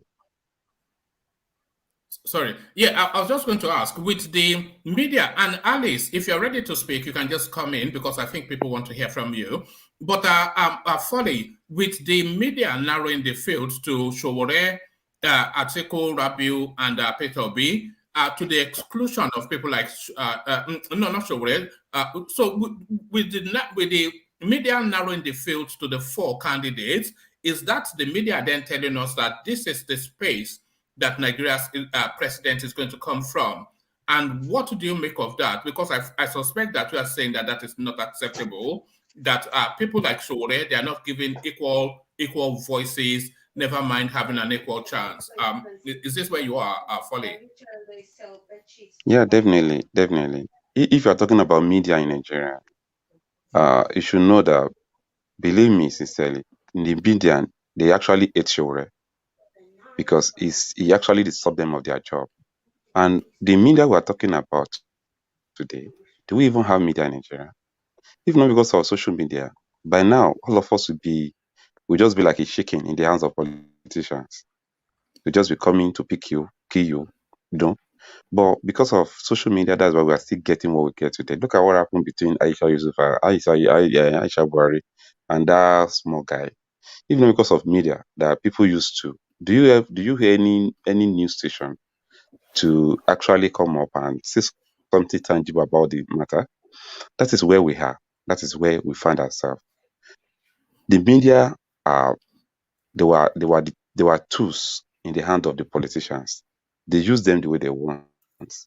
So even the so-called journalists that we have nowadays are no more journalists. There's only few of them that are trying to like come up now. And I'm not sure we should be allowing our oppressors to be the one that will be dictating how to do things for us, because these people have already hijacked the space from us. We should be more organized now than what we are doing here. Tinubu, Atiku, Obi, Kwankwaso, all of them, they were friends. These people, when they attend the same function together, if any one of them is doing a children's wedding, all of them will be in the same reception. They will be drinking, whining together. Whereas we, the oppressed here, we are the ones suffering. We are the ones facing the challenges. We are the ones. We are the one making. We are the one receiving the heat here. But yet, we always organize our own action, our own power to speak on their behalf. I don't know why.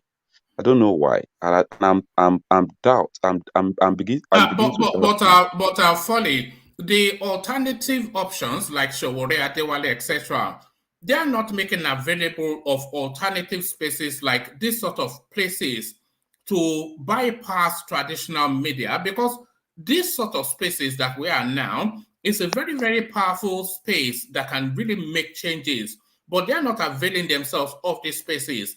And they just seem to go around complaining that traditional media is not giving them airtime. So are they also complicit in the surrender to the old guard? Why are they not making No, no, no, themselves present in social no, no, media? Yeah. no, no, no, no, no, no, no. I'm sure you are not being fair with Showore. Showore, there is no a day that Showore will not be on space. Showore is always busy talking to people on space. I don't know if I don't know why we are still not getting him here, but I know it will still come here. But Showore will never underrate what the spaces actually stand for, and we are making use of that platform to make sure we get our message across the board. Okay, that we are not coming, that we are not yet here doesn't mean we are not speaking to people on spaces. Showore speak to people on space every day, every day. So we use it. Showore was one even encouraging where we are now, that we should be able to like speak up our mind through the social media spaces, apart from the normal media that we have in Nigeria. All right. And to the debate, though, what did you make of what you saw and heard from all the three that turned up? Actually, in that debate, I think Kwankwaso is more better. Obi follow, and me, I don't want to be. To me, I don't want to be reasoning with these people. I don't know why, because I'm not seeing But, but, anything good coming from any one of these people. I'm not but seeing, even if if they are good, people following them will distract them. They won't give us what we want. We need a governance that will represent people, not these people parading themselves. These people are just a cheater. They are just like like a white animal that are looking for a small chicken to kill. Folly, the unfortunate reality is that your next president is going to come from one of these people. So you have to pay attention to them, Folly. That's just the sad Um, reality of it. um, Yeah. um, the one thing I want you to know is this: there was a time that slavery used to be a business of the day. Some people rise against it and they put an end to it. So you don't just think that we cannot do anything about it. It may take us. I don't know why people, even the Bible we're all reading, even for Israelites to leave the Egypt to get to their promised land, it took them 40 years.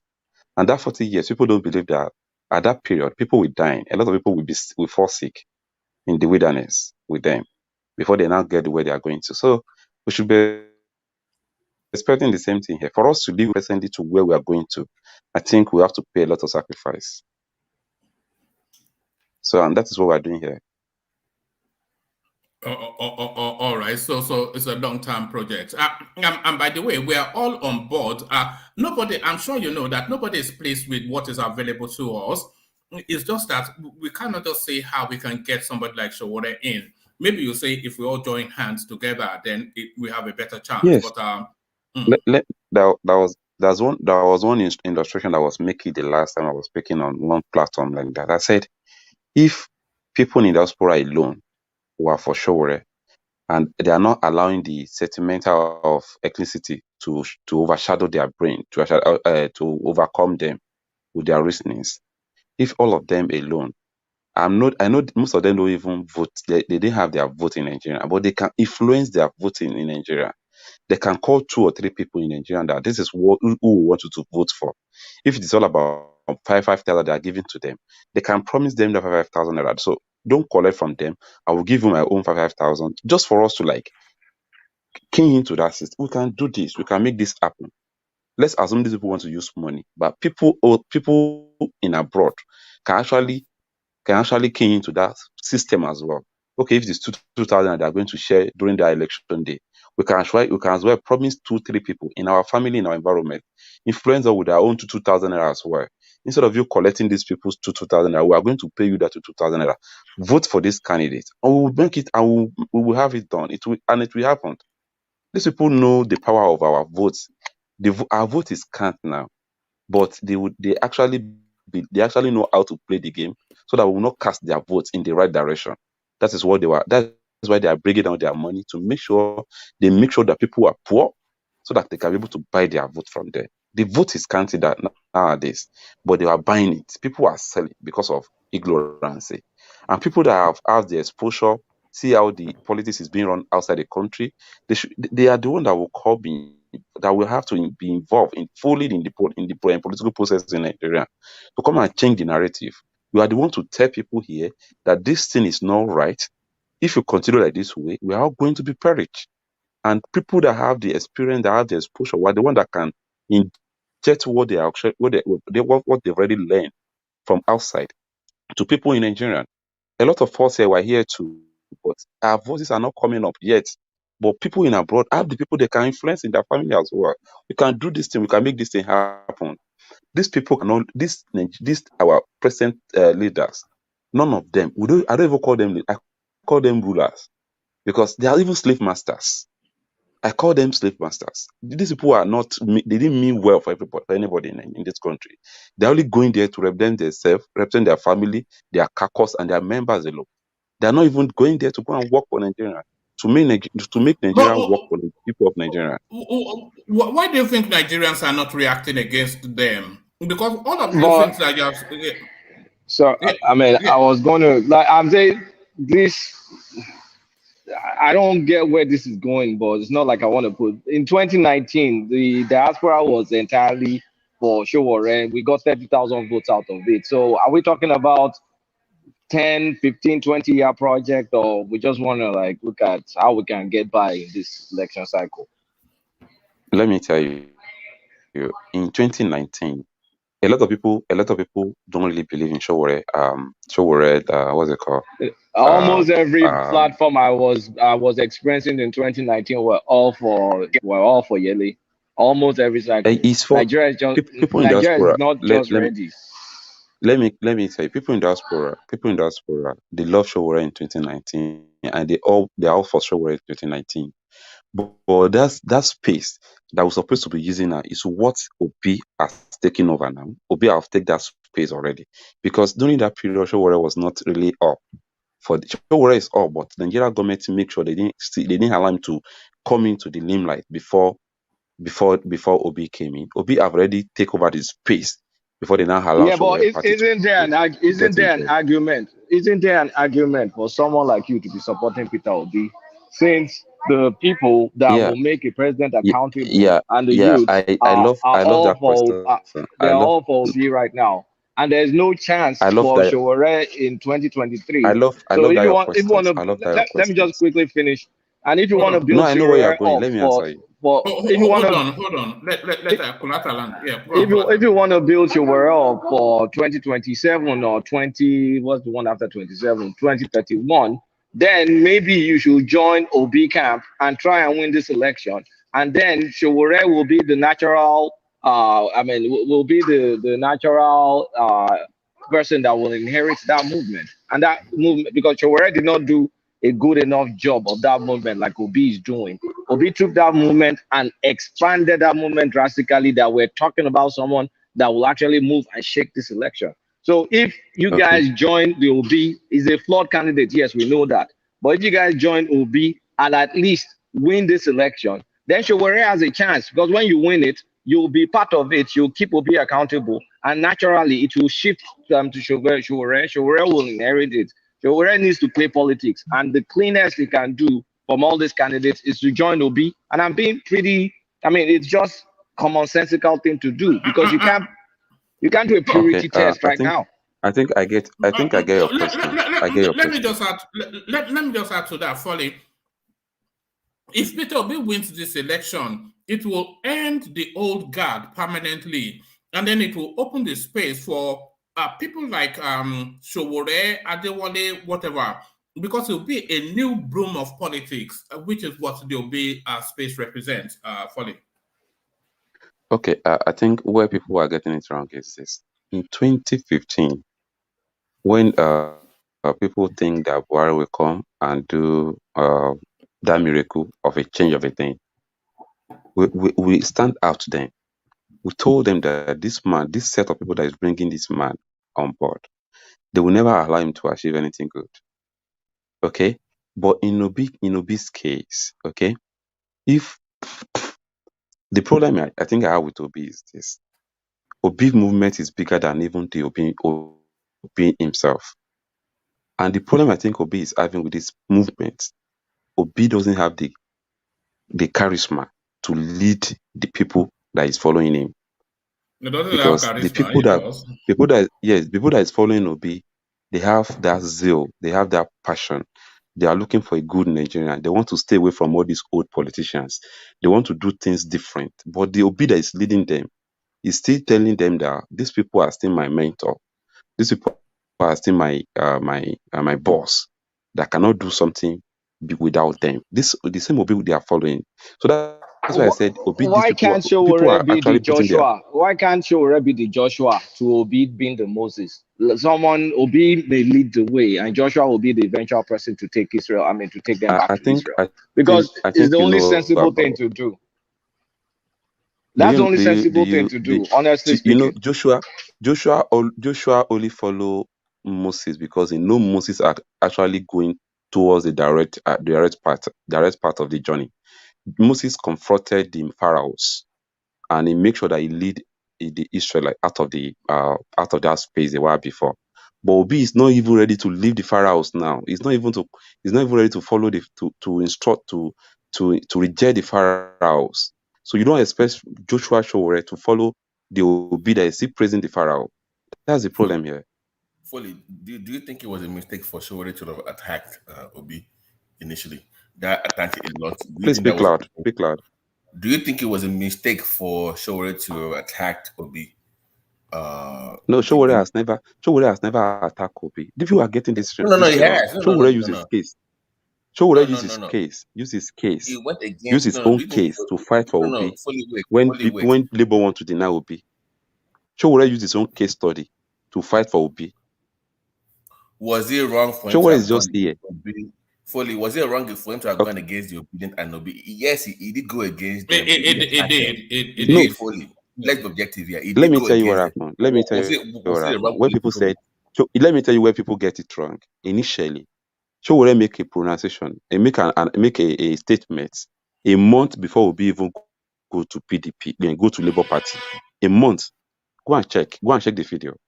Where Showore said Labour has become what's it called? A refugee camp for the old politicians that failed in their own party and they used to come to Labour. A month before Obi come to that political party.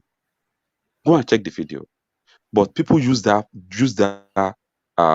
video to attack Showore, that Showore was attacking Obi. Go and listen to that video. You will see the date that video was made. It was a month before Obi even come to PDP, to Labour.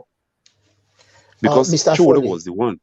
Showore was the one that Labour were even trying to bring into Labour. But Showore said he's not going to leave his political party because that is where the aspiration is. And people like me will never follow him to Labour, if at all, if he does that. Mr. Foley. So that Showore is affecting. Showore is fighting Obi. Showore has never for one day attack Obi directly. He's only telling us what we should. Foley, take a question from Tiger. I think Tiger wants to put a position. All right. Tiger. Okay. Yeah, I want to say two things. One, Mr. Foley, Showore, to be honest here, Showore has attacked Obi on some issues, but this is a learning curve for Showore. You don't attack the same people on your principle or near level to your principle, that area politically. You don't attack them, you attack the other side.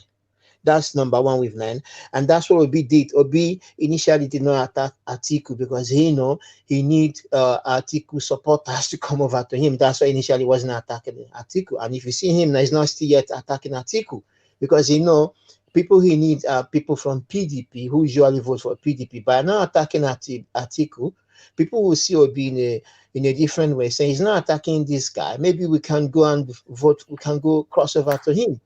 But Showere did that, thinking that he can bring back his supporters to his base again. Those who are supporting him in 2019. That's a mistake. That's a learning curve for Showere. And that question I would like to ask. Question, okay, hold on. You can answer, but let me ask the second question that you can answer. You can answer it, or you can defend your position or Showere's position. I learned recently that Showere is joining an alliance with a political party. If Showere formed this alliance in 2017, do you think Showere would be able to contest for that political party in 2017 as presidential candidate in 2017 because he's forming an alliance with another political party? You think they will not say, Showere, you've had your time, let someone else contest? And what would happen then? Because for me, by Showere forming alliance with that political party, I think there is a potential for a problem for him there. I don't think they'll give him the space to contest. Let me tell you what that political party stand. Do you know Barabe Musa? Do you know any history? Yes. You do know history of Barabe Musa? I know Barabe. I know the older Barabe Musa who's dead now. I know. Okay. I know maybe the party is actually Barabe Musa party. That party based their ideology on the same thing that AAC ideology stand for. And that's why that party has not become popular in Nigeria. So once they see a party that suits their purpose, that is why they switch their support to support that political party. PRP of a thing, they were exactly of AAC with ideology. They are they share the same ideology, the same mindset, the same purpose. What those guys were looking for is a Nigerian that will work for Nigeria. So they are not being, since they have been having their political party, have you ever see them becoming more that popular like? Because what they carried, Nigerian people don't really buy the truth nowadays. They always go after their liars, people that will lie to them and tell them. You see, Foley, where all I'm hearing is purity, purity, purity. It's not a purity test. There needs to be some pragmatism in this thing. Showere can, if he stages himself correctly, he can become the automatic successor of Peter Obi if Peter Obi fails or if Peter Obi becomes successful. All he has to do is to join Peter Obi from a distance and naturally inherit the group. But we're talking about all this ideology, this party. For you to be able to govern Nigeria, to get close to it, and to make sure you are not as encumbered, Peter Obi represents the best shot. As bad as he is, he represents the best shot out of this mess. Please, I think you can't build any movement from scratch at this point. This is the best shot for Showere to maybe endorse Obi or join Obi and inherit his movement. Let me tell you something. You people that you think Showere's follower are following Obi, no, it's those people that will just wake up. Okay, you are sleeping. Wake up from your sleep.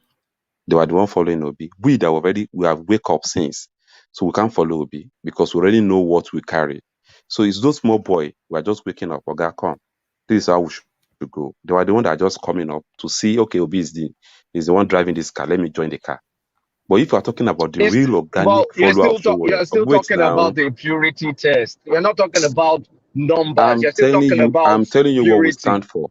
I'm telling you what we stand for. You people that you just wake up and following Obi, by the time your Obi disappoints you, you will come and join us later. But we are waiting for that time. Showere should join Obi so we can keep him accountable. And if he disappoints, he will inherit that following. By the time we join Obi and Obi fucked up, that time, if you come out again that we want to come and say anything, people will tell us that when you are supporting your Obi, this your Obi, that You fucked are up the now. You one. are the one of the Joe people that Warren is the one supported going him. to keep Obi accountable. The same way you are accountable. It's only show if Obi people are really serious, they have their number enough to hold Obi accountable. So let Joe be on his own track. Let's continue be on let us continue on our own path. And by the time you follow your own trend, and your trend lead you to where you think you want Folly, do you think the Pope to Sobore be journey do you think it's a you will long-term journey? join the real wagon here that will take you to the promised land. We are all All right. You're breaking off heavily, Folly, but stay there. Mr. Wama, you can say it's a long time journey. Nobody expected No, I'm asking. that No, we have I wasn't saying. I was asking. in 2020 October. Nobody ever expected that we will have that kind of movement we have in Nigeria, and it came with like. No, sorry, you're breaking heavily, so we can barely. Hello, can you hear me? Yeah, but Can you hear me now? Yes, a bit better now. Yeah. Okay, I didn't hear the question. No, I was asking. I was asking if I was actually asking if Shore is a long-term project. So I'm not saying he is, but I think his narrative is suited more to like an epic piece of work than anything 2023. So obviously, not likely to be the president in 2023. I think it's not unreasonable to say that. But then the political journey that is embarked upon, if he wants to fast forward it, he can latch onto the Obi movement and then take that movement from Obi in 2023, when Obi would have run his course, and then but Wore would be consistent to that space. So would that not be a better Folly? All right, we've lost Folly. So let's get back. Woman, can I add something here? Yeah, come in. Yeah, come in. Yeah, I think Foley fails to understand. Like Kulata said, it's not about puritanism. It's about politics. You understand? And you cannot do politics in isolation. No one wants to work with main political party or those nearer to main political party want to work with Showore. What Showore doesn't understand No, it's working with PRP, but yeah, PRP there. How many space? How many people do they have? You see, PRP. I didn't even know that there is a party called PRP this time around. To be honest with you, until I had it. It's the oldest party in Nigeria. It's the yeah, oldest no, party in Nigeria. yeah, but they are not at this point in time. They are not that popular, and they won't get enough vote. But what we are advising Foley is, Showore need to go back to drawing board. Why are people not drawing to Showore? Like, he's calling people who are drawing to be a small boy. See, that's the mistake he's making. So when the same people that were with Showore in 2019, they are the same people where some of them are still with Obi, majority of them. You can't be calling people small boy because they made a choice. What Showore should do is learn. This is politics. We all learn. You see, we take benchmark. So after 2023, he can go back to drawing board, still be consistent, try to get in the media, speak more. You understand? Sure, himself has a media. He has a media outlet to reach to people. There's nothing stopping people going to Sahara Reporters and getting information on news as well, because Sahara Reporter did play an important role in the emergence of President Muhammad Buhari in 2015. They did, because that's where they were putting all their information. APC, we are getting out. It was an outlet for APC people to put out their information. Nasser El-Rufai, CBN governor, and all those information. It was there. So people were buying into it as well. So there's nothing stopping Showore. Go back to draw board. It doesn't. No. It doesn't have to go back to the drawing board because he's on the right trajectory. But he just needs to re-strategize that journey. Because everything that Showore is talking about is everything that we need in Nigeria, but it needs to form alliances and change the nature of its politicking. Yeah, you can't be saying, oh, if he's calling other people, they are old people, they are part of the old system. Who's gonna work? Who are the people who are in control? They are still the same people, but sometimes old people want to shift. Is this saying the truth or not?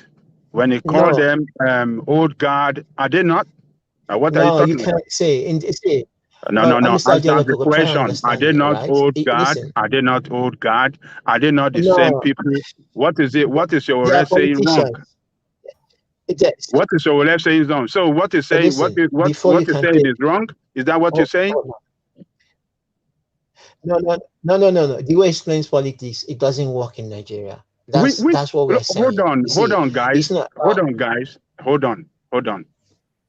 What is it? The plane of politics that really matter, or somebody with solution to the problem, with ideas on how to solve the problem?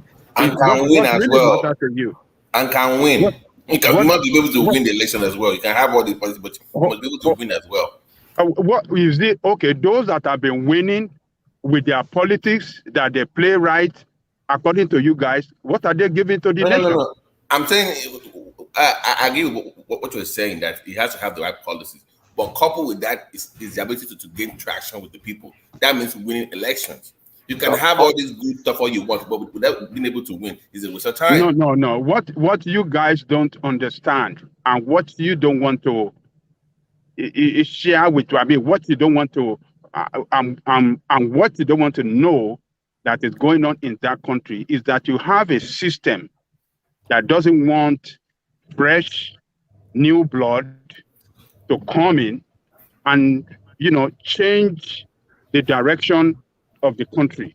He's not getting traction is the point. He's not getting traction. Hold on. I don't know what you are talking about. You send him money, according to you. What was he doing right then that make you be donating money to him in 2019? And what has changed? No. That's hold me. on, Babati, hold on.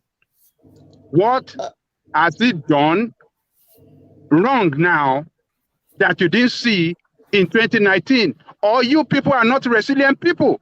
Or you people are people that cannot stand the test of time? Adeleko, you're focusing on the wrong things. You're totally focusing on the wrong things. No, you people are not resilient.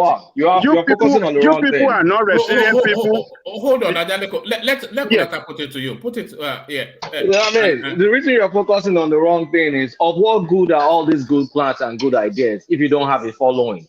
You will never get them implemented. Nobody will vote for you. You have ready-made cloud.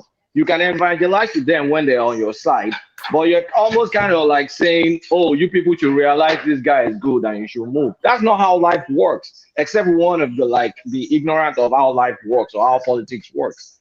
If Showore is going to become a thing, he needs to inherit Peter Obi's following. That's a massive following that Showore himself will not grow. He doesn't have to inherit. Hold on. Then we're going to be having this conversation every 4 years for the next 40 years. Let somebody else speak. Let somebody else speak. You have been saying this all this while, and I've been listening to you guys. Why must it be Obi people that he have to go after? They don't have to be obese people. Look, these are two different parties with two different ideology, two different ways they want to take the country. So when you are saying that, oh, you should go and merge with Showore, why did you have said that PDP and APC should go and merge? No. What is the difference have you seen in them? How have they governed the country differently that you have seen that been good to the people of the country? That is not what we're saying. We're talking about ability to win elections. I don't get the way that you guys are. Okay, wait. You just want to say, oh, he should go and do this. He should go and do that. Why must he go and join with wrong party that have not done anything good to Nigerian people? Let me reply you. So it's something that is wrong with Nigerian people, that Nigerian people are the people that are doing something wrong. It's not Showore, because Showore is providing solution to your problem, but you don't want to follow him. No. You want to continue to follow the politics of corrupt politicians. Wait. Gentlemen, let's see if we can. So I beg your pardon, Babati. Just hold that thought in abeyance for a moment. Let's see if we can hear from Alice, who has been trying to come into the conversation, but has not been. So, Alice, are you able to speak now? Alice. Look at that. All right, back to you, Babati. Sorry, she was trying to come in. Okay, put you back to Elikoko. I'm with you in terms of his policies and his heart, where he wants to go. But let's remember something very clearly here. Some of these obedience, what were they before Obi came on stage? Some of them were supporters.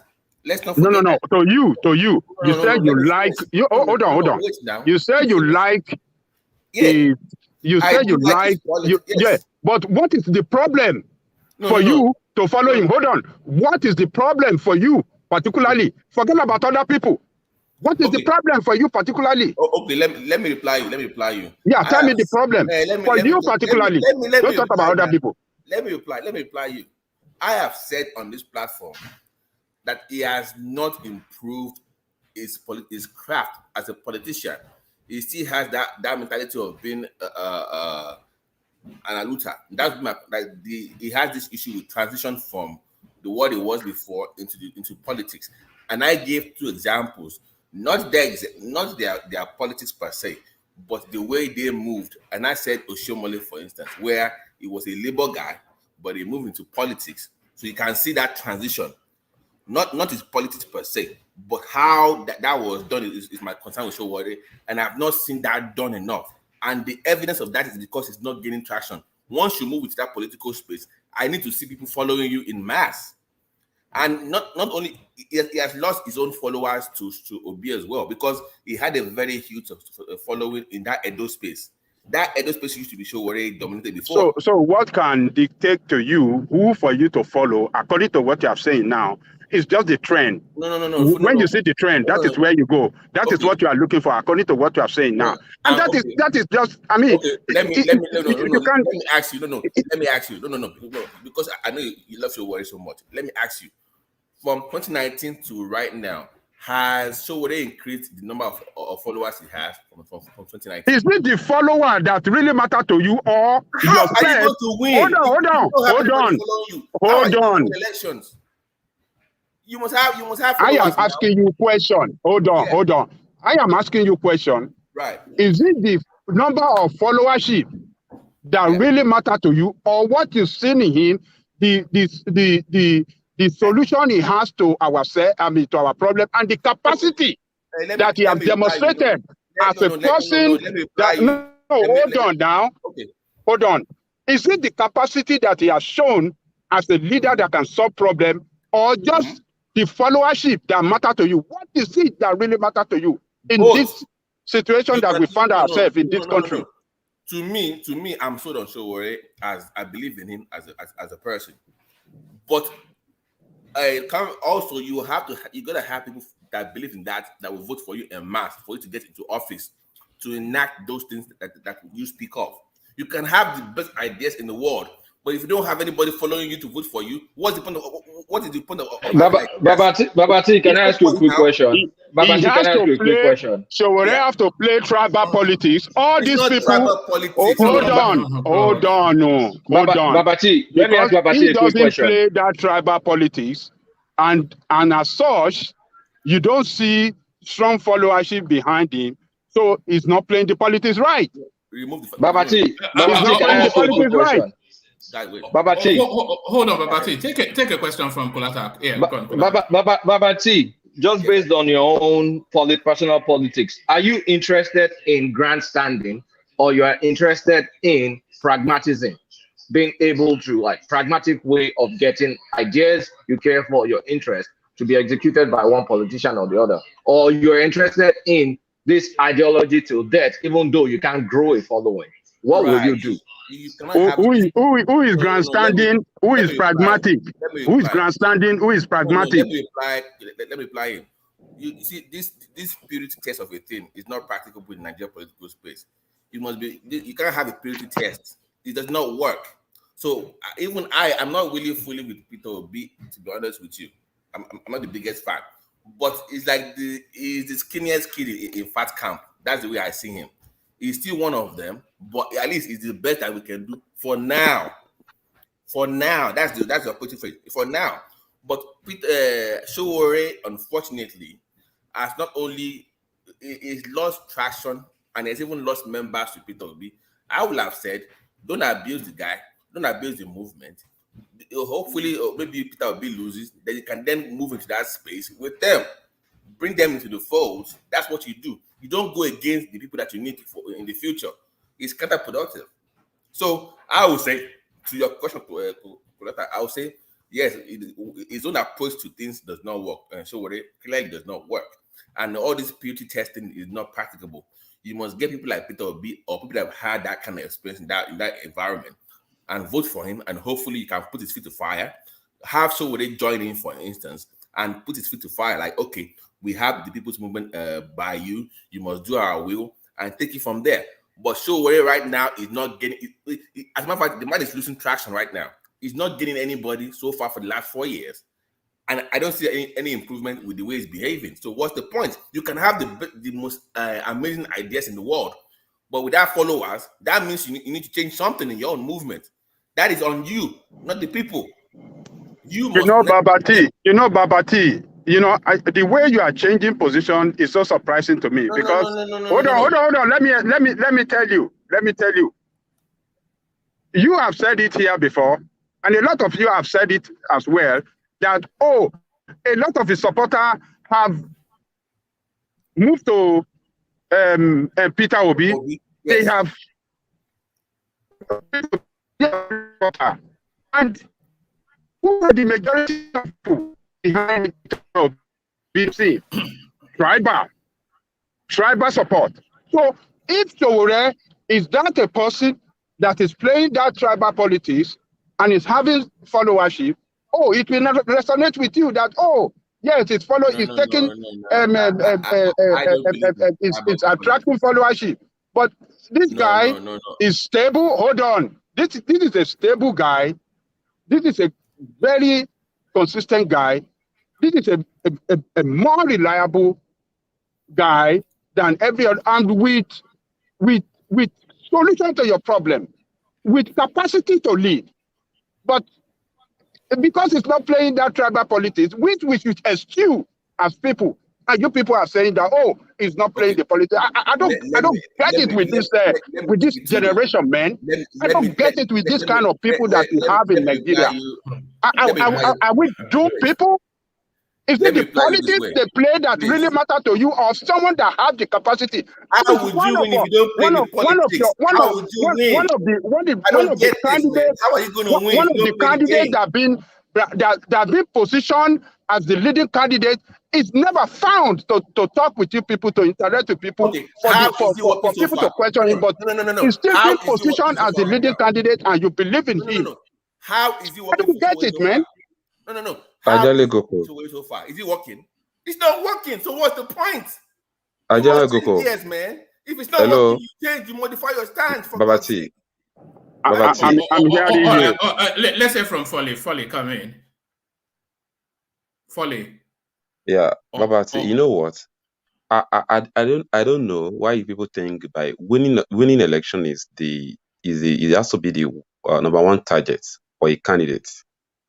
Because I don't know, people have been winning election in Nigeria, and Nigeria has been celebrating them, that their party, their follower, this person they are supporting is willing.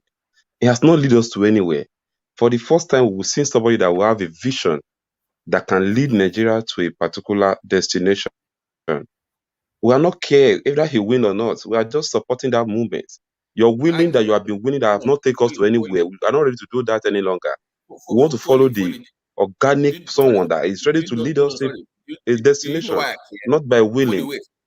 We have been winning for many years. Nothing happened. Fully wait. Do you know why I care? Because, like I said, I believe in his politics, in his policies, not his policy, his politics. If a man that has his politics right can win, then I know when he gets there, he will do the right thing. That is the reason why you should care. So don't tell me I should go and vote for Showore without caring that it's going to win. Because if he wins, And who is that person? Who is that person? So what if who is that person? I just said that right now. Are you paying attention? I said you said we should not care about winning. I said you should care about winning, because if you is that No. What I'm saying is no. What I'm saying is this. What I'm saying, you people are saying that we should follow people who can win, and we see Showore as that person that carry a vision that I think it will lead us to where. Can he win is the point. Can he win? He can win. He can win. No. Yes. Hold on, Foley. It cannot He can't win. That's my point. There's no win traction, for God's sake. You want to yes. So are you now telling me? Are you now telling me now? Hold on, Foley. Hold on, Foley. He cannot win. He cannot win, and that's one thing. We all want him to win, but we all know he cannot win. No, you are not. You don't. Let me land it now, and then you can disagree. We all want him to win, but we all let me not say we know. We all want him to win, but we all suspect that he might not win, because the probability is more that he will not win than he will win. If he doesn't win, everything that he stands for, everything that he believes, all of the plans that he has, they mean nothing. Do you see? So they mean nothing. But so he has to form alliances with a space like Peter Obi, for instance, still holding on to his principles, but politicking with somebody that has in the same ideological space as him, so that he has to do that. Otherwise it would just be a good idea, but never gets to fruition. Yeah. I think this is 2015 repeating itself again. Because Buhari has been contesting for like how many years? Almost 4 times, right? He does not win election until he align with the people that we think that can make him win. But today, we all see the results. We are here today complaining bitterly. So we shouldn't be thinking about. But let's not use Buhari. That's a straw man argument. That's a straw man argument. Don't make Buhari a straw man. I think the practicalities of what we're talking about here is this. Let's not lie. Showore is not going to win 2023. Let me ask them a question. If you want him to win in the future, he needs alliances. You can't convert everybody to your side. That's not how it works. And again, I was going to ask one question to everybody here, regardless of. Not with the same people who are running. No, wait. Not with the same people who are running. Let me ask them a question. Hold on. Let me just let Kolata land, please. Yes, regardless of country, I've thought about it, sat down to think about it. Like, who are your best leaders? The most effective leader, even if it's USA, if it's Britain. You look like someone like Winston Churchill. You look like someone like Kennedy. You look at Ronald Reagan. You look at them. These are world leaders. But look at them. They're not even pure. They're not good people to an extent, but they were effective leaders. So all this game of purity needs to stop. If you want to make a difference, you need to get the people behind you. If you can't get the people behind you right now and you expect to convert people to come and conform to you, it's not going to happen. Then we're wasting our time. Okay, let me ask a question. Come in, Ajale Koko. Okay, to everybody, particularly to Kulata. Let me take on Kulata. Are you looking for a change? Hopefully. Hopefully. Does Tinubu represent a change for you? No. Does Atiku represent a change for you? No. Does Obi represent a change for you? No. Does Showore represent a change for you? Perhaps. Yes. Huh? Perhaps. Does Adewale represent a change for you? Yes. Perhaps. Yes. Okay. Okay. Hold on, gentlemen. So, Obi, Atiku, Tinubu does not represent a change, but Showore and Adewale that represent a change. You don't want to support them. Does that not tell you? Hold on, gentlemen. Does that not tell us that something is wrong with you? No. No. That is the fact. That is the fact of the matter. That is the fact of the matter. That is the fact of the matter. A lot of you. Let me speak. A lot of you not supporting Sowore or Adewale. Something is seriously wrong with you guys. And that is the problem with Nigerians. All right, Ajaleko, let Kulata respond, and then when Kulata responds, let Ola tag on to that at the end. So Kulata, yes. Something I've always suspected, though, but now we have confirmation. Something is wrong with you, Kulata. Something is wrong. Wama, you forget me. Sorry, Thomas, I'll come to you in a bit. Yeah. Okay, so because I believe one person represents a change, but I can see with my eyes, still 2020, I don't use glasses, that he has no road, he has no path, he has no following. Then I should just forget about my other interests and just follow the person that maybe 10,000 people will vote for. And then I've said, okay, my priority, someone is not going to execute my priorities. I'm an adult. I'm not stupid. All right. Ola, add on to that. Yeah. The 10,000 will have been 10,001 now if you join them. Ajalikoko, see, I keep saying this thing and I will keep repeating it. It is the duty, because the change you mentioned, for example, even we are going theoretical to practical now into practical. When you want to change something, it's the duty of that agent of change to win people to his side. It is not the duty of the agent of change to keep blaming people for not believing in him. That is what we are saying. When we talk of change to where? Change for people voting for someone cannot win election. I was discussing with Organa within the forum, for example. There is something that make people, whether a movement or whatever it may be, that make people trust so much in Obi to follow Obi. And the same people will not adopt Sowore.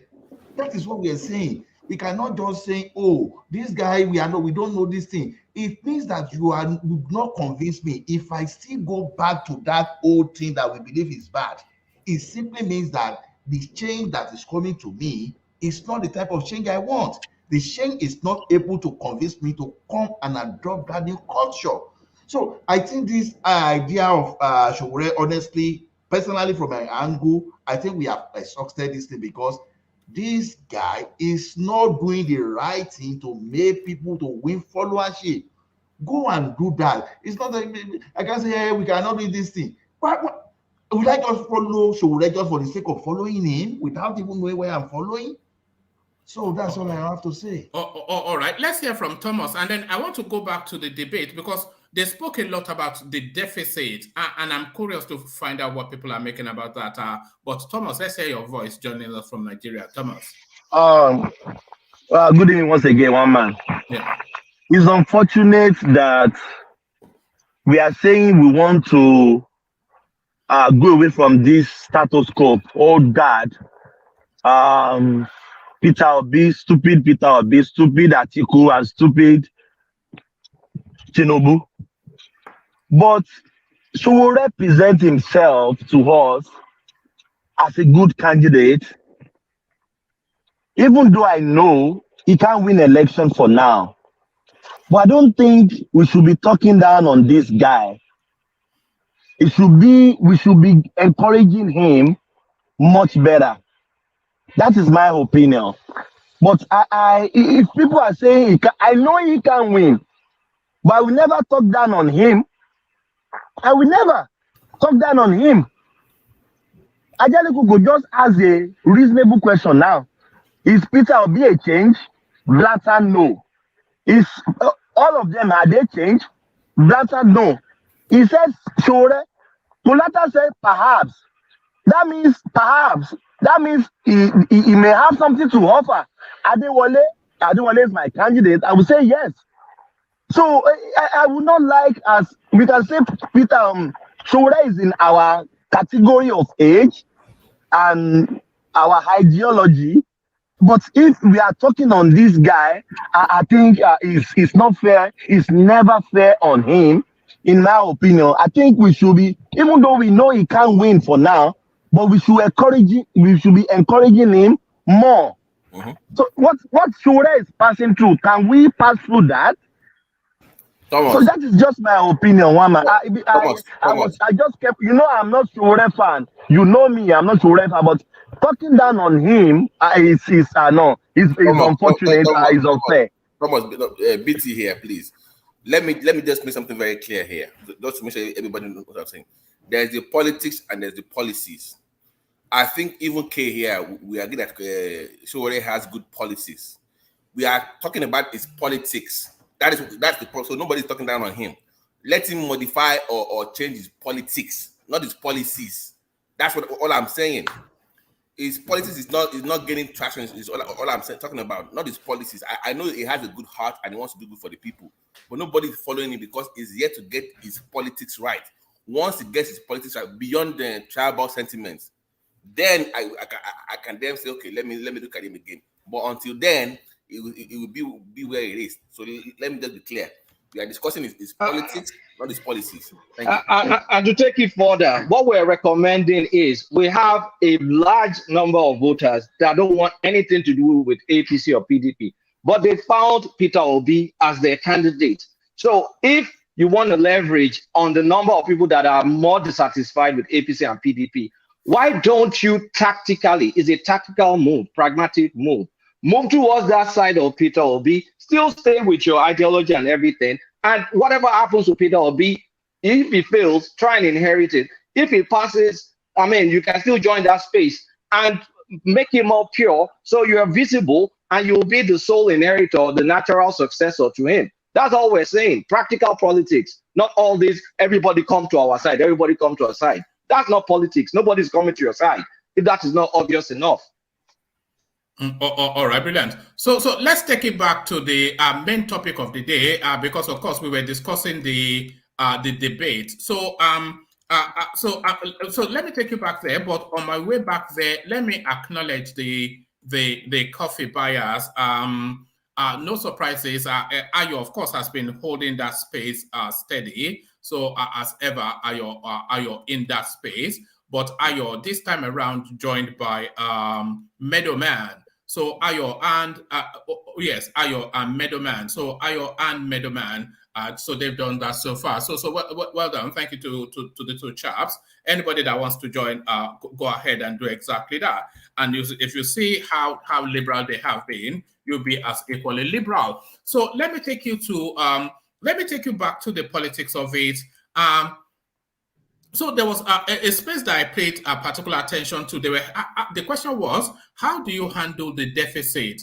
And this is what Atiku said. He said he will remove areas of wastage, continue with policies PDP started, such as removal of subsidies. And then he went on to expand that they had removed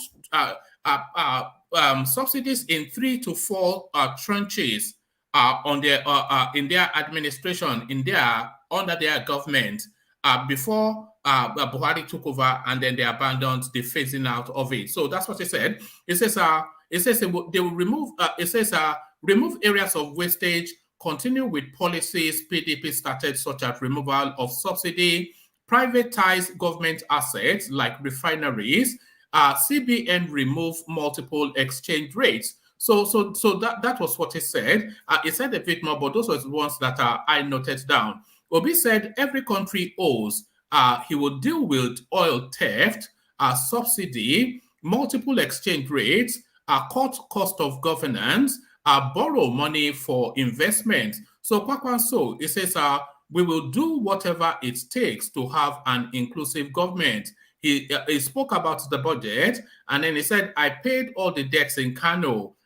We will sit down with creditors and negotiate a breathing space. We will protect our assets and give value for money and cut corruption. So that was roughly what they were saying. But from all of that, who came across to you? One man, let me go on that. From what I've heard now, all of the ideas are good. Then the only question is that when these people come into government, would they carry out these promises? That's the issue here. It's not that we during 2019, 2015, we know that Buhari promised so much but did little. So that's the problem. The challenge politicians face. They will promise so much, but can they deliver? All of these policies, all of them are good on the book, but can they deliver these promises when they get into government? That's what we should be asking them. Thank you. All right, brilliant. But in terms of the actual policy themselves, Tiger, which one sounds more coherent as a plan? So, article to remove areas of wastage, continue with policies of phasing out the subsidy, privatize assets such as the refineries, remove that arbitrage that Kulata talks about in the exchange rate. So how does that sound? Yeah, one of the things Atiku has been accused of is privatization, right? People did not trust Atiku on privatization. Let's get that right. And they always Okay, say, hold on. Suspend the element of trust for a moment. But as a policy, is it viable and is it the right direction of travel? Whether Atiku should be the man to carry it out or not is that's subjective. But is it the right policy to privatize assets like the refineries and all of these white elephant things that we have all over the place? I think given Nigerian situation, they are having problem with oil, with the production of oil and refining oil here. Even if you want to go to privatization, it should be within a government, between government and private company. So if the government have some shares there, government will be able to have some input in that company. Then the private companies will be able to do whatever they want to do, but the government can have the interest of the people, make sure the oil prices are not over exploitative. A case study is Dangote. Dangote refinery had problem, right? And the Nigerian government had to contribute some money. So in that way, they were able to have some shares into that.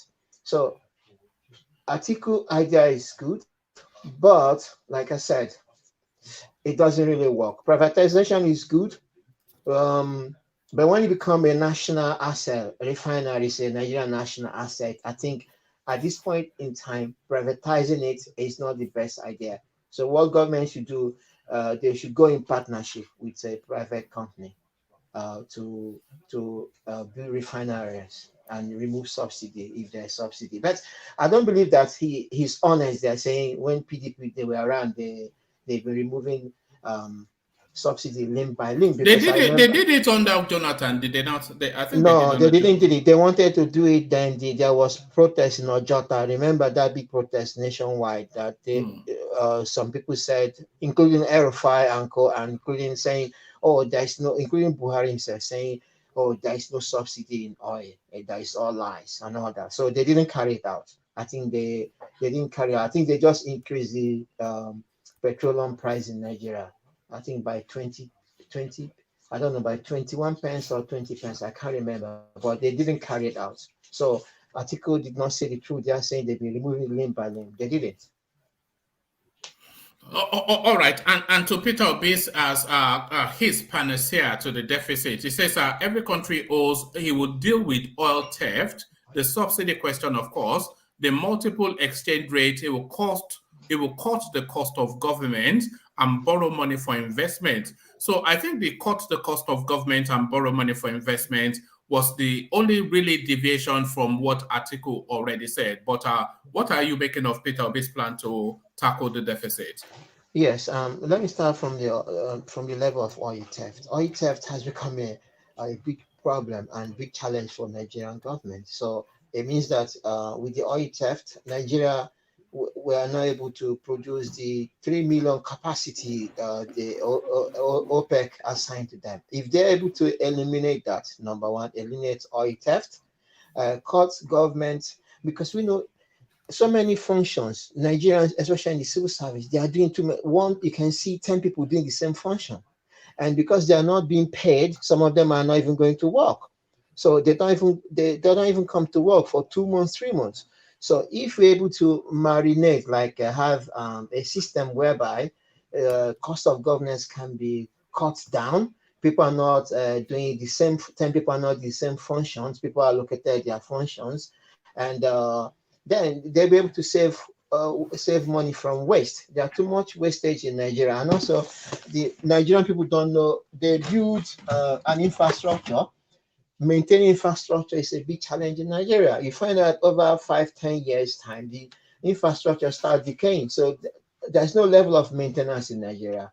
People are not assigned to maintain things. They just know how to build big elephant project and no maintenance. So cutting the structure of government, reducing civil service, it will help. If it helps, like retain some civil servants, pay their pension, it will save them a long money in the long run, and centralize the system of civil servants. There are too many parastatals in the Nigerian ministry. It's too much. Yes. It's wasted. Even in governmental agencies, too many duplicitous agencies. Hello. Okay, can you hear me? Yeah, I can hear you now. No, I was just agreeing with you. I was saying even with government agencies, there are too many duplicitous agencies that pretty much do the same thing, like ICPC and EFCC and the police, all three doing the same job. Exactly. So what is their job then? Police job, it should be within dealing with civilians. The same thing we have with the army. Why is army people in the civilian area? They should go and defend our border, fight terrorists. They are meant to fight war. They are meant to put up defense for the country militarily, but they are inside civilian areas. Woman, I hardly see military people in Britain here. I hardly see one. I've never seen one. I Yes. have never seen one ever. Yeah, they live in their barracks. That's where they live. And when there's war, they go out and fight the war. Not money roadblocks in major street area. That could be done by police people. I wonder what the military people are doing. And one thing should this: if any army, a military head of the army is not doing it, they should still sack them. If they're not doing anything, they should just replace them and bring people who can do the job. I see there are people in Nigeria who can do better job than the people we have now, So, and I've never seen a military man general here fat with stomach, big stomach. You see Nigerian general with big fat stomach. It doesn't mean they're not being trained. They're not healthy.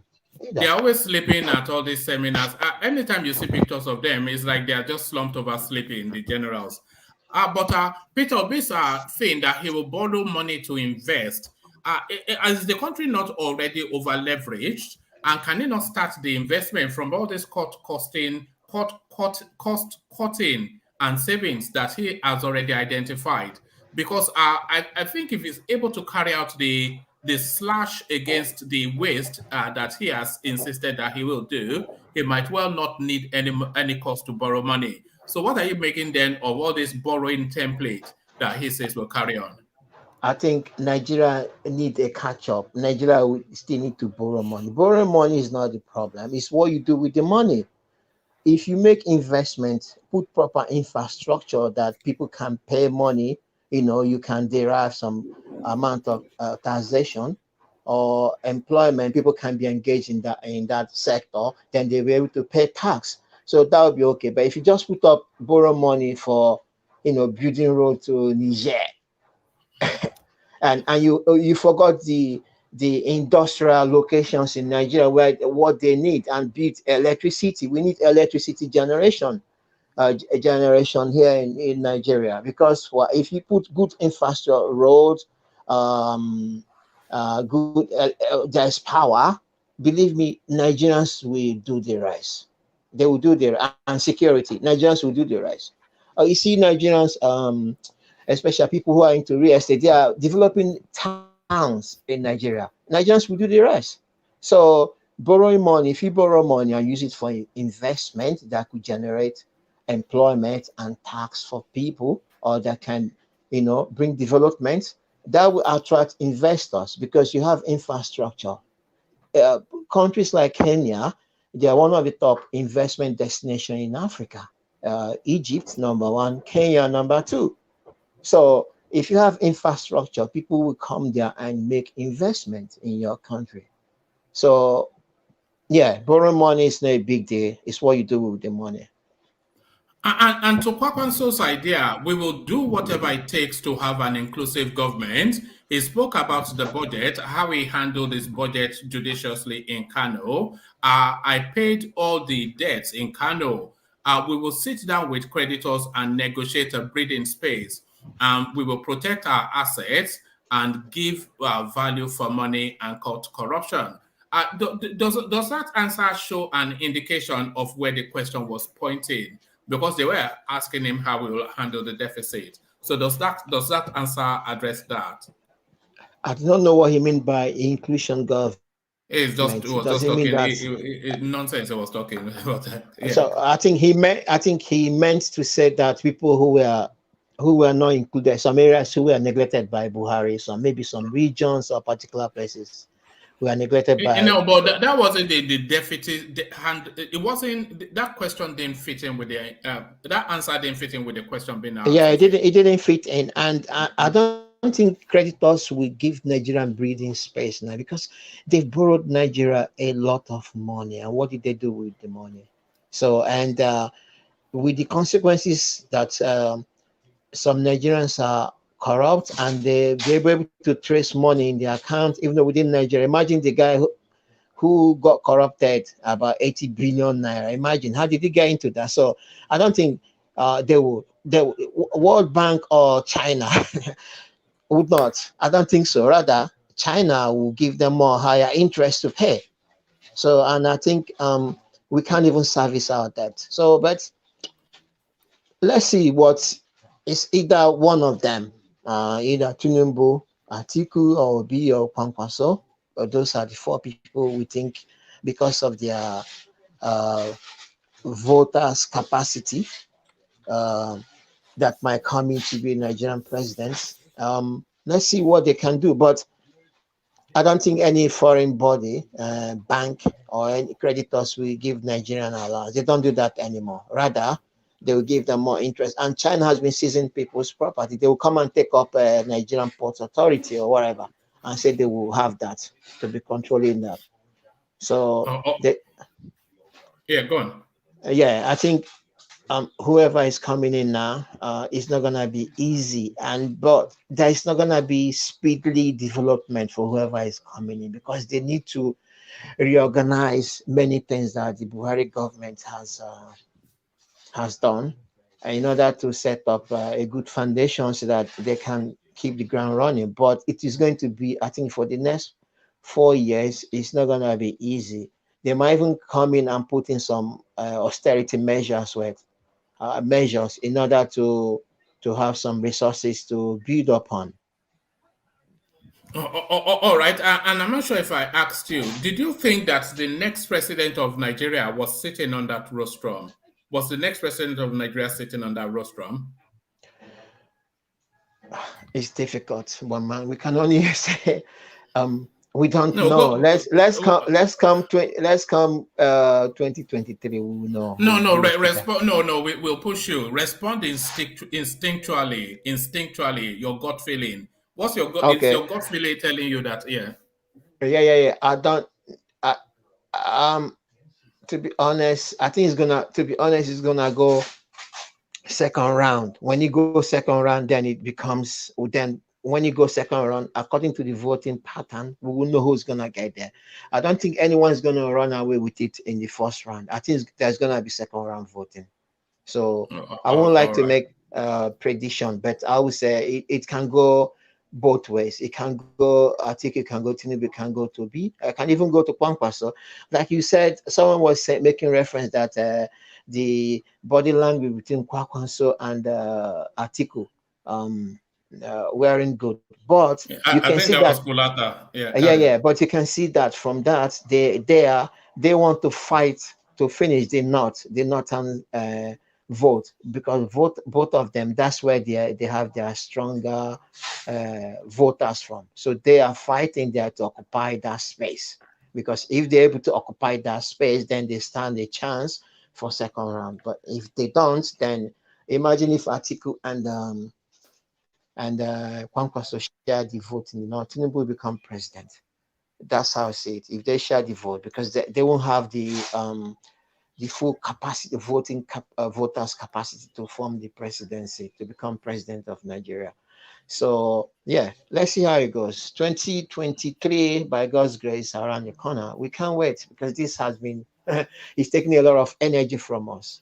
Yes, hopefully we'll come back together again as a country after it, because everybody seems to be just entrenched in positions, and a lot of it, Tiger, is tribal.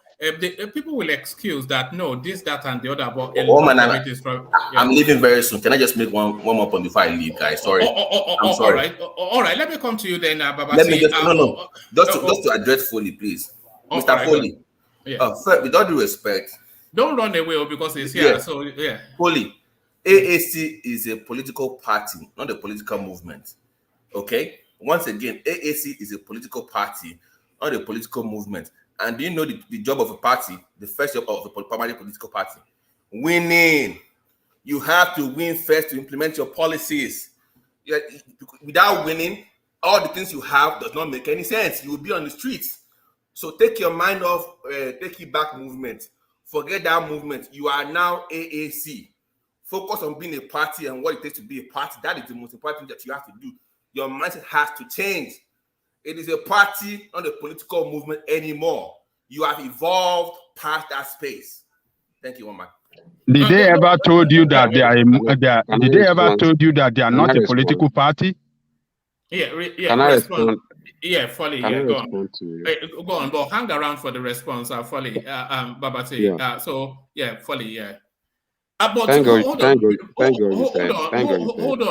hold on. It's not personal though. What he's saying is that the idealism is one thing. No, I understand, Babati. I understand, Babati. Don't worry. Thank God you said it's a political movement, that we are actually doing it to win. Fine. That you know that it's a political party now. Does that mean we should bury our ideology and join your own ideology that you call no. the winning movement? No, Foley. Because that's what we are coming with, the policy and the politics. That means that's why we stand on our own. That's why we are doing what we know is the best for us. Right? So it's you guys that are saying that we should join you. We face our movement and we are doing whatever we know it will lead us to that winning part. Party. So you keep doing this movement. Yeah, we face our ideology with our party, what we stand for. Movement, please. No, it's you guys that are making this thing to be somehow. We are not the ones saying you should come and join us now. We are only telling you that this is what we stand for, and this is what we are going to do it, and this is where we are going to be doing it. They will get it right. Okay? So we are not competing with you guys. We want to win the election, but we have to win based on our own ideology, not someone else's ideology. Can I say something real quick? Because I've heard you people be arguing this, and I was like, I think the point Kulata and Babati is making is this, that politics is different from policies, but there's a connection. You guys might have a policy, you might have ideologies, but your ideology or policies can make no impact if you people are not in politics. Now, the argument is that Showere needs to form an alliance. Yesterday, okay. I think I heard you people had an alliance with PRP. They endorse your candidate, Showere. Now, my question to you is this, because I still have a lot of things to say, but I just want to ask you a question. And I want you to give me a real quick answer on that. Do you and PRP, do you guys have the same ideology? Because Definitely. Okay, can you share that briefly? Just share that ideology for us. Do you know Barabi Musa? I know Barabi Musa. He's the founder of that political party, and you should know what Barabi Musa stands for. If you know Barabi Musa, you know Barabi Musa actually stands for what Showere stands for. Exactly what. Yeah, but what's the ideology? Just articulate the ideology. People don't know Barabi Musa. I don't know. Whatever you. I don't know Barabi Musa. Okay, Bola Musa is one of the best governors Yeah, but so far. talk about the ideology. Forget about the person. What's the ideology? Yeah, ideology of Bola Musa is to make sure we have a movement that we can call a people's political party. That will not be all this transactional business political party we have been having in Nigeria. That will have people that with good intention to lead Nigeria. Yeah, to but the what does that mean in promised terms land. of policies or policy positions? Politics or policies Are you like positions? are you more intense towards government-led economy? Are you like a social? What is that kind of Are of you a economy are you socialist running? or are you a We are capitalist? socialists. We are socialists. Yeah, we are socialists. Yes. But PRP is PRP a socialist? Yes. Okay, all right. Now that I haven't said that. Now, no problem. If you people have an alliance with PRP on that because you share the almost similar Yes, ideology, they are but socialists. then you And that's exactly what we have. you won't tell me that among, because I think I heard Showere, was it Showere, somebody saying that you guys are still having talks with other political parties, and I know some We're of having these what? that you We're people are having having. talks. Yes. Yeah, having Yes, talks. we're having. Some of this, Yes, we're having with Showere people. said they're having talks with political parties of the same ideology. Same ideology. Yes. Now, Yes. hold on. Yes. My point is this: among some of these parties you're having talks with, I know that not all of them are more socialist. You have capitalists among them. Everybody we are having talk with should be a socialist, like Adibowale. Okay. Now, let me just go to this. Let me just go straight to what I'm trying to say here. I share the view of Kolata and Babati on that Showore would need to come into mainstream politics. He's not really practicing. He's not really into mainstream politics right now, and the reason is because he being a socialist, which I'm not saying is a bad thing per se, but he needs some people on board to also give that that movement, whatever movement it has, to give it that real how do I put it? I mean, what it really deserves. Because without him being in that politics, whereby he can implement those socialist policies that he has, there's no way you guys can. You all be all talks every time he comes online on TV station, on forums. He only talks, and nothing gets done. Let me respond to form an that. alliance with people. Let me respond to that. Prepare you people forward. That's what I'm trying to say. Yeah, I don't know if you can, okay, let me make a proverb in Yoruba language that my grandpa used to tell me then before he died. He used to make a proverb that he said, suffering will never make a man to speak truth. And for you not to speak truth, you never lead you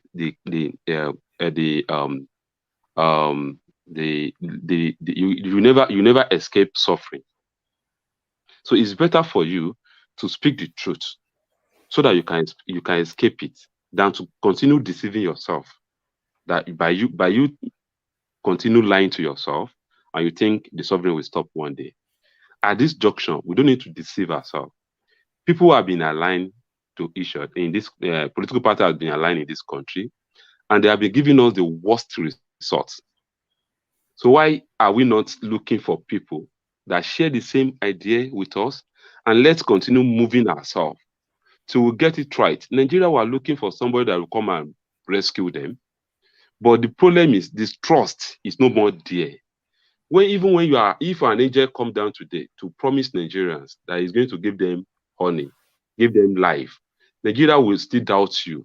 But with time, the truth that we have been saying will definitely manifest. People will see it. Sure, will represent that truth. Everybody knows. And by the time people like us are now coming on board to begin to share the spirit to the grassroots, people that doesn't believe in that truth before will begin to see it and they will be keen to that idea. So we are not here to deceive people. We're actually here to tell people where to go. So it's better we continue that journey that we started. 2018, Showore said something. He said, I've destroyed media space. I'm now here to destroy political space. Showore coming to Nigerian is the reason why we have Kwankwaso, the reason we have people like Obi movement, either we like it or not. And why is that? Why is that? No. How so?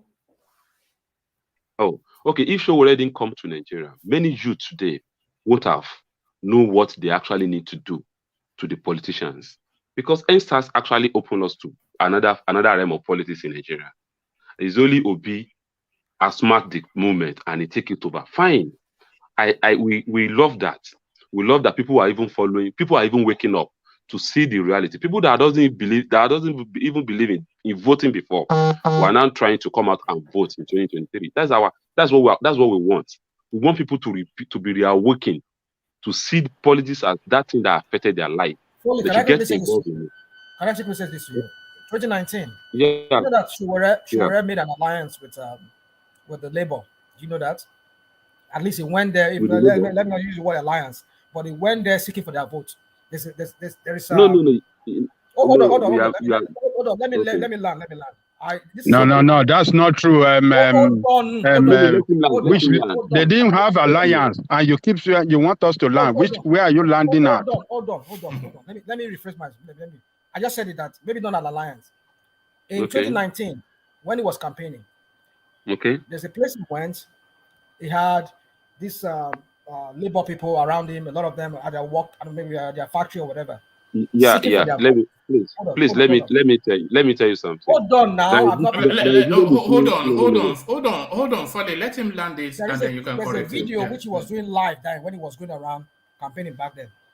Now, of course, he must have seen Labour as people who share the same ideology like with him, because the mind he was talking about making $100,000 naira monthly salary for people. That's what Nigeria should be earning. So my point is this: if he's looking at that he wants to make alliance with people like that, like Labour, the Labour movement, because even though he didn't make alliance with them, and let me not use what the real sense of it, alliance, he was seeking for their vote. He was talking to them to join his Take It Back movement back then. Okay, are you lying? So are you not seeing that as something that is doable too? Like hello? I'm here. Can you hear me? Hello? We can hear you fully. Hello, can you hear me? Yeah, we can hear you fully. Take him to where you want him to be. Hello? I don't think we can hear you fully. One man, I can't hear you. Can you hear me? I can hear you. Can you see me? If you can see me, that's me saying yes. Okay. We can hear you. Yeah, thumbs up. Yeah. I can't hear you too. We can hear you. Yes. You can hear me now. But me, I can't hear you. Yes, I don't know. But we can hear you. Maybe from my own end anyway. Yeah, it may well be. Hello, can you hear me now?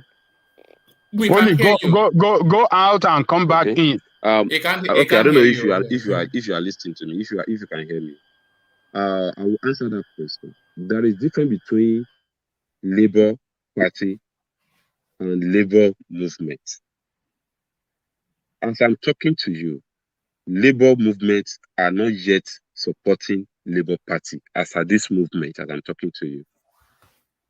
So you should not have that illusion that Labour Party and Labour movement are the same thing. Their agenda are even different. Okay? Are you clear with that? No, you're not. You're not making any sense to me. You're not making sense. Maybe you have to go in and rational mind. Just listen. You are the one not listening. Because you already just hold on. What is telling you? Trade. I mean, what do you call this? Workers' unions. Trade unions. Yes, trade unions. Labor union. Yes, trade labor union. They are not with Labour Party. So don't see Labour Party as a party of that all trade unions are supporting. I disagree with you on that. I disagree with you on that. Okay, that is what he is telling you. And as a matter of fact, what you are saying that Showore was lobbying Labour Party for alliance in 2019, that was not true.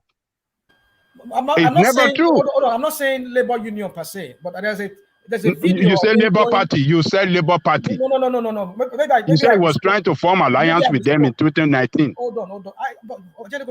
I tried to make myself more understandable when I said it. I said maybe that's what I meant to say. But I said there's a picture, there's a video of him when he was going campaigning. There was one industrial place he went. There were so many people in the, I think they're in the labor union, whatever, and Labor they were all union. around him. You said what? Labor Union. Not Labor Party. Labor Union. Well, whatever it is. But I'm saying that my point is this: maybe not Labor Party. I'm not saying Labor Party. That's not what I meant. But he went talking to these labor unions, asking them that they should give him his vote, and it was kind of like making an alliance or a promise to them, which in a sense could be referred to, could mean that he sees them as people he can work with. Right? Yes, because they're the one that is coming to rule. Those are Nigerian workers. Those are Nigerian workers. They don't necessarily represent Labour Party. Those are Nigerian workers that is even fighting for, that are even telling that he will increase their salary to 100. What people are saying. Hold on, let me say this. Because the present Labour president, he was in a meeting with Obi and Labour Party some few weeks ago. Okay. He was in London. I was in London. He was in one of the European capitals recently, where he was talking. Okay. And he was talking about Labour Union and Labour Party. That is the president of the Labour Union, Nigerian Labour Union. Okay. So there's an alliance with them. So it's not entirely true. Maybe you can say, hold on. Maybe you can say the individual sub Labour Union, maybe the TRC, this one.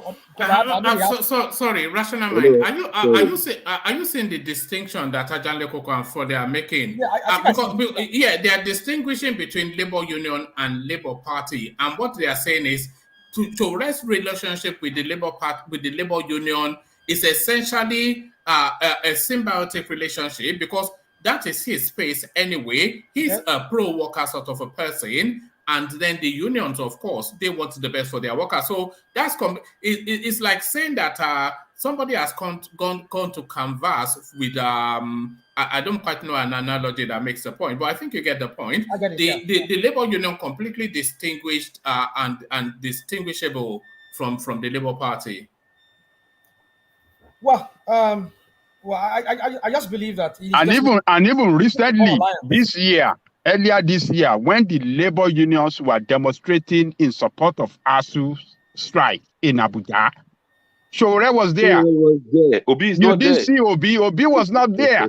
Shore was there with them all day long, with Falana, with all these people. Shore was there. Obi is not there. Obi is never there. Obi was never there. So that should tell you the difference between them. Shore is a pro-workers party, entirely pro-workers party. Does that really mean that Labour Party represents the interests of Labour? No. Labour, with the new manifesto that just came out yesterday by Peter Obi, it shows that Labour Party has compromised what hold on. Let me tell you this. That Labour Party you are saying today has compromised the interests of workers.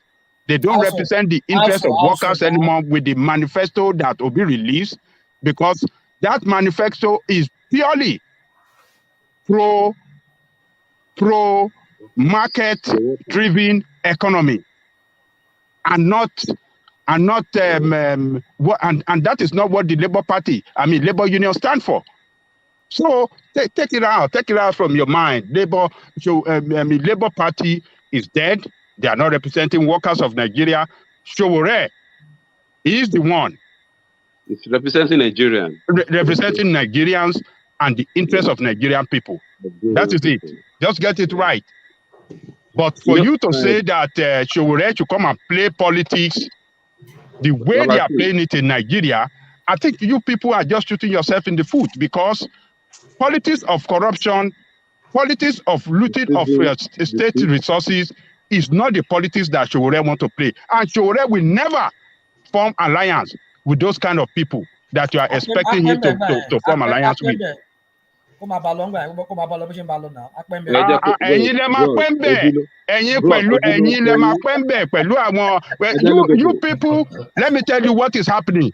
What you guys are doing today is hold on, rational mind. I'm not referring to you. I'm sipping on my whiskey here. No, hold on. I'm not referring to you. I'm referring to us now. All of us that are supporting politics instead of supporting the right way, ideology. Instead of supporting the right ideology that can take our people out of poverty, that can give our people the future, the generation, our future generation, that give them life, that can give them better future. I mean, we are not doing right. Ajani Koko, what's your favorite? It's so shameful. Ajani Koko, quick question. What's your favorite president of all time? Not Nigeria or any country. My favorite president of all time. Can I tell you? Okay, I will tell you this. Fidel Castro of Cuba. Okay, that's fine. Foley, what about you? I think I want to choose Cuba and what's it? Lula of Brazil. Okay, socialist, extreme socialist. Communist too. Castro. Hold on, Ajale Koko. I hope you know that you're about to be. He wants to stereotype you. I hope you know that's what. Stereotype me. He wants to corner you and stereotype you. So he wants to corner you.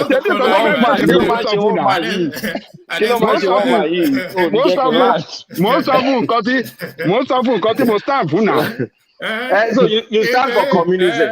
So you and Foley stand for communism. You guys will not be successful in Nigeria. You don't get it. Bottom line. Look.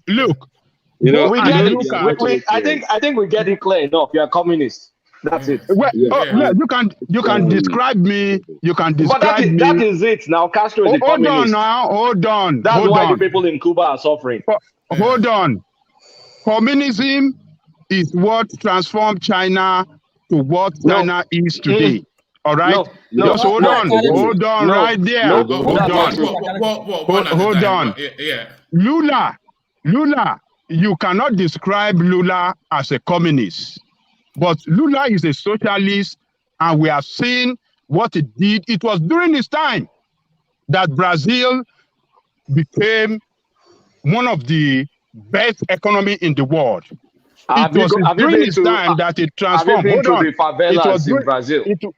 was during this time that it transformed Brazilian economy. And that is what Nigeria made Brazilian people. After him, they saw the difference, and Brazilian people have elected him again because he is a pro-workers, is pro-people, and is pro-future for Brazil. The same teacher is telling you people that let us take the same course and let us take our people out of poverty and give them better future. But people like you, like you, and some of you that are brilliant, sharp, intelligent guy that should be on the side of your and let us do this thing together and let us help our people out of poverty. Let us give that country better future. You want to continue to say, oh, politics, and you want to continue to support criminals that have destroyed and looted your resources. I'm going to state this categorically. If you arrest us for communism and extreme socialism, I will never be in support of that. Me too. Hold on. Did he express that he's a socialist? Did he express that he's for communism? Did he tell you that he's a communist? No. Hold on, Ajale Koko. Showore is a socialist, but by the nature of his politics and the presentation of his person, he is a socialist. There's no doubt about that. Surely.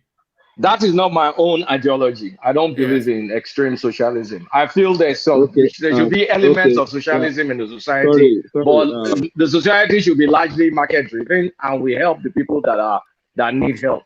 But I don't believe in these extreme share all the resources. No, I don't believe in it. There should be merit. There should be place for merit, and there should be place for capitalism. Sorry. Sorry, I think you have to go and read Showore manifesto very well before I've you read it. jump I've into read it. What is there to be I've read read again it. now? What are you talking Do you, about? I've read it, and I'm yeah. not a Do you fan know? of it. Okay. Do you read his manifesto about agriculture? I've read his manifesto, but it's been a long time ago. He's had his manifesto for a long Okay, time. He's one I'm of the not people telling to you. refer. Do you go through his process? Look, let's Well, not complicate things. Hold on. Take us to the point you want to make, Folly. What, because his manifesto, is it? Are you saying it's capitalistic, or is no, it? it's socialist. Right. Showore So, is a socialist. Everybody knows he's a socialist. sure, that is a socialist now. Yeah, of course. Everybody knows. But is he a communist? Even it sounds like a communist as well. Is only Showore is trying to make is doing something that Nigeria don't ever think that it can be a reality to the country.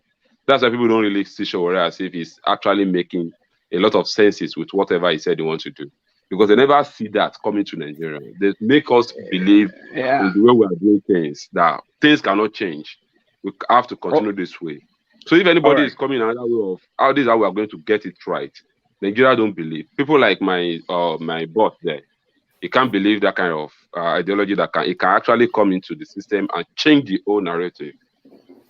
Okay, some of us are center right. That means we will never believe in that kind of ideology. We feel there's space for it. We feel there's space.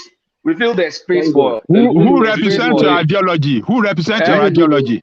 Who represents your ideology? I've always told you who now represents your ideology. Tell us. Atiku. I've said it many shame on times. you. Look at you. Can you see? Can you see? That's fine. That's fine. That is so shameful. One of those that we don't I'm want. not ashamed for capitalism. You should be ashamed of yourself. You should be very ashamed. No. Because it works. Now it works. I don't want to get myself involved in something that's unsuccessful. Atiku for that country. Hold on. Listen to my stand. Don't judge it. Sorry, Kulata. Hold on, Kulata. Sorry, Kulata. Ajale Koko. I don't. Please correct me, Kulata. I don't think Kulata is saying he supports Atiku. That is what he said. That is what he said. That is what he just said. Hold on. He's not saying he at all. He's saying he doesn't say he supports Atiku. He says he supports Atiku's ideological thrust. When you support somebody's ideology, you support him. Then what does that mean? It means if I'm in the US, I will support market-driven policies. If I'm in the UK, I'll probably support Rishi Sunak. If I'm in Australia, I'll probably support the Conservative Party, because I feel you get out of poverty through market-driven policies than redistributing other people's money. Okay, that's my stance. Atiku, as we know him today, Atiku not as a person. I don't care about him as a person. He's an incompetent person. But if someone can implement that ideology properly in Nigeria, I think that is what will expand the economy of Nigeria. Fine. Hold on, forget Atiku, but the ideology is what he's talking about. He believes in that ideology. He believes in PDP ideology. That is what it means. I believe in market-driven ideology. That is the ideology that have ruined our country. That is the ideology that have been practiced, that destroy our country, destroy our economy, destroy us as people, and put us in a situation where we find ourselves today. And we are saying we are not going to follow that ideology. And reasonable people, reasonable Nigerians, must never trust this ideology that have been practiced, that never empower the people. So it is. I mean, I like this. The ideology. I like what we are doing today. A lot of things have been revealed by the ideology. Calm down. Can I ask a question? I just want to know. Let me quickly. No, I just want to know. Just a question. I'm not prolonging. Do you think socialism is good in a country whereby we have gross thieves? That thieves are too many? That's just my question. Well, no, that's a different space, isn't it? As an ideology is better a question, and then if it fits into the idea, because we cannot keep using that question. Hold on, we cannot keep using the corruption as a stumbling block for either ideological thrust, policy positioning, or everything. So we should have those ideological thrust, policy positioning, and then we'll see then how to remove corruption so that those things can come through. So that's just what I think are fully coming. Man, can I say something? Yeah, so sorry, let's fully have a quick say, then we hear from you, and then we hear from Dapo, who joins us again. Yeah, it's fully coming. Yeah, if I really want to talk about the situation of the country as we speak, the only thing that can work for us is socialism. Anything short of that, we are going nowhere. Because already out of what is happening now is because of the poverty in the land. Is what really caused major problem that we're having today. Because if you are talking about insecurity, I think that is exactly what really bring out the insecurity to the largest extent that it is today. If you are talking about people not trusting the government, it's because of the situation of things, the hunger in the land. If you're talking about the vote buying, the corruption in politics, it's the same because people are hungry. That's why people are actually falling to all this. But if we have a leader that can feed people, that can give people back the trust they want in government, by the time you want to start doing any other thing, they will definitely support whatever you want to go for. But first thing is to feed them first. Let people know that government is ready to feed their bellies at this particular time, and government is ready to solve their problem. You don't know how much we are spending on school fees here. You don't know how much people dying here. If we were telling you what we are passing through here in Nigeria, you will not believe what we are passing through today. Today, you can't even afford to buy fuel. You have money. But fully, socialism failed in China, Russia, Cuba, and everywhere else. I think Venezuela as well tried. It's already been established as a process that cannot work. So we can't have. What we have to have is a hybrid. So politics is centrist. So you have to come to the center and then via towards your buyers. But you can't be a socialist country. It's just not possible anymore. But at this junction that we have in the country, we need the money that politics has been stolen to be given back to people to solve their problem first. There are a lot of problem here in Nigeria. People are suffering, as in suffering. If you know what Nigerians are passing through, as in Mr. Awoma, I think you saw that man's face when I gave him 10,000. You are complaining that it's too small. Do you know how that guy felt? That guy nearly cried. That guy refused to stood up from where he is to come and say thank you to me. It's his friend. Mr. Foley, how successful was Trader Money? Are we doing misters now? Oh, sorry, Foley. Sorry, I don't know why I said that. How successful was Trader Money? Trader Money is just a vote buying money. So that's socialism now. You see now. Yes, that's socialism. It's vote buying. There is an idea that is different between an idea that somebody have to lift people out of poverty than you giving people's money, going to the market, go and be sharing 10,000. Okay, forget that. That thing cannot work. We're talking about somebody that is ready to empower 1,000 youths in niche local government, empower them on agriculture. Let them go back to farm. Let each one of them employ 200 people in his farm.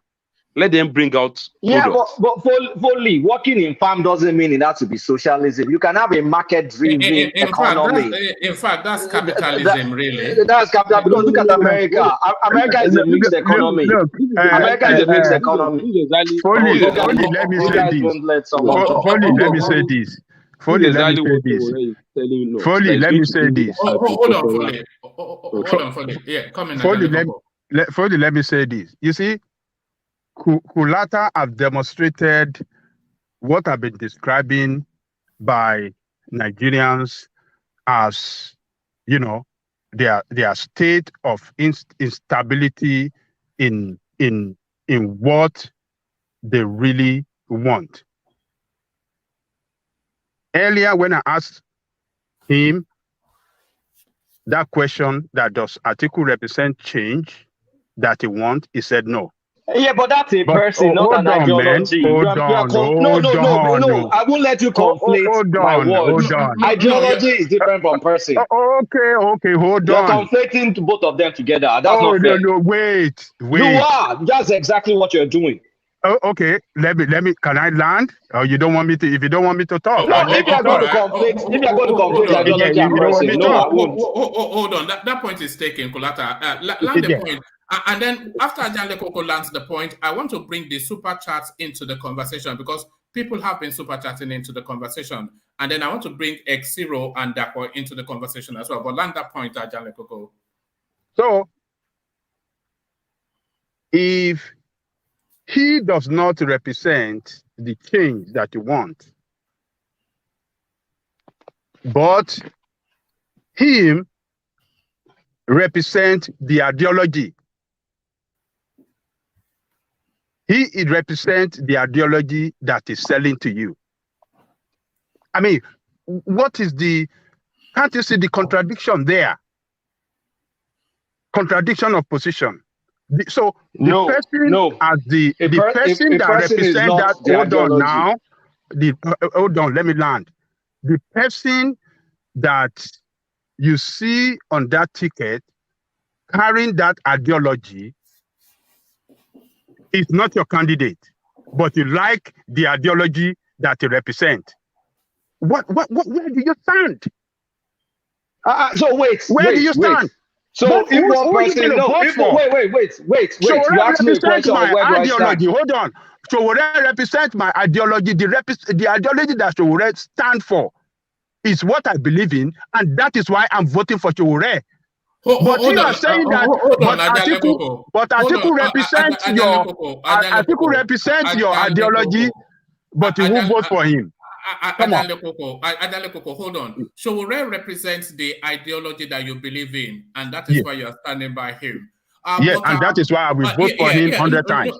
Yes, hold on. But those ideologies that you hold dear, they stand outside of Showore. It is only because Showore represents them that then he adds on to that then you pack your support with him. So what Kulata is also saying is the market, the capital market thrust of Atiku's ideology is what he stands for, which Showore's far left ideology is what you stand for as well. So that's 50-50. But then Showore also, he has the belief systems and he has the credibility for that space. So that's two to you. But Atiku doesn't have the credibility or the honesty.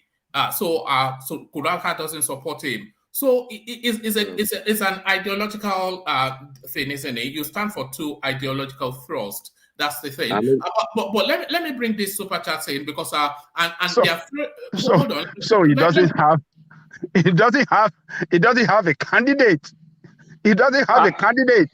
He doesn't have a candidate. Ajaleko, why are you finding it difficult to divorce the person from the ideology? Why is that so difficult? You don't have a candidate, but you want to chastise other people's candidate. You want to describe other people's candidate as somebody that is not fit for the job, as an ideology you stand for. You're conflating so many things. You are the one that is conflicting. You are the one that is running on contradictory position right there. All right, gentlemen. Can I say something? Yeah, you can, but let me bring the super chats into the conversation. Otherwise, if I leave them too long, they'll be outside of the space they wanted it inserted to. And it is Jafar pointing in your direction. Kulata, it says democratic socialism is not the same as communism. So that's to you, but it comes back still at you, Kulata. He adds on with the second super chat. It says Kulata is part of the 1%. He will definitely protect their interest by taxing the poor so that he and his 1% friends can continue to live their lavish lifestyle. So let them eat. You know, thank you for the super chat, Kolata. There's the wife of Louis the Fourth she's Mariam. Let them eat cake. Yes, Maria. Let them eat cake. Let them eat cake. So let them eat cake. So that's what Kulata is saying. Let them eat cake. So there it is. No, so, you see what I'm saying. That's why I said center right. I would like a market-driven society, and then for the poor and vulnerable, you'll have some social welfare system for them. But it's not going to be permanent because you don't want to give them incentive to stay where they are. You need to try and incentivize them to be productive. But you need to give them, guy, let me talk. You need to give them like some welfare umbrella to allow them to get on with life. Don't perpetuate that cycle of poverty. But if the society is largely productive, there'll be capital. There's difficulty in implementing socialist policies in a very heterogeneous society because it will bring out a lot of trust issues. That's why where socialism is a little bit more successful are homogeneous countries, largely like the Scandinavia, where most of them look alike. In a society like America, any social welfare given especially to people that don't look like the rich people, the example, the blacks, it comes with a lot of mistrust and a lot of misgivings. But you need a productive society. You can't just say government control this, government control that. In the kind of society we live in, it will not work. It's always just going to be corruption, corruption, corruption. Give it to the market forces. They know how to make money. They know how to be productive. The market is going to expand. People are going to keep buying things. It will trickle down. And then for the people that are very, very vulnerable, give them the padding that they need to move on with life. And so you can raise them and move them out of that vicious cycle. But just don't say, oh, government should come and control everything, control everything. We're back to where we are. The largest expansion we've had in Nigeria was under Obasanjo's government. And it was largely because it was a center-right government. Because people are corrupt doesn't mean the ideology is not right. Take a socialist person that's corrupt, you get the same result or worse. So because Atiku is a corrupt guy, I'm not supporting him because he's not a competent person. He's a very extremely greedy person. But do I like the ideology? Yes, I would like to privatize the refinery. Why should government be controlling the refinery? It should be run by business people that know how to make it efficient. But does it mean because Atiku is a bad guy and I don't like Atiku, then my ideology is somehow wrong? No, my ideology works. It works in Hong Kong. It now works in China. It works in the US. It works in Singapore. It works in all the successful places in the world. So what are we talking about here? Hold on, Foley. Let's bring in voices that we've not heard yet because there are people. I just want to say my last one before I leave this space. Sorry. All right, go on. Why are you leaving us? Oh, it's so early in the. Okay, thank you anyway. But go on. Yeah, I'm actually using my wife's phone since my phone is down already. All right. Thank you. Yeah, go on. Yeah. I will watch this my brother that is talking about the capitalism and what's it called and socialism. I can bet you that whatever that will make Nigeria work is what Showore is going there to do. Whatever that will make Nigeria work is what Showore is going there to do, to deliver. Thank you. All right, brilliant. Let's bring X0 into the conversation. X0, you're up late. X0. Yeah, I'm up late because I'm doing some video editing. All right. Yes. I heard what you guys were talking about capitalism for Nigeria. And one man, I must say, I always disagree with you sometimes. I must say, when you said socialism failed, I don't know if you've read about Marxism, Leninism. You'll find out the world is gradually turning back to that ideology again. You see, capitalism can only go so far. It flourished when we were in the Industrial Revolution, when the world was just exploring a lot of new ideas and new forms of new industrialization. But at the point we are now, the world is gradually discovering that we cannot continue like this. Money is being printed day in, day out, and there's a lot of US has never experienced the kind of stagflation they're experiencing as today. Nigeria has gone through multiple recessions. As we have found out, there's no pure capitalist country anymore. There has to be a supported welfareism. Otherwise, there will be a cataclysm. And Nigeria is not a unit out of the world. Nigeria is still in the interplay of the world, which means your overcapitalism has a ceiling. Your capitalism has a ceiling. There's a point to which the world is going to say, look, you are exceeding, you are using this carbon, there's too much carbon emission, you have to taper down. So the capitalism we are talking about, I mean, to what extent, these people are greedy. Look at the capitalism Nigeria has been practicing.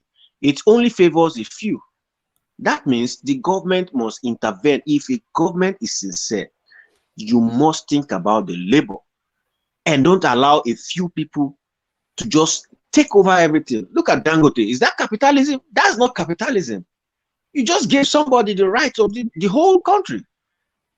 So I think that when we talk about capitalism, we should also be careful, because there's no country that's flourishing, that's practicing pure capitalism. Like you said, one man, there has to be a form of hybrid. Nigeria is overdue for a hybrid system. This capitalism has turned Nigeria to something else. Nobody is benefiting apart from a few 2%. So I just want to make that clear. You guys can go study Marxism, Leninism, and then understand it. Yeah. Do you think we've even practiced the capitalism you're even talking about in the real sense of it? That's what I'm saying. Somebody is saying we are practicing capitalism. One, with the truth, nobody said we're practicing capitalism. Nigeria is a mixed economy. Almost every country is a mixed economy. It's just center right. It's the level of capitalism we talk about. There's no pure capitalist country in the world. And I mean, the government by design can never be a pure capitalist country. What I mean it's just where do you lean? Have we really practiced capitalism in the real sense of it, as in the true capitalism, as in I'm not saying I know no, we've done crony capitalism. Sorry, what is your understanding of the true capitalism? I mean, the book Capitalism that we learned in school, because in Nigeria it's just cronyism we practice there. Cronyism is not in a sense it's not true capitalism. And capitalism is a liberalization. Let the economy find its real. Let everybody have equal play. I know sometimes at some point some people will hijack it. Like that's where we have like top 1% or 2%, depending on the country. No, that's not what capitalism is. Small government. That's what it means. And by the way, yeah, that's what capitalism, it means. From what I know, I've read, is allowing people to have equal access to the market. Oh no! What are you talking about? Yeah, that's what it is. No. Capitalism is a liberalized market. That's what I'm saying. With governments then just having policy control. So that's in its purest form. But what Kulata is saying is virtually because then that would just hemorrhage so many people. But what Kulata is saying, now correct me if I'm wrong, Kulata, is that what you find globally is a hybrid. Because of course nobody can practice pure. You can't do pure capitalism now, because that means schools. You won't have free primary and secondary schools. You won't have some free healthcare. There has to be a mix. By virtue, there's some basics you have to establish, like health, like education, those kind of things. Like in Australia now, they may have a conservative government, but they still have their free healthcare. They still have their free schools. So it's a hybrid. Now, in terms of the market itself, there's some areas where there will be some government intervention, their government control.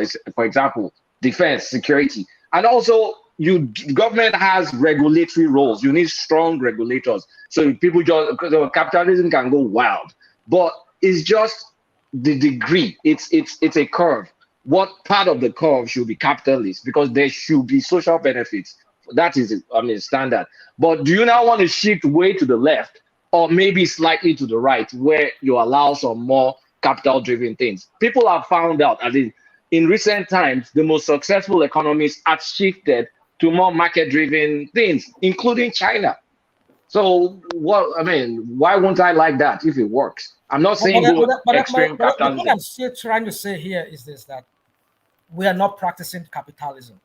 Like I We're said, not in Nigeria. In Nigeria, it's mixed. Some mixed. I know it's whatever. mixed. I know we're trying to paint it as being mixed, welfareism with APC government trying to. I mean, I understand what you're trying to say, but what I'm saying is that Do we have welfareism in Nigeria? well, yes, we do. We do. Fuel subsidy is an example. Fuel subsidy. Yeah. Oh, okay. Even though we know it's that's an example of what I'm trying to say now. see, rational mind. We have mixed economy. See, look at MTN. You don't need to labor too much. Look at MTN. Look at private university, and look at all those private entities. Those are the examples of capitalism. Then now look at our federal university, our federal system of education that heavily subsidized by the government. That's an example of socialism. So at the end of the day, we have a mix of the things. So is we practice capitalism, we are practicing socialism. It's so chronism we practice, not capitalism. It's chronism. Let's forget this. Chronism is not an economic policy. I understand. I know it's not an economic philosophy. It's well, it's not economic philosophy, but no, it is Are you not. talking about communism? What do you think I might say? It is not factually not. Hold on. It's a new word. It's a new word that has been brought into economy right now. Chronism, capitalism. I've never heard of that. Chronic capitalism. Is that what? It's just a fancy way of saying corruption. Chronism is a derogatory word where we are saying chronism. Okay. Wait, chronism is like a form of derogatory word where you say you want to nail the people that are supervising your economy, that government of themselves for themselves. So that idea is that's what I'm saying. It's not really economic policy, but it's more of like a derogatory word towards those people that are leading the country. So I mean, who wants a Nigeria with only NTA and LTV and BCOS, or who wants a Nigeria with only Nitel? Nobody does. But it's not even a shame that we are even discussing this. I mean, that we are even discussing our youth in Nigeria was destroyed by this stifling. I can't even remember any good cartoon networks that we watched that were current. We just watched things that were watched in Europe for 10 years ago. That's what we watch in Nigeria. You know? Sorry, what are you saying? We should restrict it back to NTA and ITV? No, they should pluralize even more. I mean, we have very few. Even if you count how many we have in Nigeria. Welcome to my side, Xero. Just don't realize that you're coming to my side. In the days of NTA alone, we won't be having Kizane today, I can bet you. If you see that simple thing that Babangida did in 1992, was it decree 16? I can't even remember the particular decree of 38, when he deregulated broadcasting in Nigeria. You know, the like of Kenny Ogungbe, they started using the platform of AIT after listening to different artists. Before you know, people realize that, there is huge opportunity in this industry. Kenny Ogungbe today now. See how the market just grew. The market just exploded. All of a sudden, Kizane is representing Nigeria in the World Cup. You see, before the guy even finished his coffee, see the way people shouted. So if it's not for capitalism, it will be Alexo. What's the name of that guy? Gentlemen, let's bring Dapo into the conversation. Dapo, you've been quiet, so come in. So what are you making then of the debate? We started off with the debate, and now we have landed on economic philosophies and policies. Dapo, good to see you again. Yeah. Oh, sorry. Yeah. Okay. Yes. I'm unmuted already. Yeah. Good evening, everybody, or good morning. Yeah. Well, generally, concerning what we are discussing, I think. Well, let me start from Showore, this Showore thing and all. Showore is not the first person to stick to his political ideas. And in Nigeria, a lot of people have done that without any results. A lot of people. Go and ask Pastor Chris Okotie. Vote fresh, vote fresh, vote fresh. Yeah, fresh. That was his party. Yes. They never get anywhere. So what's the result of you doing something like you won't get any results? Why are you doing something that you won't get any results? It's no point. And go and ask even what's it, Dele Mamadou. Dele Mamadou should be the last person to join the PDP, but he has no choice. But Ele Bini now, Dele Mamadou, Ele Bini. Well, I'm surprised too that with this political, I went to join the PDP. But I mean, what I'm trying to say is that at the end of the day, he had to, when he initially joined the party, the fringes, the party of the party at the fringes, he had to come to the center. That is, he joined a major political party, to have an effect. So all this, there's no flogging the issue. Is not. I'm sorry. I don't mean to attack persons here, but that's the reality. The earlier he faces that, the better. The people, all these them that are seeing them joining this big party today. They said they have that idea that these things will not go anywhere. And even fine. Look at even Awolowo.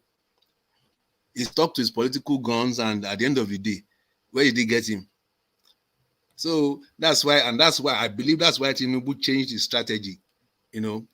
Went up north, formed an alliance up north right from his youth. Awolowo did his own in the west, right from his youth, and stuck to the west. So where is he going to get him? He's not going to get anywhere. So we can argue it tomorrow. If all of us here on this forum decide to vote for, it won't make any difference. So what's the deal? So that's about that. Then we're talking of. Sorry. Let me hold you to that show space. Why do you think it's not penetrating? Because his message professes a lot of solution to the Nigerian problem. But why do you think it's not penetrating? Why it's not penetrating? I don't see. Largely, I believe that leadership generally is a reflection of followers. Yeah, leadership many times is a reflection of the followers. That's one. Then two, we are not that enlightened yet. We are not as matured as the democracies of America, Britain, and other. No, we still have largely a lot of people that cannot decipher between all these policies and all these debates and all. No, we still have a lot of people that can't relate with all these things. You see, a lot, largely, especially in the north, this election will be decided by individuals enough that they will still have a lot of control of their people. When they tell them this is where we are voting for, that's what they will do. A lot of people still in their mind. Maybe by the time we move to that, but right now I don't see that happening. No magic is going to happen like that. So, in terms concerning of the debate. Yes, socialism versus capitalism, and just the two extreme views. Ajanle Koko far left, Kulata far right. But where are you positioned ideologically? D'accord. It's definitely is capitalism. Capitalism. You see, it even breeds competition. All this socialism breeds laxity. People don't want to. I mean, there's no incentive for competing. There's no incentive for when you are saying socialism and all that. There's no incentive for fine. Maybe a mix of the two, like people are suggest fine, but to go socialism, no. The way it doesn't breed competition. You won't. There's no breed to outdo. There's no incentive to outdo each other. No. So therefore, it's a no for me. I would rather stay in between. Yeah. Stay in between. Then concerning this debate. Yes. So start from Tinubu's absence from there. What? Give us your opinions on that. Tinubu's absence. He has already told us that it's not how to win a debate; it's how to win the election. So, and I think I strongly support that. I strongly support that. What's the point of you going for something that be of no effect? You don't waste your time now. In a time like this, you need every ounce of time that you can get to get you results. So you don't just do things for. So it's okay with you. So therefore, it's okay with you that it's not. Hold on. So it's okay with you that this man is not interacting with Nigerian people. He doesn't want Nigerian to interrogate his ability to lead us, the capacity that is telling us that he has, to lead that country. So it's okay with you as. Okay. So that is okay with you. You can't. I'm sorry, Ajale Koko. You can't say that he's interacting with the Nigerian people. He is interacting with the Nigerian people. No. When you cannot, let me tell you. Do you know what press represent in democracy? Do you know that a democracy that does not have a vibrant, press is a dead democracy? So what are we running? Why are we running democracy? Hold on. Why are we running democracy when one of the elements that drive the democracy well, which is free press, cannot invite the candidate to a debate, to interrogate his manifesto, to ask him hard question on behalf of the people? Why are we practicing democracy? So because this man said, "Oh, I'm not going to do this. I'm not going to honor any invitation by the press. I'm going to do things on my own," and that is okay with you? It's okay. And that is okay with you? It's okay. It's okay. It doesn't matter to you. Anyway, you don't see him. You don't see him. You don't see him as a man. You don't see him as a man that will. When he gets to the position of power, hold on. When he gets to a position of power, you don't see him as a man that will not be there for to interact and to negotiate and even to listen to the people. You don't see that inside. Well, I don't. With his action and his behavior and everything he's doing now. Ajale Koko, let him tell us how he sees it. So, how do you see it? How Ajale Koko has just expressed it, utter disregard for the Nigerian voting populace, just assured that it's going to be rigged in. That doesn't offend you. I don't really believe it can be as worse as Buhari. It is already interacting with the Nigerian people. It's interacting. And it can't get as worse as what we have currently. I'm sure of that.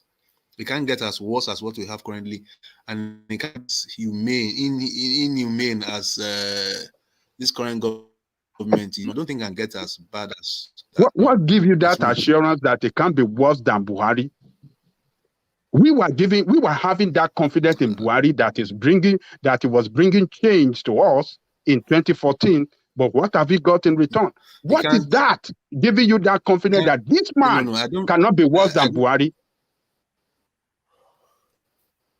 No, it can't be. It can't be. I don't think it can be. It can't be because he knows the consequence of what he's doing. Look at, I mean, naturally, Tinubu should just stroll into Aso Rock. But look at now, this Buhari government has made the campaign and everything so difficult for him. And I'm sure he wouldn't want to leave that legacy. He wouldn't want to leave that legacy. I'm very, very sure Tinubu will not want to leave that legacy at all. He has made the campaign very difficult for him. Sorry? How are they making it difficult for him? How have Buhari made it difficult for him? Definitely, with the terrible governance. No denying the fact, but I mean, Tinubu can't be going against his boss. You So don't have shine the master. Is that why he's avoiding debates? Is that why he's No. avoiding No. debates? No. It's not. No, okay, let me He's put this to doing you. debates now. He's attending to He the has not done public now. Don't say that. Don't say that. Don't come here and tell us that he's doing debate. He has never done any debate. It was in the north. Excuse me. It wasn't in. That is not debate. That is not. wasn't Hold on. Don't come here and tell us what we don't know. But rational mind, we've not had a debate yet. He has already made it known. Okay, fine. He has already made it known that it's not fine. It doesn't have to debate. No, it doesn't have to call the shots. Yes, it doesn't No, have to. hold on, rational mind. We've not had a debate yet. What we have had is public interactions, and Tinubu has had public interactions. No. That is the one he organized himself. He organized those ones. His party organized that. Now we want independent. Hold on. We want independent people who are non-aligned to any party. Let them come and even grant. But we've not had that yet. Have we had that yet? What? People who are not aligned. Because of course we played a clip earlier on where Arise TV was telling us that they're with Atiku, so he wouldn't go there. So woman, we saw Kadira Ahmed. She works for with NTA, MacArthur Foundation. I'm sure that lady belongs to no party. Even in 2019, we saw Bubu. He attended his own. He went to that to whatever she calls our own debate, maybe forum. Bubu attended, Oshibajo attended. What prevented Tinubu from attending? He was found doing something in it's very early in the day. It's still early in the day. You can't still say. No. You can still come up. Rational mind. They postponed that Kadaria. They postponed the Kadaria one. They didn't cancel it. He was aware. They gave him not. They told every candidate. This is your. Hold on. It did not cancel it. It's postponed. So there's still time to make it up. You see, if people just come here and just make. No, hold on. Did you hear what Kolata said? That what? It was postponed, not cancelled. Listen. My point is this. They gave him a time that you're supposed to appear. This is your own slot. Suddenly, no. If there's a clash, let me land. Let me land. All right, carry on. They told him this is the time you're supposed to attend. The headmaster. Yeah. He said he cannot appear that time. That was even almost few hours to when he was supposed to appear. That was when he said he's canceling it, and he now gave them another time that he wants them to schedule for another time. I don't know if they ever honored that. See, you see, when we have people when they cannot keep to agreement, you agree with the organizer that okay, I'm coming to show up this time. Just few hours to that time, you just move it. He said, okay, you have some other thing or whatever. Can we use some other time? So time. I'm sure they didn't respond to him. That was why we didn't see him attend that Kadaria whatever. This is somebody. We also maybe their party aligned. At least Kadaria is not, as far as I know, everybody knows she doesn't have any political party. But why can't Asiwaju attend? Yes, but he rescheduled, not cancelled. So a conflict with this diary. But let's hear from Dapo. You know Dapo is joining us from Nigeria, so we are and such a sensible guy. So we're always saying, so Dapo, yes, you don't have any objection to Tinubu not attending. Is what you are leading us to. Yeah. At all. As long as he gets him the desired result that he's looking for, it doesn't guarantee success. I mean, all those it doesn't. Sometimes it doesn't. So if he thinks that it's not adding to his political campaign, then why should he waste his time? Hold on, rational mind, please. Dapo, do you think and to the audience too, it helps you in making your decision. That's it. Some people earlier added to, it helps you in making your decision. Fine, you don't need to agitate and fight ourselves and all that. Just take your decision, and everybody holds on to votes, and we look for the results. Dapo, can you hear me? If he had attended, if Tinubu had attended that whatever it is that they did, would that have been a mistake on his part? I believe so. I believe so. I don't. I believe yes. It would have been a mistake. They normally, if you know, deliberately, they would have been out to. Why would that be a mistake on his part? Tell us Because why would that be a mistake? because they want to Let me tell ambush you. him. They want to ambush him. Is why. No. Well, You know, one man, don't answer for him. Let us hear from him. Why would it be a mistake on his side? Wait. Okay. Let me give you an example.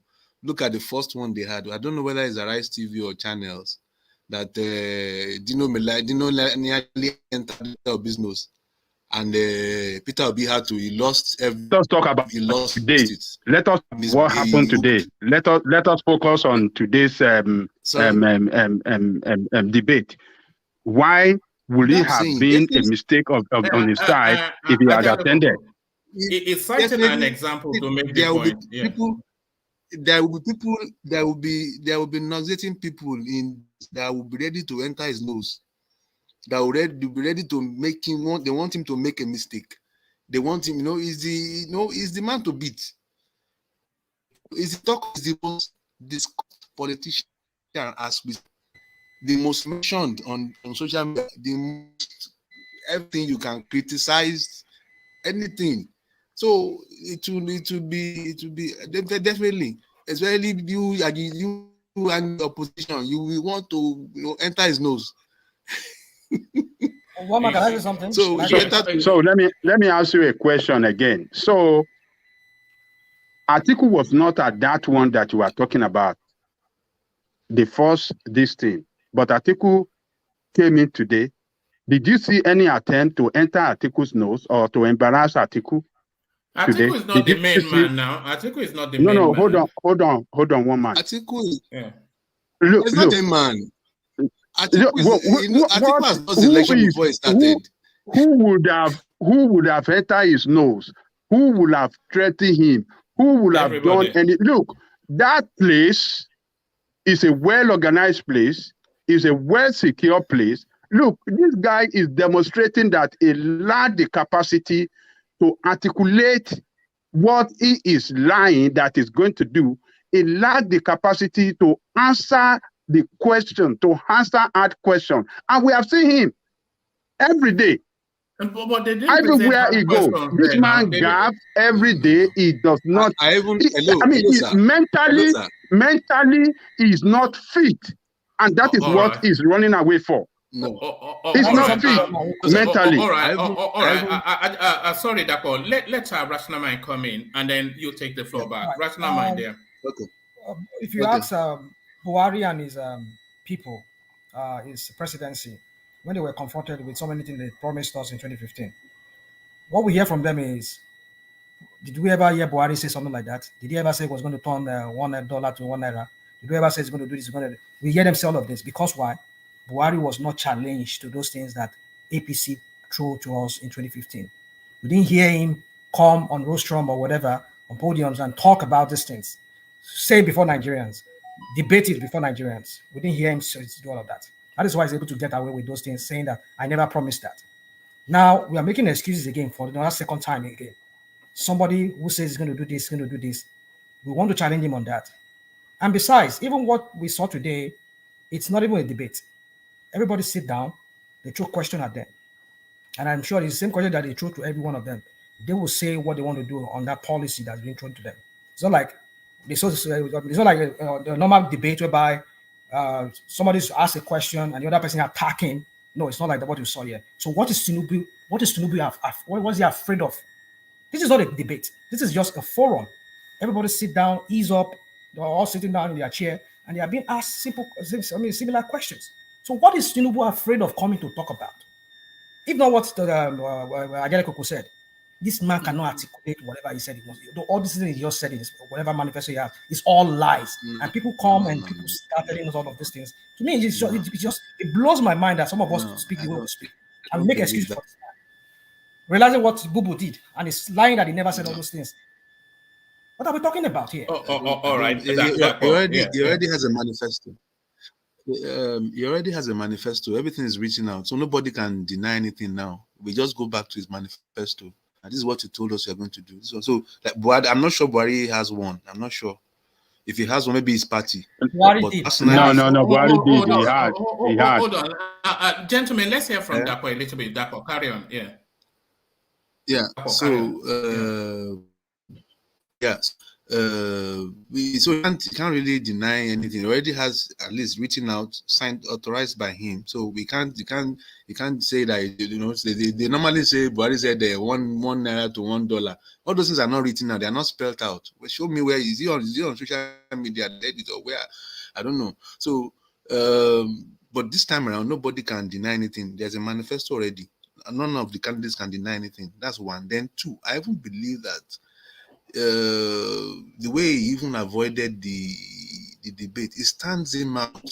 You know, it stands him out of the crowd. He doesn't want to. You don't have to join the crowd now. Sometimes, you know, you can create your own niche and you know, just stay there. And even in business, you can just take a small area and stay there and be doing big things. So I believe it stands him out. It stands him out of the crowd. Doesn't have to follow, do whatever other person is doing. All right, Dapo, let me move you away from Tinubu a little bit and take you into the debate. So I'm hopeful that you watched it. So give us your impressions and then give us winners and losers. So did you watch it? How did they come across? What were the highlights? I'm sorry, since Tinubu was not even there, I just didn't watch it. I didn't watch it. It wasn't even what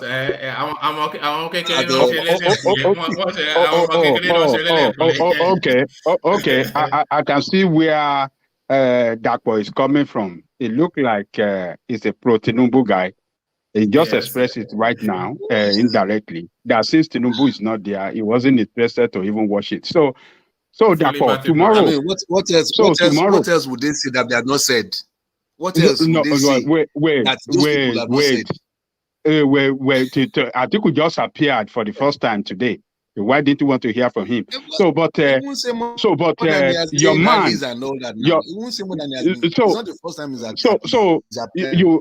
you approve your man. Then he's going to cut. He's going to the give fishy. Okay, hold on, Dapo. Let me say this. So you approve your man for not coming to talk to us, right? But would you approve him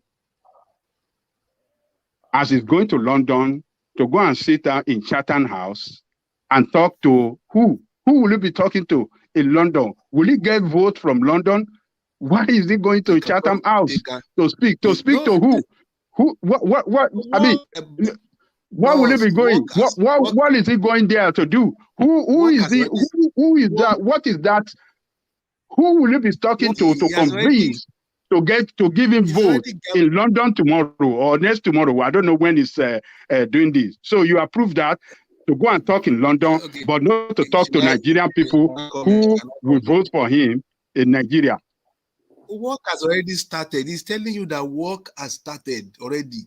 He's galvanizing support for his government. He's galvanizing, he's talking to people that can bring in investments into the country. Work has started.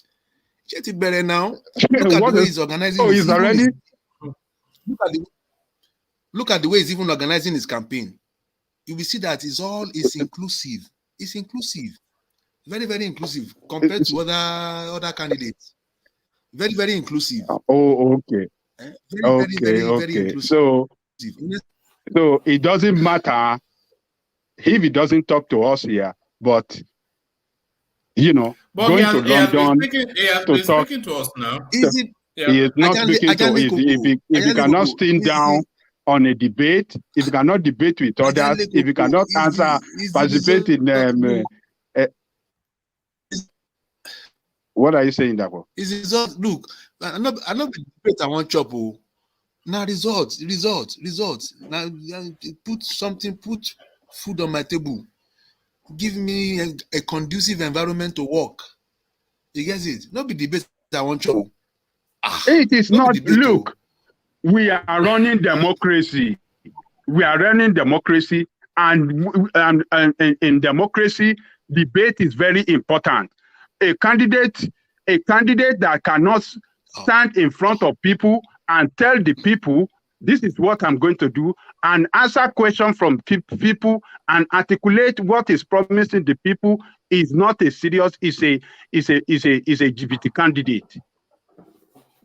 Oga Dakpo, let me just say this. They say those who forget to learn from history, history will always repeat itself. Yeah, we saw this same pattern we saw from Buhari. He avoided debate, everything, and it was packaged front, back, and center. And today, yeah, we are here now, as Suma just said, we are where we are today now. Insecurity, bad economy, fake policy, and all that. And same thing that Tinubu is exhibiting right now, avoiding town hall meetings. Even the NTA sit down talk, even though you cannot debate, have a sit down with this lady Bashar, and even if it's for 5 minutes, just talk to the people you want to rule over. Go to a Chatham House is nice, but it's not the best for. It's not going to London to speak to the African and the Black Nigerians in London or Nigerian community in London. It's going to Chatham to talk to whoever have interest in any stake in Nigeria in via corporation. So that is not the best for us to be chatting about and be shouting praises that he's doing something good. Don't forget, politics is local. Talk to the local people that you want their votes. You know, somebody so understand that as it is now. You think that Nigeria does not need help? We need help. We need. In fact, anything good that's going to happen in Nigeria must come from outside. Yes, we will need outside investors to help us to go up. Definitely. So, and we need somebody that will be able to build that bridge. It's not Chatham House we need. If you want to talk to Britain, commerce and labor, or people that are industrial, whatever, or the labor union or whatever, that will make more sense. Let's even you see, it's okay, fine. Let's even, you see, what I want to say here is we don't even know what he has going to do there for now. Maybe let's wait till tomorrow. Then hello. Let that land the point. Yeah. Go on, that one. Everybody has their strategy. Every candidate has strategy for this election. So why not let everybody, let them express themselves? Then the candidate, the electorate can now choose. Look at, for instance, now he has visited. They said this Baramotu Kingdom. They said no presidential candidate has visited them before. Baramotu Kingdom, and I learned this maybe in Delta also. Baramotu Kingdom? I think they exploit oil there, and it's a devastated place, So he went to check their condition and all. They've been praising him for that. Some people have praised him for that on Arise TV. Yeah. Abati praised him for that. Okay, I understand, but Bayelsa is devastated right now. There's oil spill everywhere. If you want to talk about kingdom that is really isolated, you should go far in the oil spill everywhere, That Baramotu is in Delta, not in Bayelsa. Baramotu is in Delta, not in Bayelsa. I said Delta. I know. I'm saying that if you really want to show support, you should go into the creek like in Bayelsa and show support to some kingdoms. It should go into the creeks. Why would it go into Baramotu the creeks? Is in creek. Don't you know Baramotu is in the creek? I don't know. I never knew such a place existed until you are saying it now. So, yeah. So that's it. Anyway, I'm not against Tinubu, not that I'm supporting him. I'm just saying sometimes when you are playing a smart game, is anything worth doing is worth doing well. If you are doing it, if you want people's vote from your country, at least show that you have some concern for them. Have a town hall meeting, even just you and Shetima sitting down talking to one person. It's okay. All right. So sorry, gentlemen, we're coming up to the opposition. They're never satisfied. All right, thank you. So, gentlemen, we're coming up to the 7-hour mark, and of course, so it's time to. And by the way, we're going to be going after the Tinubu's Chatham House speech tomorrow. So make sure you're all here. It's so important. You make sure you're all subscribed. Make sure your bell notification is on, and dial in. We are going to be very, very ordered in the conversation tomorrow, because it's an important moment.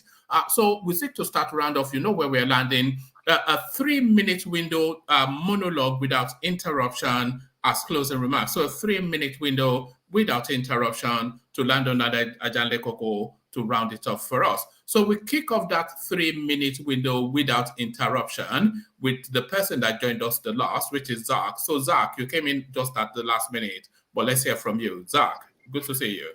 Yeah, one man, long time. Okay, what happened now? now fight, what I do now? Eh? No, I listen every day. Every day I listen to you. But today's conversation has been very nice, especially for my Ajanle Koko, who I enjoy a lot. But Tinubu, I mean, I have nothing to say about for Tinubu, but I just know that today would have been a very good day for Tinubu to actually come out and sell himself to Nigerians. But one thing I just don't understand is when I see intelligent people, people that go to school with master degree, PhD and all these things, very intelligent people, when I see them supporting Tinubu, I get very, very confused.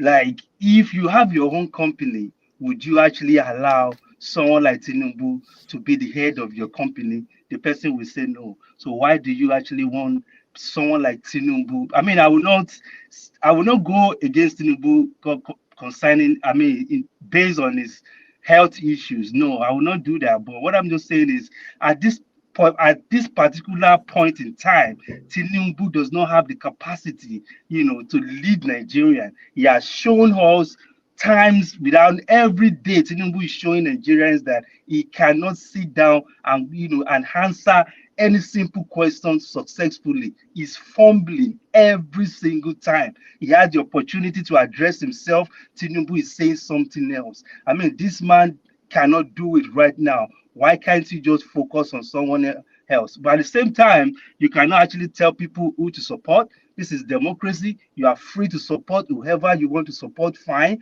But at the same time, we just have to think about the country and see where the country is right now. I believe that if you have love for the country, you know the person that can do it and support that person. If somebody is showing you every day that he cannot, what else do you want from a Tinubu that is fumbling every day? And you are a smart and intelligent person, and you are telling me that this is the man. That is where I get confused. I just hope that Nigeria will get it right, because if we get it wrong, 2023 is not going to be nice. That's all I have to say. All right, thank you, Zach. So thank you, Zach. Zach is an OG of the platform. We thought we'd offended him and Iran, but making all that dollars, making the dollars. Always good to make the dollars. But from Zach, let's go on to X0. X0, just a short window to have a monologue. Well, we cannot overemphasize the fact that I concur with what the man who just spoke now said. We cannot overemphasize the fact that Tinubu has been dodging debates and he has not had a very sound health. In fact, the closer the election, or the more the election draws near, the more, I don't know, the more sickly the man becomes. I don't know if it's the tension of the election or the election has taken a toll on the man. He's more uncoordinated. His body is breaking down, and we are just coming out from, or we are still in a similar situation where his predecessor to be, if he becomes president, leaves the country every time, stays abroad for months while we pay for his hospital, treatment. And then we are going to face another, like 16 years of absence of leadership. And when this man finally becomes the president, we don't know the kind of criminals that will come into the government with him, that will, because of his ill health, begin to do us in again. This country is at the point of convulsing. We are entering a state where we can no longer stay without a leader. And this is the kind of person somebody is advising us to. if we are eating poison and we are dying, must we continue eating this poison? Enlightened people are here, but I don't know whether they wish the kind of thing they cannot wish for their family. Why do they wish it for everybody? If they ask anybody here now that the leader of your family should be Tinubu, everybody will say to Fiakwa. But that same person, you promote him to become our own leader in the whole of the country. Hold on. If they say the leader of your family should be a multi-dollar billionaire, you will say to Fiakwa. Look at this guy. Look at this guy. Look at this guy. That is not to fear power. Look at Zero.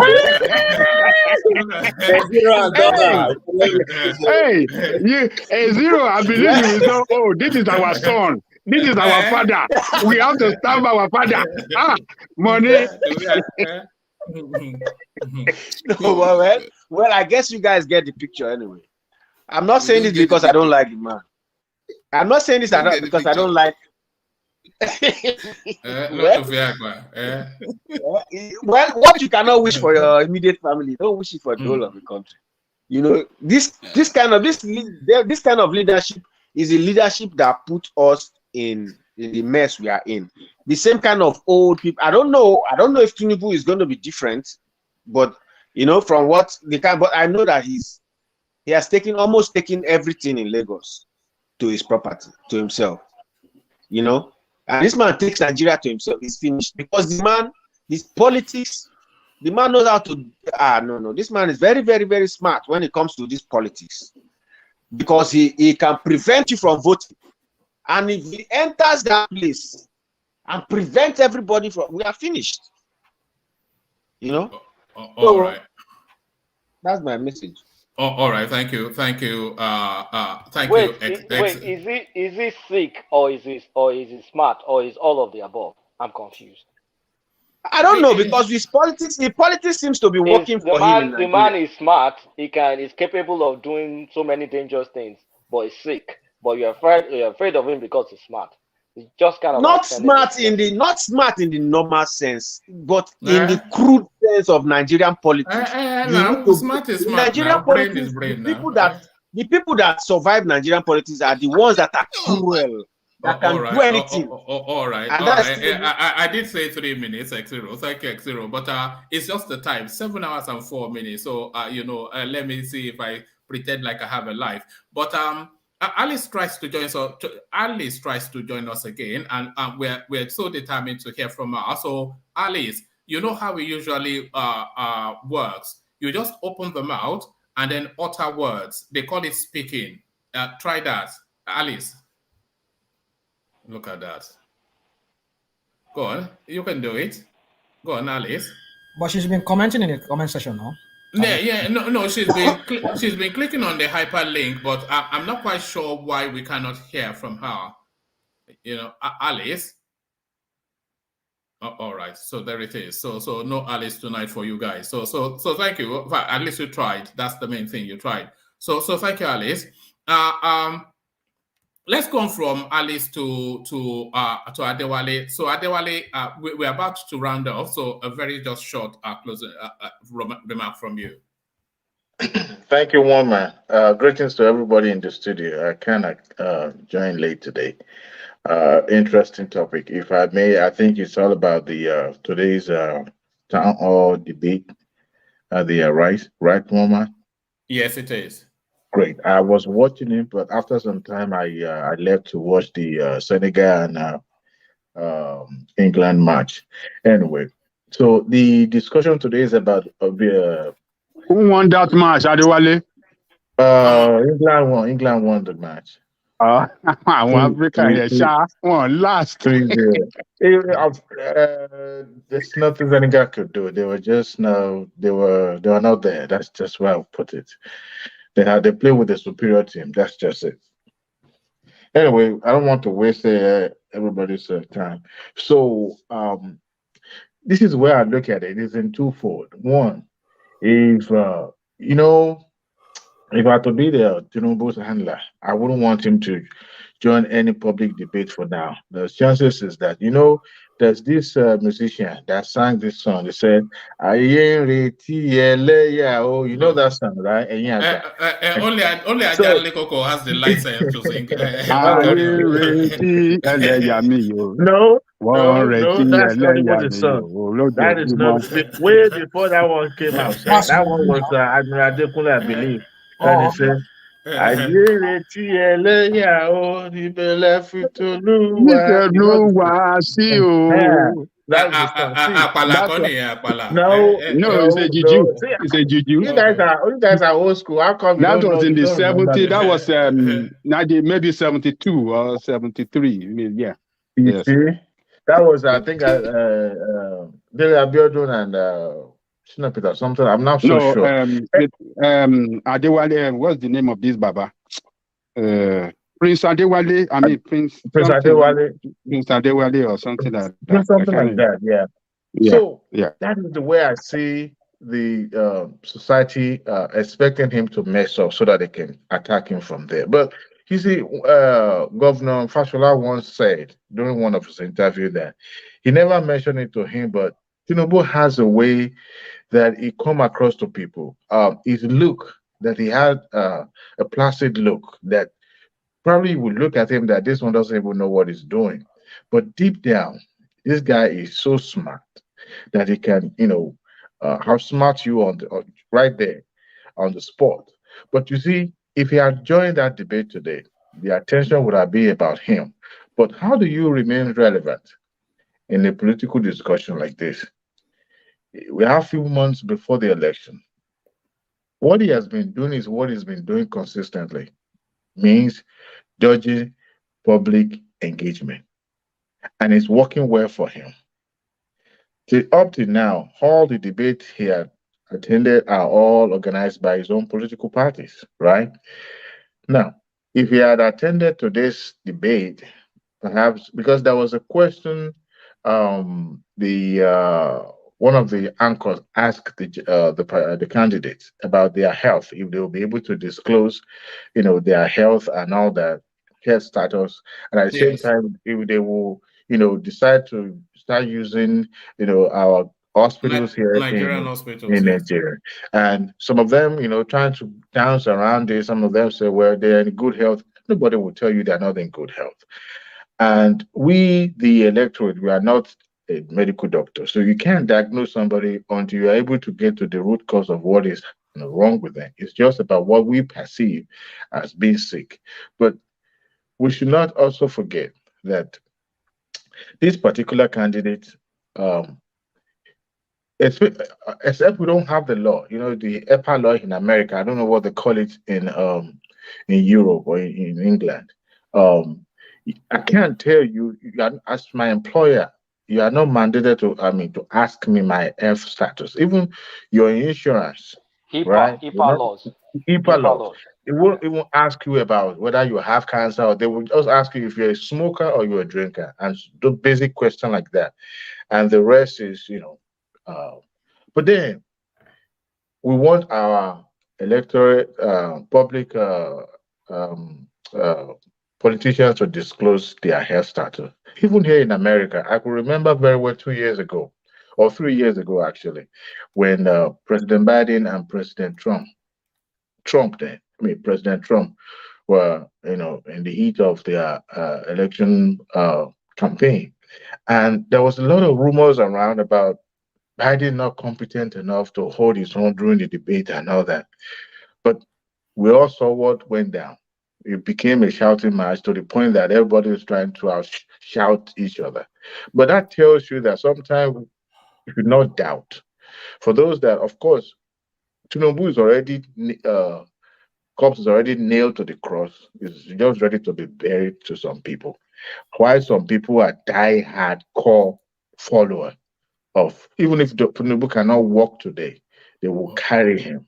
In a wheelchair, they will carry him to Asoro. But see, that's all about. But we should leave what is the point is that he had appeared at the public engagement before. Now, what I foresee happening, All right, bring it home. It's only okay, because it's okay, 7 hours, okay. 7 hours already. I'm going to tackle now. Somebody, okay, to round it up, somebody mentioned that why is he going to the Chatham House in London instead of facing the electorate? You see, what we see is that we usually look at the local, but we should look beyond our local environment. We should set our priority beyond the border, beyond what we see. And I think that's what Jonathan, I think Jonathan also spoke at the Chatham House. So there's nothing wrong. Sometimes Even Buhari spoke at Chatham House. yeah, it's nothing wrong in because we see what I've not seen these candidates saying talking about is their public relations engagement. I haven't seen them what they need to do, and I haven't heard any one of them, because as if Nigeria is going to be isolated. It shouldn't be. We should probe more. We should ask more because it seems that our border is porous. What are we going to do with our neighboring countries and all that? So, not to take much of everybody's time. Thank you very much for the time. Hopefully, I'll join maybe tomorrow. Yeah, if you can, because we'll be addressing that Chatham House space tomorrow, and you are a strong voice, so I'm sure people would like to hear from you. So thank you, Adewale. You always come late, and then one man, have you got the link that guy promised you for the to connect with the Chatham House this thing? No, I haven't gotten it. So thank you, Ajale Koko. Yes, if anybody has the link to the Chatham House event, please send it to me via Instagram, please. Just so we can, as much as we can, take from that space. So let me pop my Instagram there so that everybody has it. So if you come across the link to the Chatham House interaction by Tinubu, just send it to my Instagram, and then I'll do the rest. So thank you for that. And thank you, Adewale. So, gentlemen, just be mindful. 3 minutes slot. Rational Mind. We didn't get to hear much from you today. It's okay. It's just sometimes bewildered. I just get mental confusion when I hear people come and just try to spin things around in the way they think they view it. Well, it's up to them. That's their opinion. Tinubu going to Chatham House, we make excuses for him. Recently, we saw some presidential candidates. They went to NIIA, Nigerian Institute of International, whatever in Victoria Land there. They went there to talk about their foreign policies. We never saw Tinubu there. Tinubu was never there.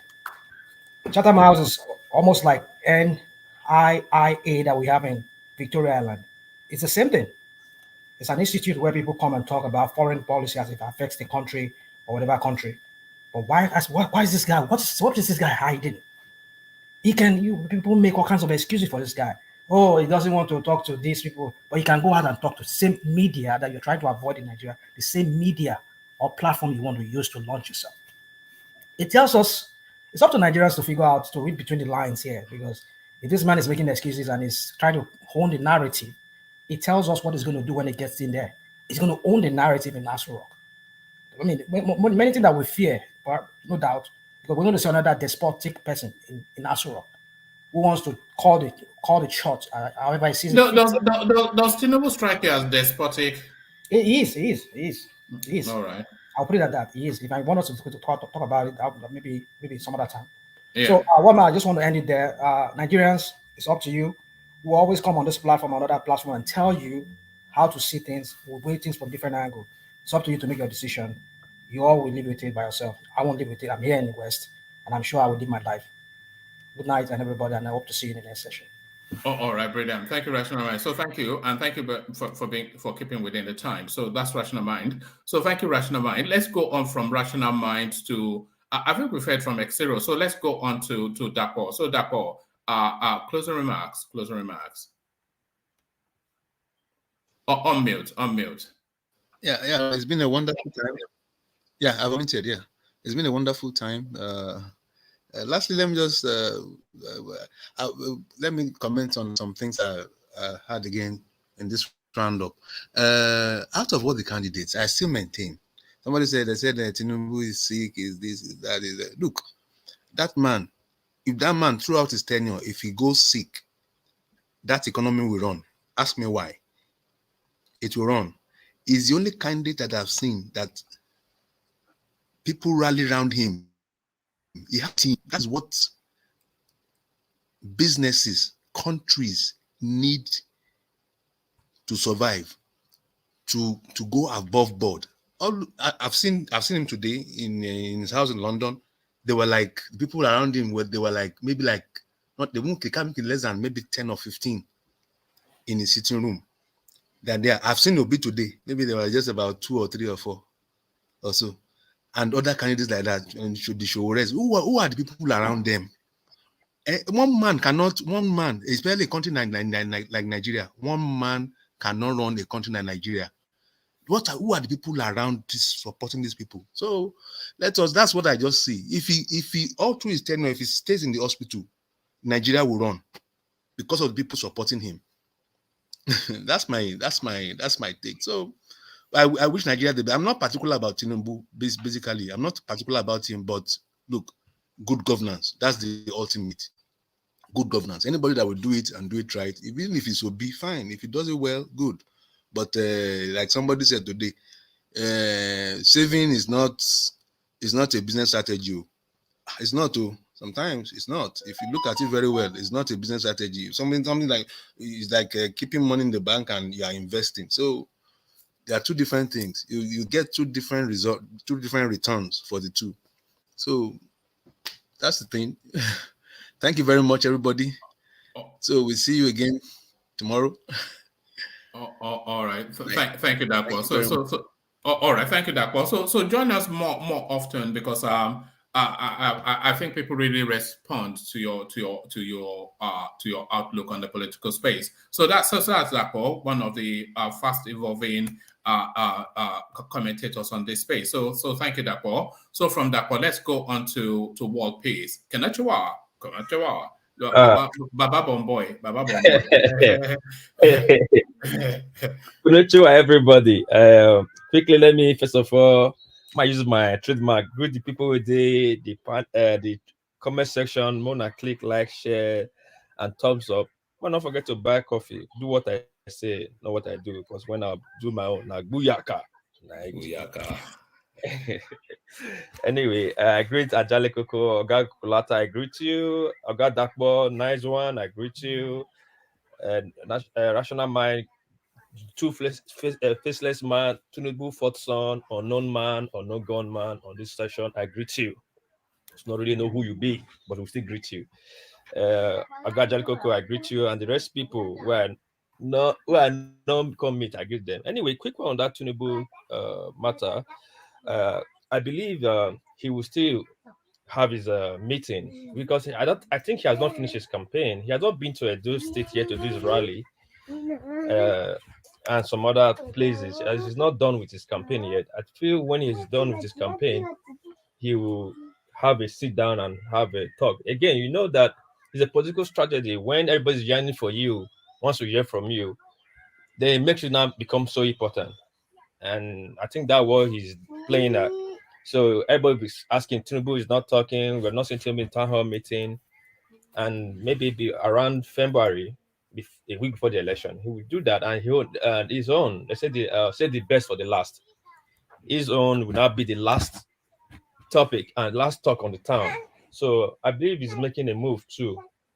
I don't want to believe that he's avoiding debate, but at least for once, talk to the people. I know he will talk to the people. I'm not against Tinubu. I'm not against Obi. Any of them that wins it from the south, I'm very, very okay with it. And in between Tinubu and Obi, Tinubu is more likable to win it because of power of incumbency and his strategy and his political mind stroke and followers. He has the war chest and all that. So that's how I see it. It's not fight, it's not quarrel. We come here and say how we see it and go back and talk to our people. And my people, I bet when I get a PVC, when I vote on a choice, vote on a candidate, the election be this, will not stay for house. One man, thank you. Gababati, I will send the number.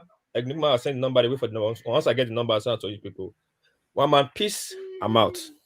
All right, brilliant. Thank you. So that's an expectant father well paced. So from well paced to the man with the data, cool lotta. Ajale Koko, I know say the valley check back from Lale, you go down front. You know how many times he has flogged you in his mind, Lale. I know, I got under his skin. Kòlátà the capitalist. Capitalism yóò work mọ́ àfẹ́ ìmọ̀ ẹ̀ máa lọ ẹ kúrò lùbú wa. Ẹ jẹ́ káwa socialist rọ̀ nílùú yìí for 8 years. Kẹ́tí ẹ̀ bó bá ti lè ṣe. Mo fẹ́ kẹ́ lọ taste life ní Cuba kẹ́ wá sọ bóyá ẹ máa like America ẹ bẹ̀ máa dúró sí Cuba. Wá wọlé nípa yẹn.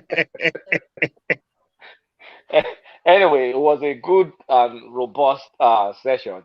I mean, I was just thinking about it. Like, this is the only platform that I know that you have, like, now people that come out to support Tinubu, people that come out to support Showore, people that come out to support Obi, and I mean, some shy Atiku supporters. So it's a balance. Alexander Akashi.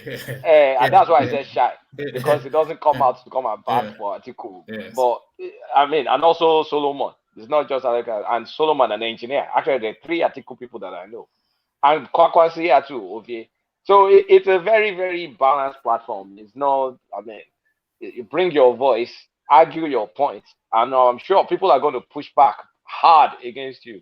So it's a very good educational school in learning critical thinking and argument. Because if your thoughts are not coherent, people will call your bull on a lot of logical inconsistencies, and I mean, it sharpens up your skills. So please come and join and make your voice heard and explain your ideology. Like, we're getting into ideological debates. We're not staying into hand they shake, leg they shake, and all that nonsense. But as it is,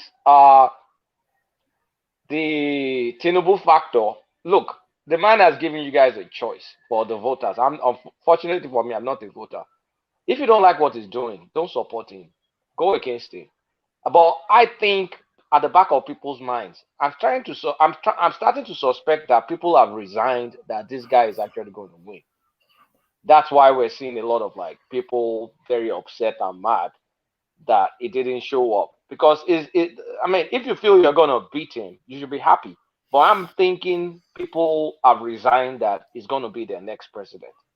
So if that's the case, I can understand how people feel.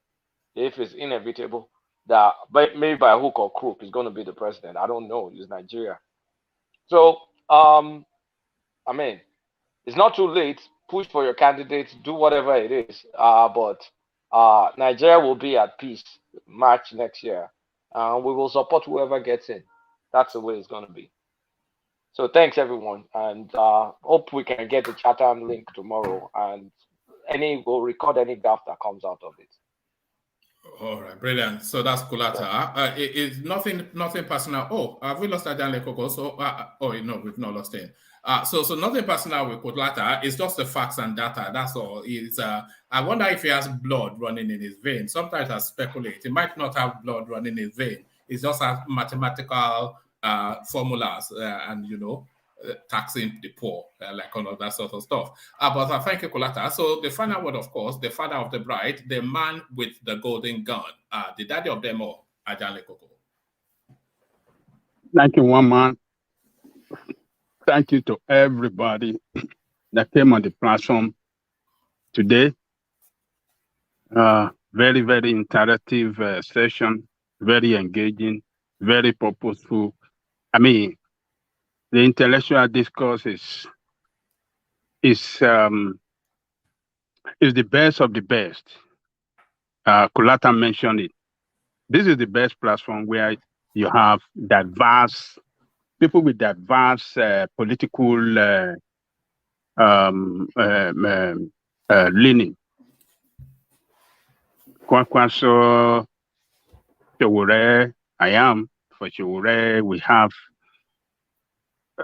Adewale, we have people supporting Atiku, we have, and everybody, put out their position, with cogent reason and factual position. We don't just talk and go. This is not just talk and go, where people will just say something, talk, and just walk away, like some other platform. Factual based, you know, and you see, it's a wonderful platform that one man have created, and we are one family now, and we scattered all over the world. World Peace from Japan, I'm in America, Kulata in America, Dapo in Nigeria, you know, Thomas in Australia, and you know, we just love that country, our Nigeria. We just want that country to work. We want the best of the best for that country, and that is what we come every day here to discuss. And you know, coming 2023, it is clear that, you know, the old guards are the one that are still trying to, you know, dominate us. But we can resist them. We can dominate them by going for the right candidate, a candidate that, you know,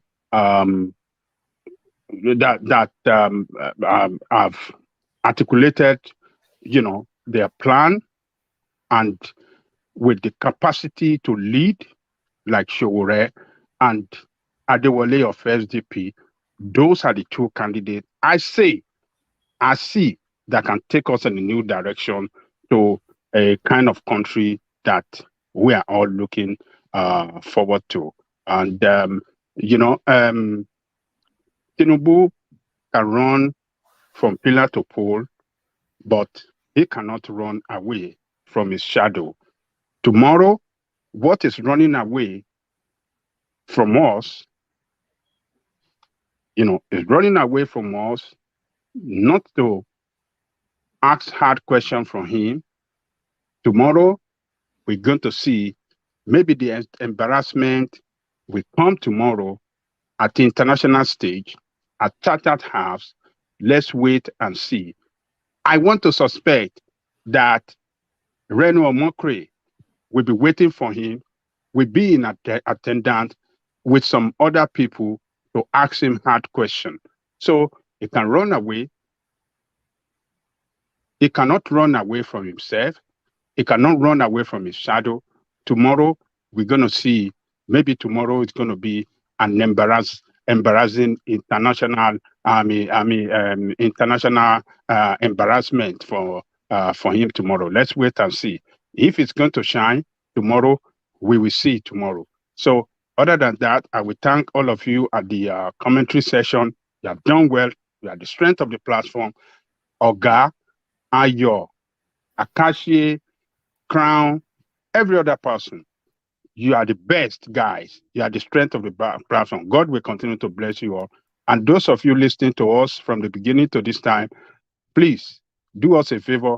Click on the like button, share, subscribe, so that you can help the YouTube algorithm of this platform. One man in America, we say another day, another dollar. But in this situation, another day, another best interactive session. 7.5 is not a joke. One man.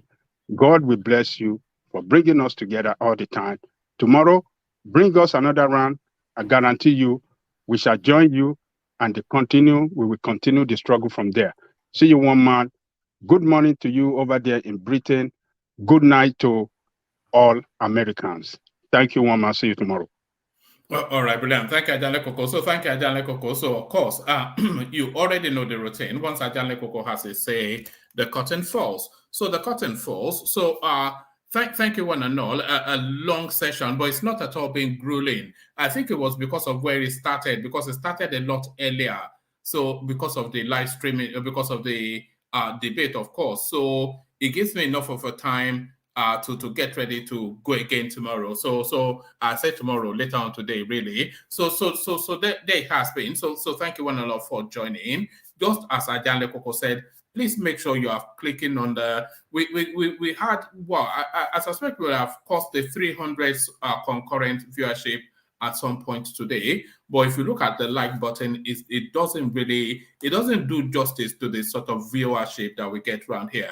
So click on the like button if you can, if you haven't done that already. And make sure you're subscribed as well, at least just to reward the effort, do that. So do that. Click on like and subscribe.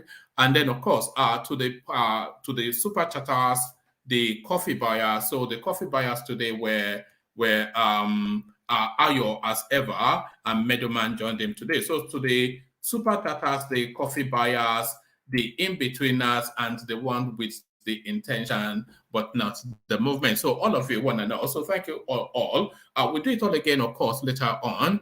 So I'll leave it here. Carry the conversation on within the comment section, but here I say peace.